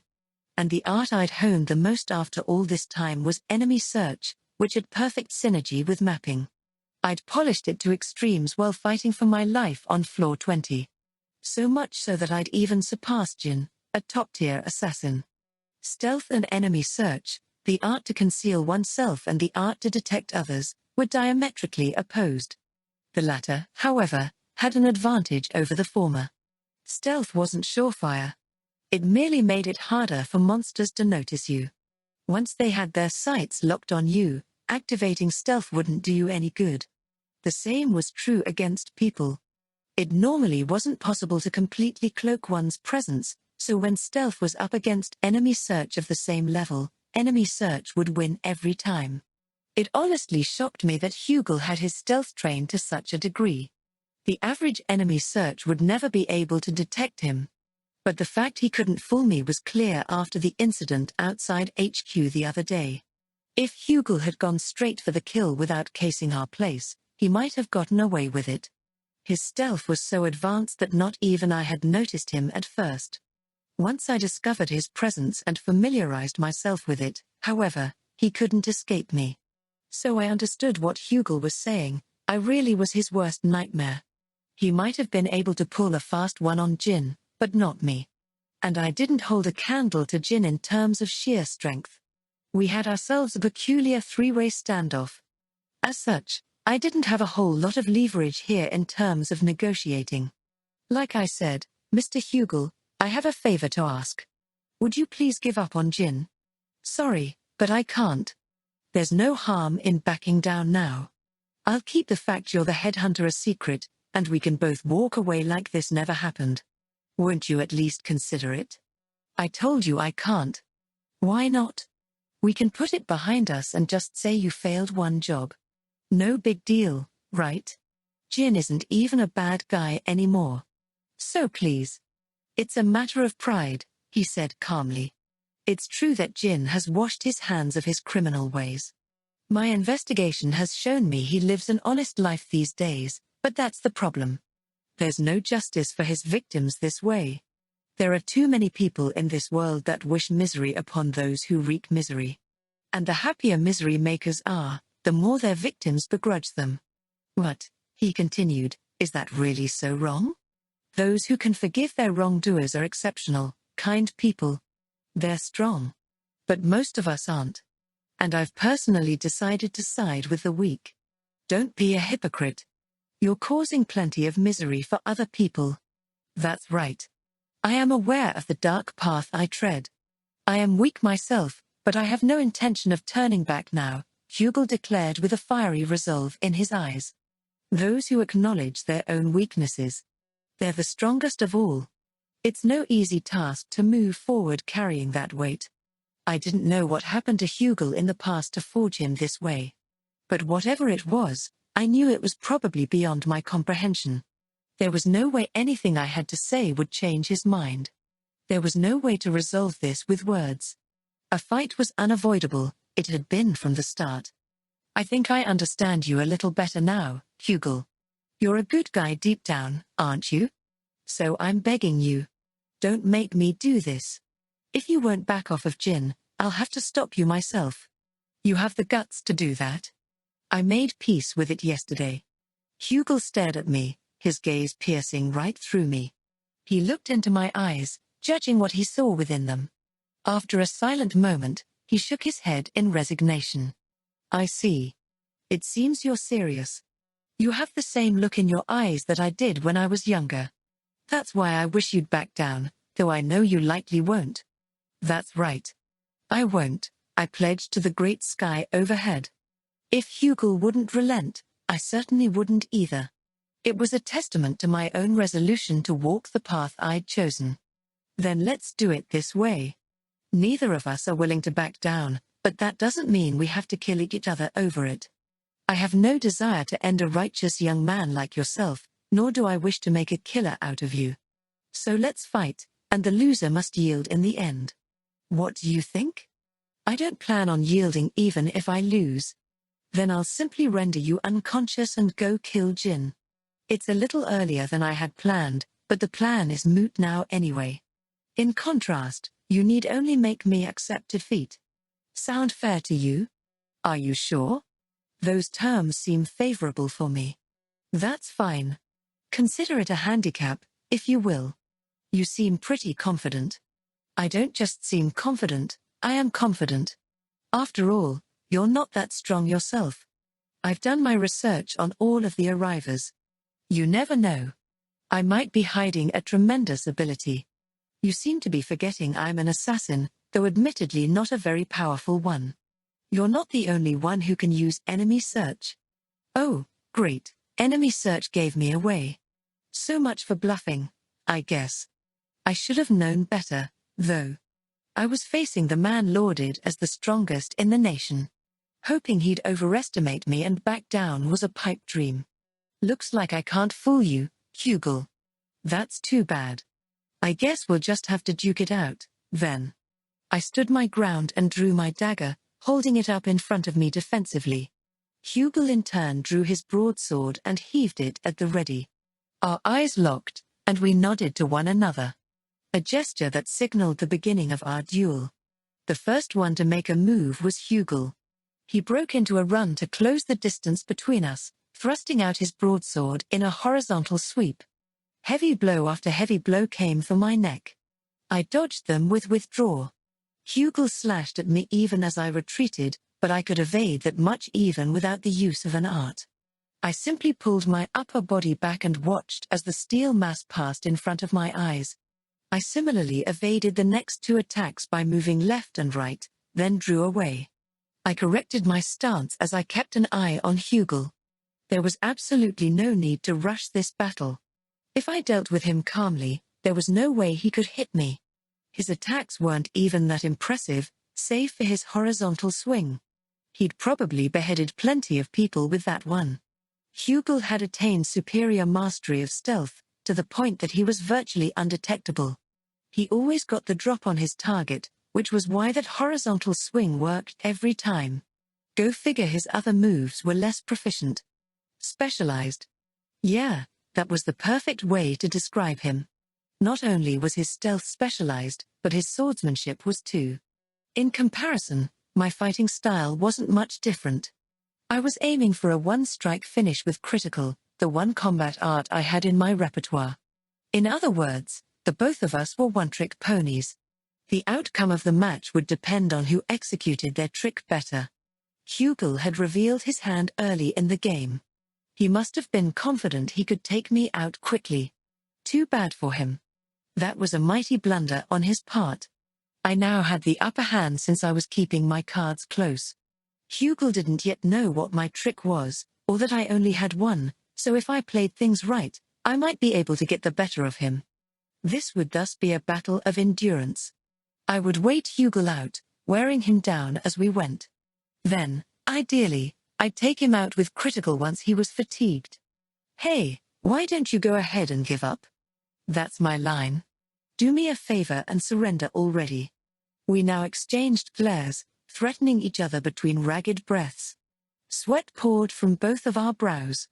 We'd been at it for nearly an hour now. The fight had varied in tempo, but keeping it up for this long would tire anyone out. As for how our duel had progressed, we were at a complete stalemate. The headhunter's horizontal swing couldn't catch me, and I'd waited for the right moment to use critical.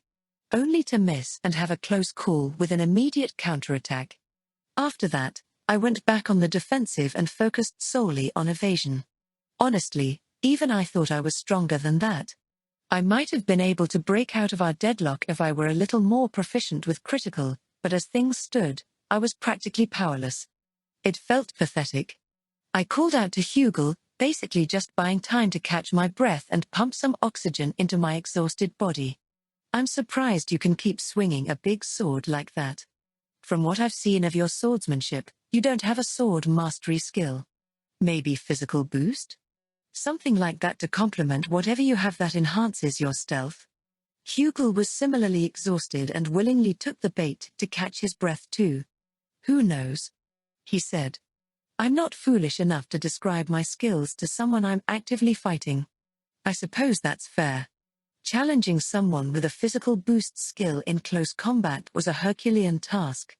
I could evade his broadsword all day long, but if he got close enough to take me in a grapple, it would be game over due to the sheer difference in strength. If I approached too carelessly either, the match would be over in an instant. That was why I'd settled on a hit-and-run strategy. In contrast, Hugel kept on the offensive while suppressing his presence with stealth. He was probably waiting for my enemy search to fail me. Little did he know that wasn't gonna happen. I kept it active on a daily basis, so I was used to maintaining it for extended periods of time. That much was a cakewalk. However, tracking a faint presence was still difficult and rather inconvenient for several reasons. I wondered if I could get him to drop it. Why don't you dismiss stealth already? Surely it's tiring to keep that up all the time. Unfortunately for you, I'm perfectly capable of keeping it up for hours at a time. It seems like your detection arts are at their limit, though. Hardly. I can keep enemy search active in my sleep. Really? You're indeed a troublesome one. Hugel held his sword at the ready, the flat of his blade parallel to the ground. This was the stance that preceded his deadly right-to-left swing. His go-to trick, the horizontal decapitator. He leapt into a run, kicking off with his right foot. I'd seen this setup plenty of times before now, so I wasn't fazed. I'll have to end things here, then, he declared confidently. But it was a bluff. I could read his attack already. I should be the one saying that. I relaxed my body and prepared myself to use an evasive art at a moment's notice. I was primed and ready. I might even be able to land a solid counterattack after this. Yet the moment my mouth unwittingly curled into a grin, my opponent blurted out something unexpected. "As you wished, I'll dismiss stealth." With those words, a chill rattled my entire body. My feet turned to stone, refusing to budge under me.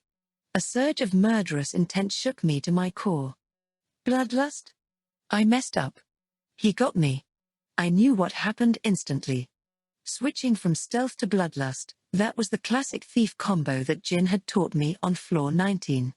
It was a staple trick for attracting the attention of monsters by capitalizing on the contrast between a diminished presence and an intensified one. And Hugel had just used it against me. My senses were sharpened to the extreme with enemy search, so I was particularly vulnerable to it. I understood exactly what was happening to me, but my body wouldn't respond the way I wanted it to. I was frozen in place by bloodlust. No matter what I tried, I couldn't find strength in my limbs. Not even my fingertips were listening to me anymore. Smack in the middle of my unfocused vision, I could see Hugel leaping forward. His looming figure was closing in on me in slow motion. In our precariously matched battle, a screw-up like this was fatal. I was already in his range, yet my body still wouldn't listen to me. The broadsword slicing through the air looked like it was sliding frame by frame. Slowly and smoothly, like it was being drawn to me. I could just imagine the invisible rail guiding it to my neck. And I listlessly watched it happen as I resigned myself to the end. I'd lost. My shoulders would be liberated of my head any second now. That implicit understanding came to me from an objective perspective. I think that was why it took me several moments to realize the following spray of blood wasn't mine. By the time I snapped back to my senses, Hugel was lying on the ground clutching his shoulder and groaning. Red droplets decorated the dirt, with a growing pool of the stuff forming around the headhunter. While I was still taken aback by this turn of events, a familiar voice called out from the edge of the clearing, "I have no idea what's going on, but aren't you glad I saved your butt, girl snatcher?" When I heard her, everything clicked into place. I'd won the gamble. I'd held out on the brink of defeat just long enough to secure victory. I answered my wildcard of a secret weapon. "You're late, master. Do you know how long ago you were supposed to be here?" There, a girl dressed in shorts emerged from behind a tree. Her short hair fluttered in the wind, each strand waving like it was dancing. It was Reese, my combat arts instructor. She tossed a small knife up into the air repeatedly as she approached. I looked back at the still groaning Hugel to see an identical handle protruding from his right shoulder. "Why you're..." he managed hoarsely from where he lay on the ground. His face was contorted in pain. Reese ignored his glare and snapped her fingers. "So, what do you think you're doing attacking my adorable pupil?" she demanded, catching her knife and pointing it at Hugel. She was maybe 10 large strides away, well within striking distance. Throwing knives were her weapon of choice, and she could easily finish off the injured Hugel from where she stood. "Looks like asking you is pointless. Gimme the sitrep, girl snatcher." There was no way Hugel, who was now just blinking in a daze, could tell her what was going on. Reese was quite confused herself. Which was perfectly fair, I mean. I hadn't given her a heads up about any of this. I decided to start with the most critical piece of information. Hugel's actually the headhunter and he's here to kill Jin. He's the headhunter? You mean the headhunter? The very assassin we talked about. Are you messing with me right now? She looked me dead in the eyes and quickly seemed to realize this was no joke. She refocused her attention on Hugel and placed a hand on her hip, shifting into a posture that would allow her to throw a second knife at a moment's notice. I then turned to Hugel, who deserved a bit of an explanation as well. As I'm sure you know already, This is Reese, a thief from the top-tier party Valkyrie, and the best backup anyone could ask for. I know she's not quite up to speed, but don't doubt for a second that she's on my side, I said, pointing to my master. Reese should be perfectly familiar to Hugel, considering she was the one who'd essentially introduced us while she was trying to find a boyfriend for Kathy. He knew her face, at least. I wasn't sure he knew who she really was, so I made sure to emphasize her party affiliation. I needed him to recognize the threat she posed and accept defeat here. Now it's 2 against 1, and you're wounded, I said. Well, your defeat is certain, so how about you surrender? Wait, we never agreed to reinforcements. That's unfair. Why would I tell you I had backup coming? Besides, I never said I was going to fight fair. It was my intention from the start to stop you, no matter what it took. I held my dagger at the ready, a signal I was prepared to stand my ground to the bitter end if he resisted. Unlike Reese, I didn't have any confidence in my attacks, but if I didn't fake it and put pressure on him here, he might put up a fight. I wanted to avoid that. Hugel was wounded now, so I was pretty sure Reese and I had a combined 80% chance of winning, which meant there was still plenty of opportunity for error. Our opponent was the strongest assassin in this country, after all. I wasn't about to let my guard down around the headhunter. Besides, the situation I wanted to avoid most was getting Reese involved in a fight that might get her killed. Since I'd dragged her into this, I wanted to eliminate any possibility whatsoever of that happening. I steeled myself and watched Hugel's lips carefully. Would the battle continue, or would he back down? The next words out of his mouth would decide our immediate future.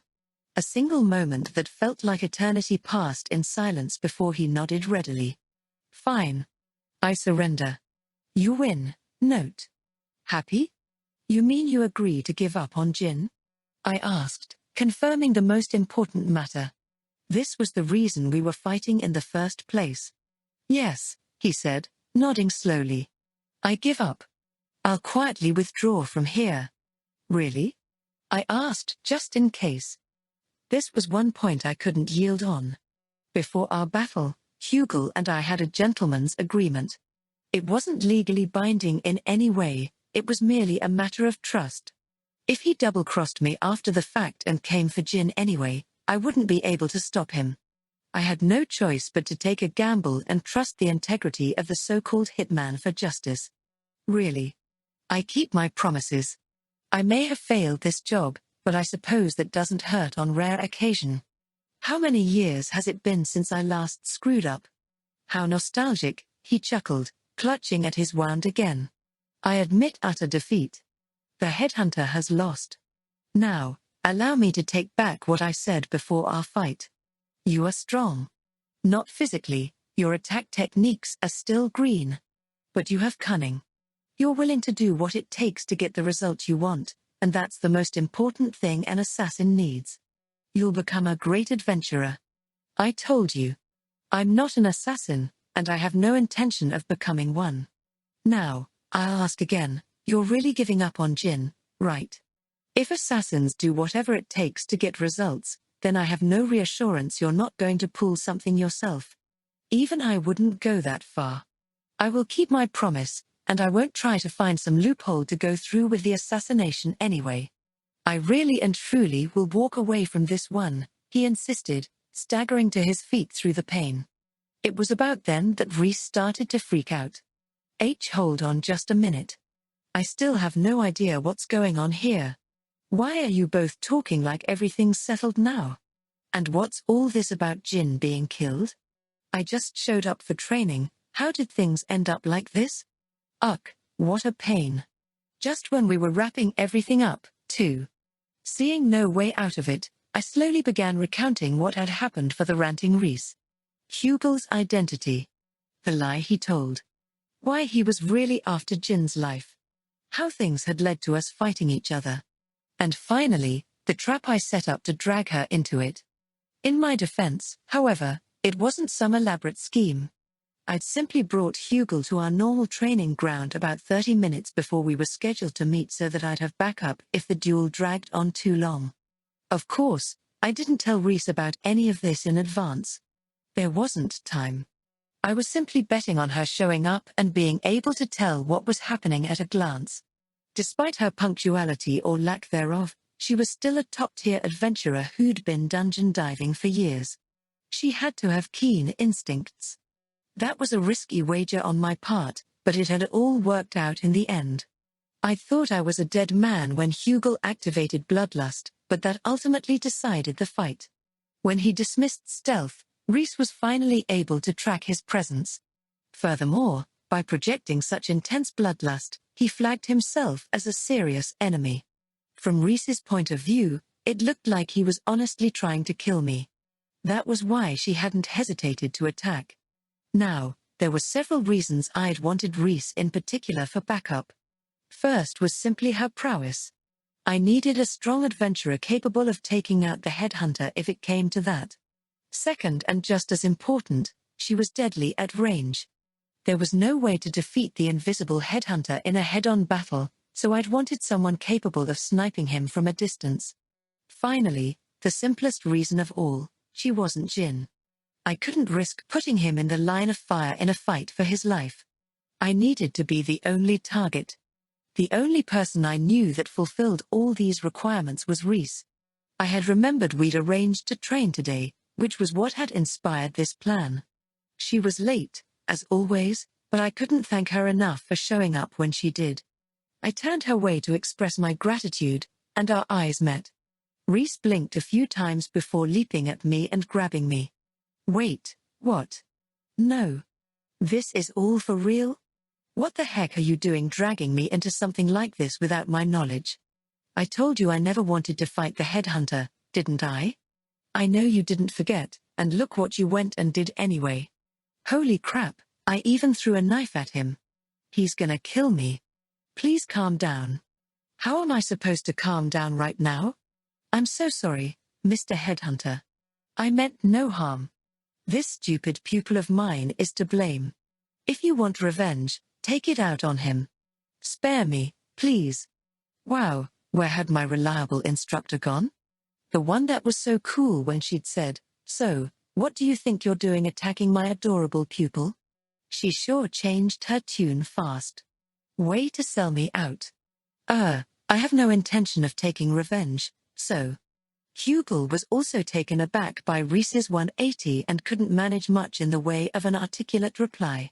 Reese, however, mistook his surprise for displeasure. Honestly, I'm really sorry for all the trouble.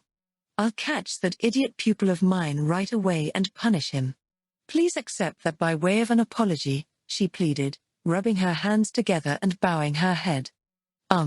No. Listen, that's not, Hugel said feebly. You heard the deal, girl snatcher. Prepare yourself. For what? Hey, wait. There, Reese set upon me like a wild animal without heeding anyone or anything. Take this. Ha. Wah? Ow. That hurts. I give. Ouch. Help. As my joints were being bent in all the wrong directions, I spotted Hugel crack a satisfied grin.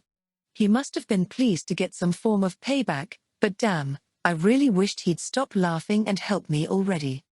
God, she's squeezing the air right out of my lungs. I'm gonna die after all. 2 swift taps fell upon my bedroom door. The only person polite enough to knock like that was Jin. Come on in, I called out. As I expected, it was Jin who cracked open the door in response. I mean, I'd known it was him anyway thanks to enemy search. But I was surprised to see he was dressed like he was headed out. Are you going somewhere? No. I was, but. He answered vaguely, holding up an envelope. It was black and unmarked, just like the one we'd found in our mailbox yesterday. The sender, then, was presumably the headhunter. What does it say? I asked, just to be sure. I'd made the headhunter, or rather, Hugel, promise to keep his word several times over before parting ways. He agreed every time, but I was still gambling on his integrity here. I paid careful attention to enemy search as the previously appointed hour of assassination approached, and Hugel did indeed come by. But all he did was drop another letter in our mailbox before leaving again. I could only assume that was what Jin had in his hand now. The black envelope was already cut open, meaning Jin must have read it before coming to me. About that. It says that something came up, and the headhunter is redacting his death threat. That he won't be coming for me again, either. I don't really get it. Is it okay to trust this? Ah, so that's all it was. I nearly let out a sigh of relief to hear it. All the tension I'd been bottling up since yesterday dissolved at once. I exhaled the air in my lungs and replied weakly, who knows? It won't hurt to stay on your guard, but I don't think it's a forgery or anything. The envelope is the same and all. Courtesy of enemy search, I knew the headhunter had dropped it off personally. But that was all I could really say with certainty. Well, I suppose. I'll be careful. But if this is real, don't you think it's a little strange? How so? He said something came up, but I can't imagine what. Did he have a prior engagement? If so, why not just postpone the assassination? Isn't it odd that he'd promised not to come for me in the future? Can you think of any reason why he'd do that? Note? Even though Jin was asking and I had the answer, it wasn't like I could tell him the truth. I'd acted without consulting anyone, dragging Reese, who wasn't even in our party, into things along the way. Jin wouldn't be pleased with how I'd handled it. Besides, if I told him what I'd done now, it would sound like I was asking for his gratitude. I owed Jin more than I could ever repay. I didn't deserve thanks for the one time I'd managed to help him out instead. And so I played dumb. Well. It is a little weird, but I don't think it's anything to fret over. He probably just had plans to meet up with a little girl or something. A little girl? Oh, right. Jin didn't know the headhunter was Hugel, or that he was a predator. Of course that statement made no sense to him. Don't worry about it. For the record, after Reese finally released me from her hold, I'd taken the opportunity to ask Hugel if he was serious about Neymar. It wasn't something I absolutely had to know, but I was curious. And the answer, surprisingly, was yes. When I'd discovered him in the alley beside HQ, he'd used it as a convenient excuse to gloss over the fact that he was shadowing Jin. But his sudden romantic proposal wasn't disingenuous, apparently. That was how I'd come to learn that the headhunter was, in fact, a legit predator. What a disappointment of a guy. But as he had no further business in Purif, he was now headed back to his base in the capital. He'd apparently given up on Neymar after being rejected twice, so he saw no reason to stay. Neymar had no way of knowing that the whole stalking thing was a misunderstanding, so she would continue to think of him as a creep. Of course, I had no intention of clearing that up. Too much trouble. But isn't this great, Jin? You're free of the headhunter now, I said. Yeah. I'm relieved. Now I can go adventuring with you all again, he replied. Indeed, it was a huge relief. We'd be back in the dungeon in no time.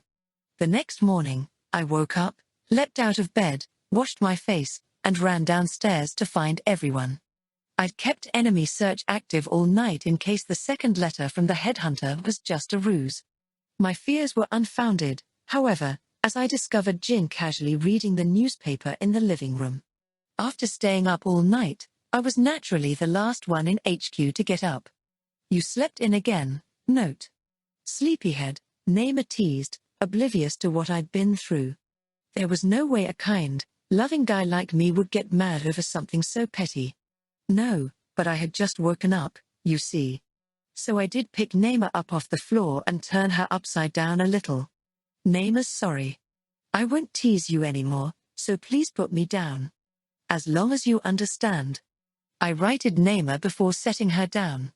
Yet once on the ground again, she placed her hands on her hips and smirked at me. But you really are a sleepyhead, note. Back in the air she went. I'm sorry. Neymar really won't say it anymore. What are you two flirting for? Erin interjected as she watched the two of us goof around. It was hardly flirting, but I didn't want her to get the wrong idea about it, so I quietly put Neymar down. I was prepared to give Erin a piece of my mind, but Roslia beat me to the punch. Jealousy is an ugly look, you know. This is why girls who have no confidence in themselves are so pathetic. I do have confidence in myself, thank you. I know I'm fairly decent. Oh my gosh, did you hear that? Note? How vain can you be, right? You set me up. Besides, I don't want to hear that coming from the walking personification of vanity herself. What? I don't think I'm good looking at all. You're way prettier than me, Erin. What are you on about? You look like you swallowed a bug. It's plain as day you don't believe a single word coming out of your mouth. Gosh, you're just so beautiful, Princess Erin. If I had to describe you poetically, you're like a sunflower sparkling in the summer sun with a bunch of little weeds at its flowery feet. In what way is that supposed to be a compliment? It's obviously an insult. There's nothing sparkling about the image of weeds. Yeah, no joke. In all seriousness, Roslia's totally hotter. You shut up, Force. And so the house descended into the usual chaos. If I tried to intervene now, it would just be adding oil to the fire. That was why I turned to Jin, who was relaxing on the sofa, and said quietly, "Sorry. We're off to a hectic start because I overslept. We'll never get to our strategy meeting for floor 21 at this rate. Don't worry. This is all part of the fun. Don't you think so too, Note?" He replied. I suppose I can't argue, though I'd personally prefer things a little quieter. There, we exchanged a grin. We were both savoring the everyday piece of life here at HQ. Who knew what the days ahead would bring? We worked hard in the dungeon and spent our free time making memories together like this. I couldn't say what happiness really meant or what it was supposed to look like, but I was sure this was it. A joy I'd seized with my own hands. A blessing that I carved into my heart. Epilogue and prologue. If only we'd been satisfied with that. After clearing floor 20, fending off the headhunter, and restoring the peace of our everyday lives, we should have been satisfied. We should have called it all there, the arrivers, dungeon diving, adventuring, everything. If we had, we could have continued to live out our happiness. But we chose wrong, and no amount of regret could ever turn back the clock on the biggest mistake of our lives. None of us realized how arrogant we were. We overestimated ourselves. We believed we would never fail. That we could conquer any wall that stood in our way, someday, together. Yet life is cruel to us all in equal measure. There is no such thing as eternal happiness. Misfortune mercilessly befalls everyone eventually. It was just our turn. We dreamed beyond our means, and we were punished severely for reaching beyond our limits. I wished over and over and over again to rewind time. But such unreasonable wishes always go unanswered. If there really was a God in this world, could they even do such a thing? Or was it impossible even for them? I don't know, and I might never. But if I had one chance, a single opportunity to go back, I would tell my past self one thing. Never go to floor 21. Midword. It's been a while. Udon Kamono here. Did you guys know that, due to the way the books are printed, Overlap Bunko's light novels, including pages that aren't allocated for advertisements, always have pages in multiples of 32? Why am I bringing this up out of the blue, you ask? I wanted to explain why you're getting a midword instead of an afterword. My editor informed me of the signature size before I began writing the first volume. It was annoying to write with something like that in mind, however, so I've been freely ignoring it until now. Volumes 1 and 2 coincidentally turned out to be the perfect length, but no one stays that lucky forever. When I submitted my draft for Volume 3, my editor informed me that I was 10 pages short, and so you're getting a side story this time. I considered adding to the main story at first, but I surprisingly couldn't come up with anything else to insert. As such, I decided to write something that suited my fancy, which ended up being the whodunit-esque side story entitled, Who Ate the Pudding? This is probably because mystery novels are all I regularly read outside of light novels. I wanted to try writing something with twists and turns, so please give it a read if you're interested. Lastly, the acknowledgements. Shizuki, thank you for another volume's worth of beautiful artwork. I look forward to seeing your illustrations every time. Editor Sayama, thank you for all your suggestions regarding the page number issue this time. Also, congratulations on everything. And finally, thank you to all the readers who picked up this book. Udon Kamono. Side story, who ate the pudding? Who was it? Who ate Nema's pudding? It was the dead of night. The entire party had been dragged out of bed and corralled in the living room. Erin, Force, Jin, Roslia, and I all sat around the table as Nema frantically slammed her fists against it. Still half asleep, I couldn't quite understand what she was so angry about. Thankfully, Roslia raised her hand first. "What are you saying?" she asked. Nema turned bright red at that question, clenching her fists as she answered, "The Fredemel Francois pudding that Nema was saving in the refrigerator is gone. I was really looking forward to it, but someone ate it." "Hold on a minute. Your fresh melty what?" Force interjected, and I was grateful, because I was wondering the same thing. Nema raised a finger and corrected him, "No, it's Fredemel Francois. A very expensive, very popular pudding shop. It's so in demand that you have to wait in line for 3 hours to buy anything, and you have to get there early in the morning because they always run out." "Okay, so it's just fancy pudding," Roslia snarked at Nema's enthusiasm. She then stood up, looked around at everyone, and loudly declared, "The culprit who ate Nema's pudding is among us." "You don't say. Don't be such a spoilsport." Note: haven't you ever wanted to say something like that before? Detectives are just so cool. I've always wanted to try being one. Yeah, I get that. Okay, I'll play along. Let's see. Then, I'll solve this case faster than you can say. Hey, wait a minute. I'm the detective here. You couldn't even handle a proper shadow mission, so at least let me have my fun now. What shadow mission? Jin asked curiously. Crap, he's gonna find out we were tailing him the other day if we keep this up. I don't have any idea what Roslia's talking about either, but I do agree we should just let her have her fun. Don't you? Very good. Note: and so I shall be playing the role of the detective this time. Roslia then cleared her throat and turned to Nema. Now, Miss Nema, when did you first discover your pudding was missing? Just now. I opened the fridge to get the pudding I'd been saving, and it was gone. If you've been saving it, that means you didn't eat it as soon as you got it, right? When did you buy it? I asked curiously. Please don't get ahead of the detective in the investigation. Note: Roslia scolded me. Sorry. It's just a detective's nature to be curious about the details. What? You're not even. Or, enough about playing detective. Roslia is trying to find my pudding. Nema fumed. She was probably mad about derailing this so-called investigation. If nothing else, her passion for pudding was the real deal. She really wanted to catch this thief. Nema bought the pudding 4 days ago. I always buy it at the start of the week and save it for the weekend so I have something to look forward to. I see. So when do you think it disappeared? Nema checks on it every night, and it was still there last night. Was the pudding in that gold box in the center of the fridge? Jin asked. Nema immediately snapped, "Were you the one who ate it, then?" No, I wasn't. But I did think the box was in the way. Oh, that box. Yeah, I'd thought it was in the way too. The Arriver's refrigerator was the newest model, operating on magic energy. It was big and expensive, but any box smack in the middle of the thing would catch the eye of whoever opened it. I was pretty sure I had seen it yesterday too, so it had undoubtedly disappeared sometime today.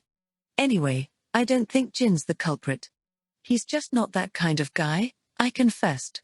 Yeah, I completely agree, Roslia concurred. Same, Force echoed. Nema was the one who accused him, but I don't really think he was the culprit either, she added.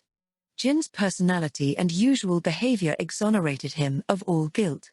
He seemed a bit bewildered at our unanimous declaration of his innocence, however, and awkwardly scratched at his cheek. I'm glad you all feel that way, but shouldn't you suspect me at least a little? It wasn't me, but still. Yeah, if anyone, I'd put my money on Force, I volunteered. Hey, Rude. Don't go jumping to conclusions. That's how false accusations are made. I won't deny that I would have done it, but it really wasn't me this time. Swear. Forget force. I think it's pretty suspicious that Erin's been so silent. When Roslia said that, everyone turned to look at Erin. She hung her head low, hiding her face from all of us. Awkward silence hung over the table for several long seconds before she finally muttered, "I'm sorry. I was the one who ate it." "Erin. How could you?" Naima demanded, pounding the table for answers. Erin stood up and glared at Roslia, declaring, "You set me up." "Huh?" I couldn't help asking. "How?" Erin explained, "She told me I could have the pudding in the fridge. So I ate it, but now it turns out it was Naima's. Isn't that story a little too far-fetched?" I looked to Roslia. I honestly thought she'd deny it, but much to my surprise, she nodded in the affirmative. "It's true. I told Erin she could have my spare pudding." There, she walked into the kitchen and opened the fridge door to pull out a red box from the top shelf. "But this is the pudding I was talking about." On the side of the box were the words for Erin in small, handwritten letters. And inside the box was a single pudding far too tiny for the size of the container it was in. How was I supposed to know that? "You left it all the way in the back of the fridge. Anyone would take the first box they see. But I even wrote your name on it, so isn't it your fault for not checking first?" "That's true, but..." Erin trailed off, faltering under the stares of those around her. Eventually, she bowed her head. "I'm sorry, Naima. I ate your pudding by mistake. It wasn't on purpose, so Naima can't blame you too much. If you buy me a replacement pudding, I'll forgive you." "Thank you, Naima." Relieved by how easily she was forgiven, Erin was almost tearful. Naima gently took her hands in a gesture of reassurance. It was honestly touching. Even if it was all over some pudding. Then the mystery's been solved, it was all a misunderstanding made by careless Erin. "Case closed," Roslia declared in a high-pitched voice. The next day, for some reason, I was standing in line in front of Frey de Mel Francois. Why, you ask? Because Erin said she couldn't stand in line for a fancy dessert shop alone and begged me to come along. I wanted to refuse, but her desperate plea moved me and I ended up agreeing. Visiting a fancy dessert shop was a mortifying experience for borderline introverts. As a fellow introvert, I totally understood why she didn't want to go by herself. Besides, going together wasn't so bad. It was almost like a date. I'd always daydreamed about waiting in line with a girl and chatting about nothing in particular to pass the time. This line really isn't moving, though. The place must be super popular. We got here when the store opened, and there was already a huge line. I craned my neck to get a look at the front of the line, which continued into the store. The people all the way up there practically looked like ants from here. Just how long were we gonna have to wait to make it that far? I looked around the area a bit more and spotted another dessert shop cornered from our destination. Based on the banner outside, they were also selling pudding. The lack of a line suggested it wasn't as popular, but I watched as the occasional hopeless soul abandoned the queue in front of Frey de Mel Francois and wandered over there. The quiet shop was probably just barely managing to get by off the business it generated from such customers. Perhaps they'd even started selling pudding after seeing how popular it was at Frey de Mel Francois. It made me question their pride as a business, but you also have to respect what it takes to cast aside your pride in the name of making a profit. Why don't we just get some pudding from over there? No one'll know the difference, I suggested, finally fed up with the endless line. Not even Naima. Erin replied with a glare, "That would be awful. I'd be betraying Naima after she was kind enough to forgive me. Who decided that the store with the long line is good while the store without a line isn't? Maybe that place has good pudding too, you know? Good stores normally have long lines for a reason, obviously. Besides, Naima specifically asked for Frey de Mel Francois. So even if the other store has perfectly good pudding, it's not what she wants. Well, I suppose. But I am kinda curious about it now, so I might buy some just to try it later." I like to support the underdog, you know. Because you're a weirdo. Though I do kind of get it. We continued to watch the store across the road, and I realized something the next time a customer emerged with a red box in hand. Hey, isn't that the place Rosalia got her pudding from? So she tried to pawn second-rate pudding off on me, did she? She could have at least gotten Frey de Mel Francois. Who cares where it came from? You got free pudding. Granted, we were in this whole mess because of Rosalia's pudding. I could understand why Erin was none too pleased with her right now. But as I thought about it, another question came to my mind. Actually, why did Rosalia give you pudding, Erin? I didn't think you were close enough to buy desserts for each other. I wondered that myself, but she said she only offered it to me because I was in the living room at the time. I did kind of think she'd poisoned it. That's why I had you test it first. You did? At her words, I recalled the exchange I had with Erin yesterday afternoon. If I remembered correctly, she'd asked me if I wanted to try her pudding and... Wait, that means I saw you eat it yesterday. There was never any need for detective work. I was right there at the scene of the crime. I even had a bite.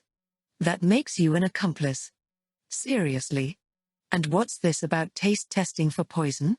I feel like an idiot for thinking you were being nice. I said that, but I ate it too, remember? So don't worry. If we die, we'll die together. We share the same fate. Yeah, that's a fate I'd like to avoid. We continued to chat away about everything and nothing.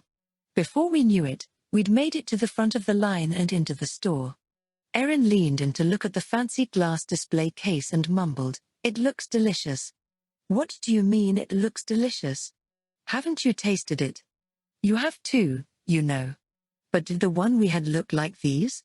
I ate it without knowing it was expensive pudding, so I wasn't paying that much attention.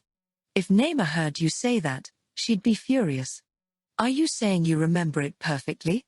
It may or may not have looked like these, yeah. I couldn't answer her for certain. I wasn't confident I could pick the pudding I ate yesterday out of a lineup. Then you're just as guilty as me. But this is the pudding that Naima asked for. I wrote it down to make sure I'd get the right one and everything. Erin ordered a 6-pack of the most popular, most orthodox pudding the store had, one for each of the arrivers. This whole uproar had gotten everyone curious about Frey de Mel Francois' pudding, though I couldn't really criticize. That included me. The clerk tucked the 6 puddings inside a large golden box and handed it to us over the counter.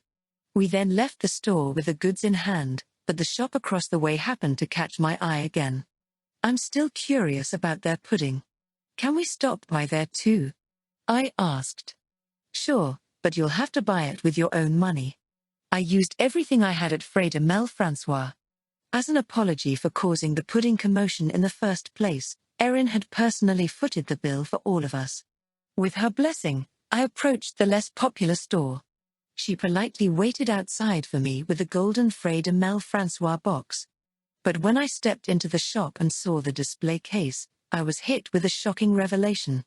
What? What does this all mean? My head was spinning with questions and speculation. Somehow, I managed to take a deep breath and calm myself before taking another look. I knew it. My gut never lies.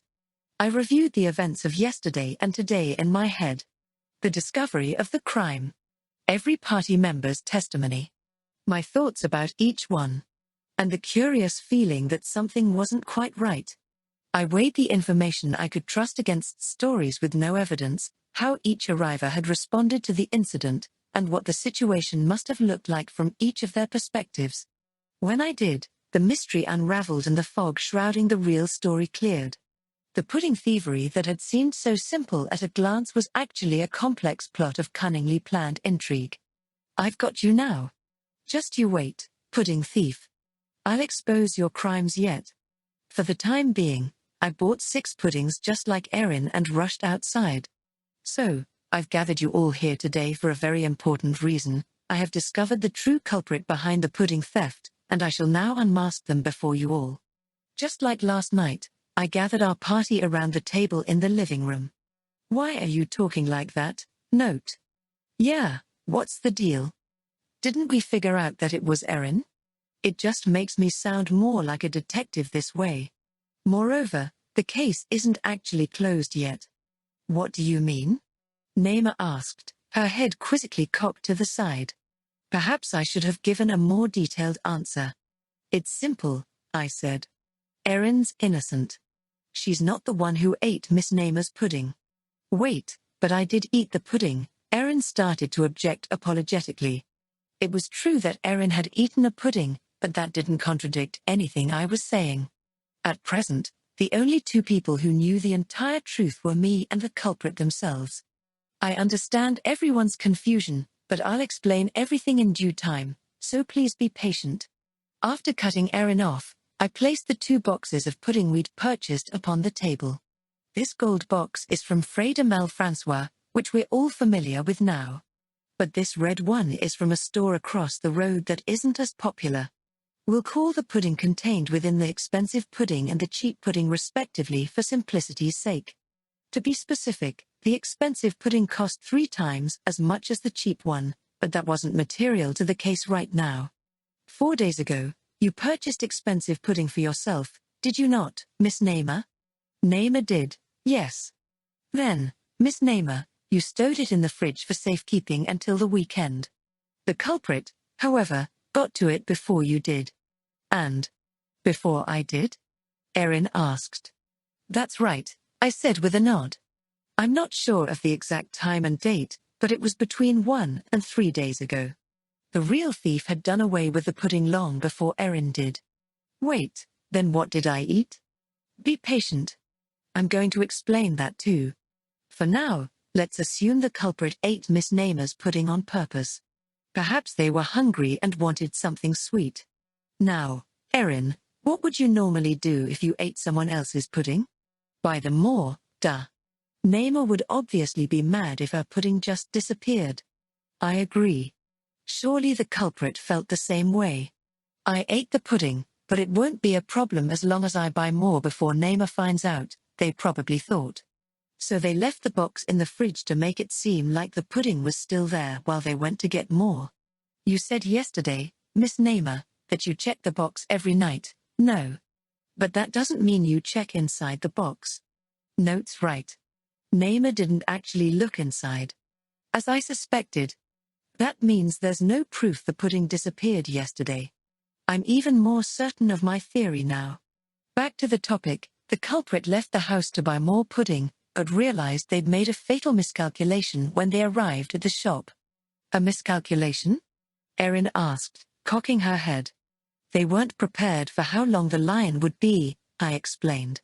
The culprit only knew the store from the name written on the box, so they were unaware of its reputation. And, upon getting fed up with the ridiculously long line, they just so happened to spot another dessert shop across the road, the shop that sells the cheap pudding. For demonstration, I held up the red box for everyone to see. There's never a line at the cheap store, so the fraudulent pudding was easy enough to obtain. Miss Naima, however, would never accept it in lieu of the real deal. The difference is too great and too obvious, and so the culprit came up with a devious plan. There, I opened the 2 boxes and removed all 6 puddings from each. I then picked up one of the cheap puddings and set it inside the gold box. They created a setup to make the cheap pudding look like the expensive pudding, then tucked it away in the fridge right where Miss Naima had left it. But wouldn't Naima still catch on when she went to eat it? That's exactly right, Force. She would. And the true culprit realized this too. That's why they employed a third party to get rid of the evidence before that ever happened. Someone who would never know the difference between cheap pudding and expensive pudding. A scapegoat, you could say. And that was Erin. Jin muttered. My explanation up until this point was sufficient for him. He must have extrapolated the rest on his own, meaning he now knew the identity of the culprit too. Precisely. The culprit invited Erin to eat the pudding in the fridge, knowing full well that she would go for the gold box, the only one there at the time. A second cheap pudding was then placed in the red box and stashed away in the fridge as a dummy. The words for Erin were even written on the side to give the impression Erin had mistakenly taken the wrong pudding.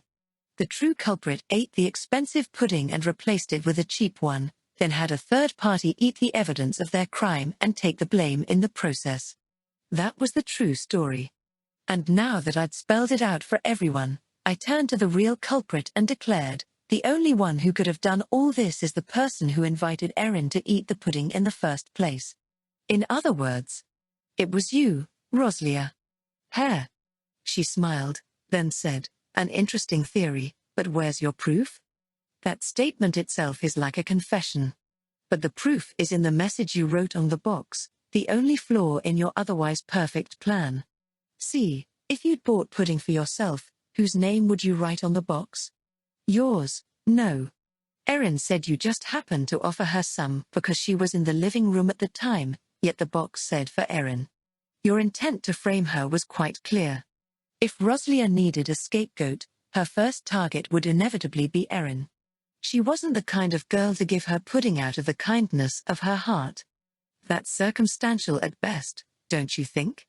Like you said, you would normally write your own name on something that belonged to you, but to call me a criminal just for personalizing a little gift?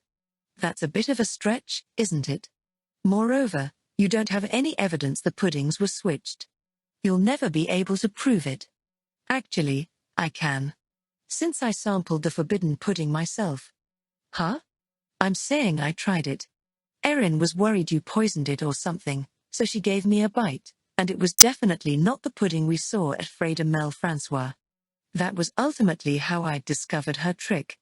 I wasn't sure when we were at Frey de Mel Francois, but when I saw it in the display case at the other store across the street, I knew in my heart that they had been switched. What Erin had given me yesterday was the cheap pudding, and I'd simply worked backward from there to figure out the rest. Thinking back on it, I should have been suspicious the moment Roslia insisted on playing detective herself. She was pretty pushy about keeping me out of the investigation, and now it was clear why. It was all a ploy to keep us away from the truth. She'd even fussed at me for asking questions, like when Naima first bought the pudding. She was trying to keep me from uncovering her deception, a sign of a guilty conscience. What a crock. How was I supposed to know Note would taste test the pudding and discover it was the cheap stuff? I guess a girl can't plan for everything. That was as good as any confession. Roslia was giving up the ghost and admitting her crime. She leaned back in her chair with a smug look on her face. Indeed, a series of coincidences had conspired to reveal her. I never would have tasted the cheap pudding if Erin hadn't forced me to, and I never would have known it was the cheap stuff if I hadn't gone into the second store. And without my involvement, Erin would have been in trouble.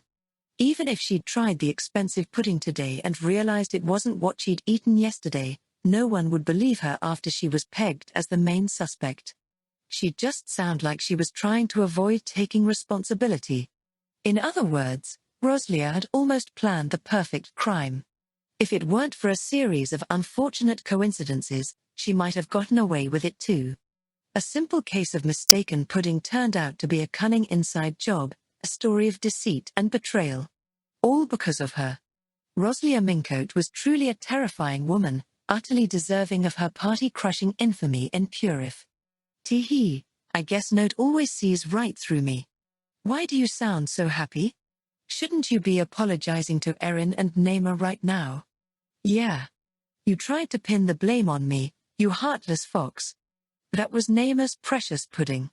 You're the worst, Roslia. But all's well that ends well, right? Now we have enough for all 6 of us. I had to wait in line to buy that, you know? Erin's furious shouting resounded above all the chaos, echoing throughout HQ. Mapping, the trash tier skill that got me into a top-tier party, Volume 3. By Udon Kamono. Translated by Mana Z. Edited by Megan Denton. This book is a work of fiction. Names, characters, places, and incidents are the product of the author's imagination or are used fictitiously.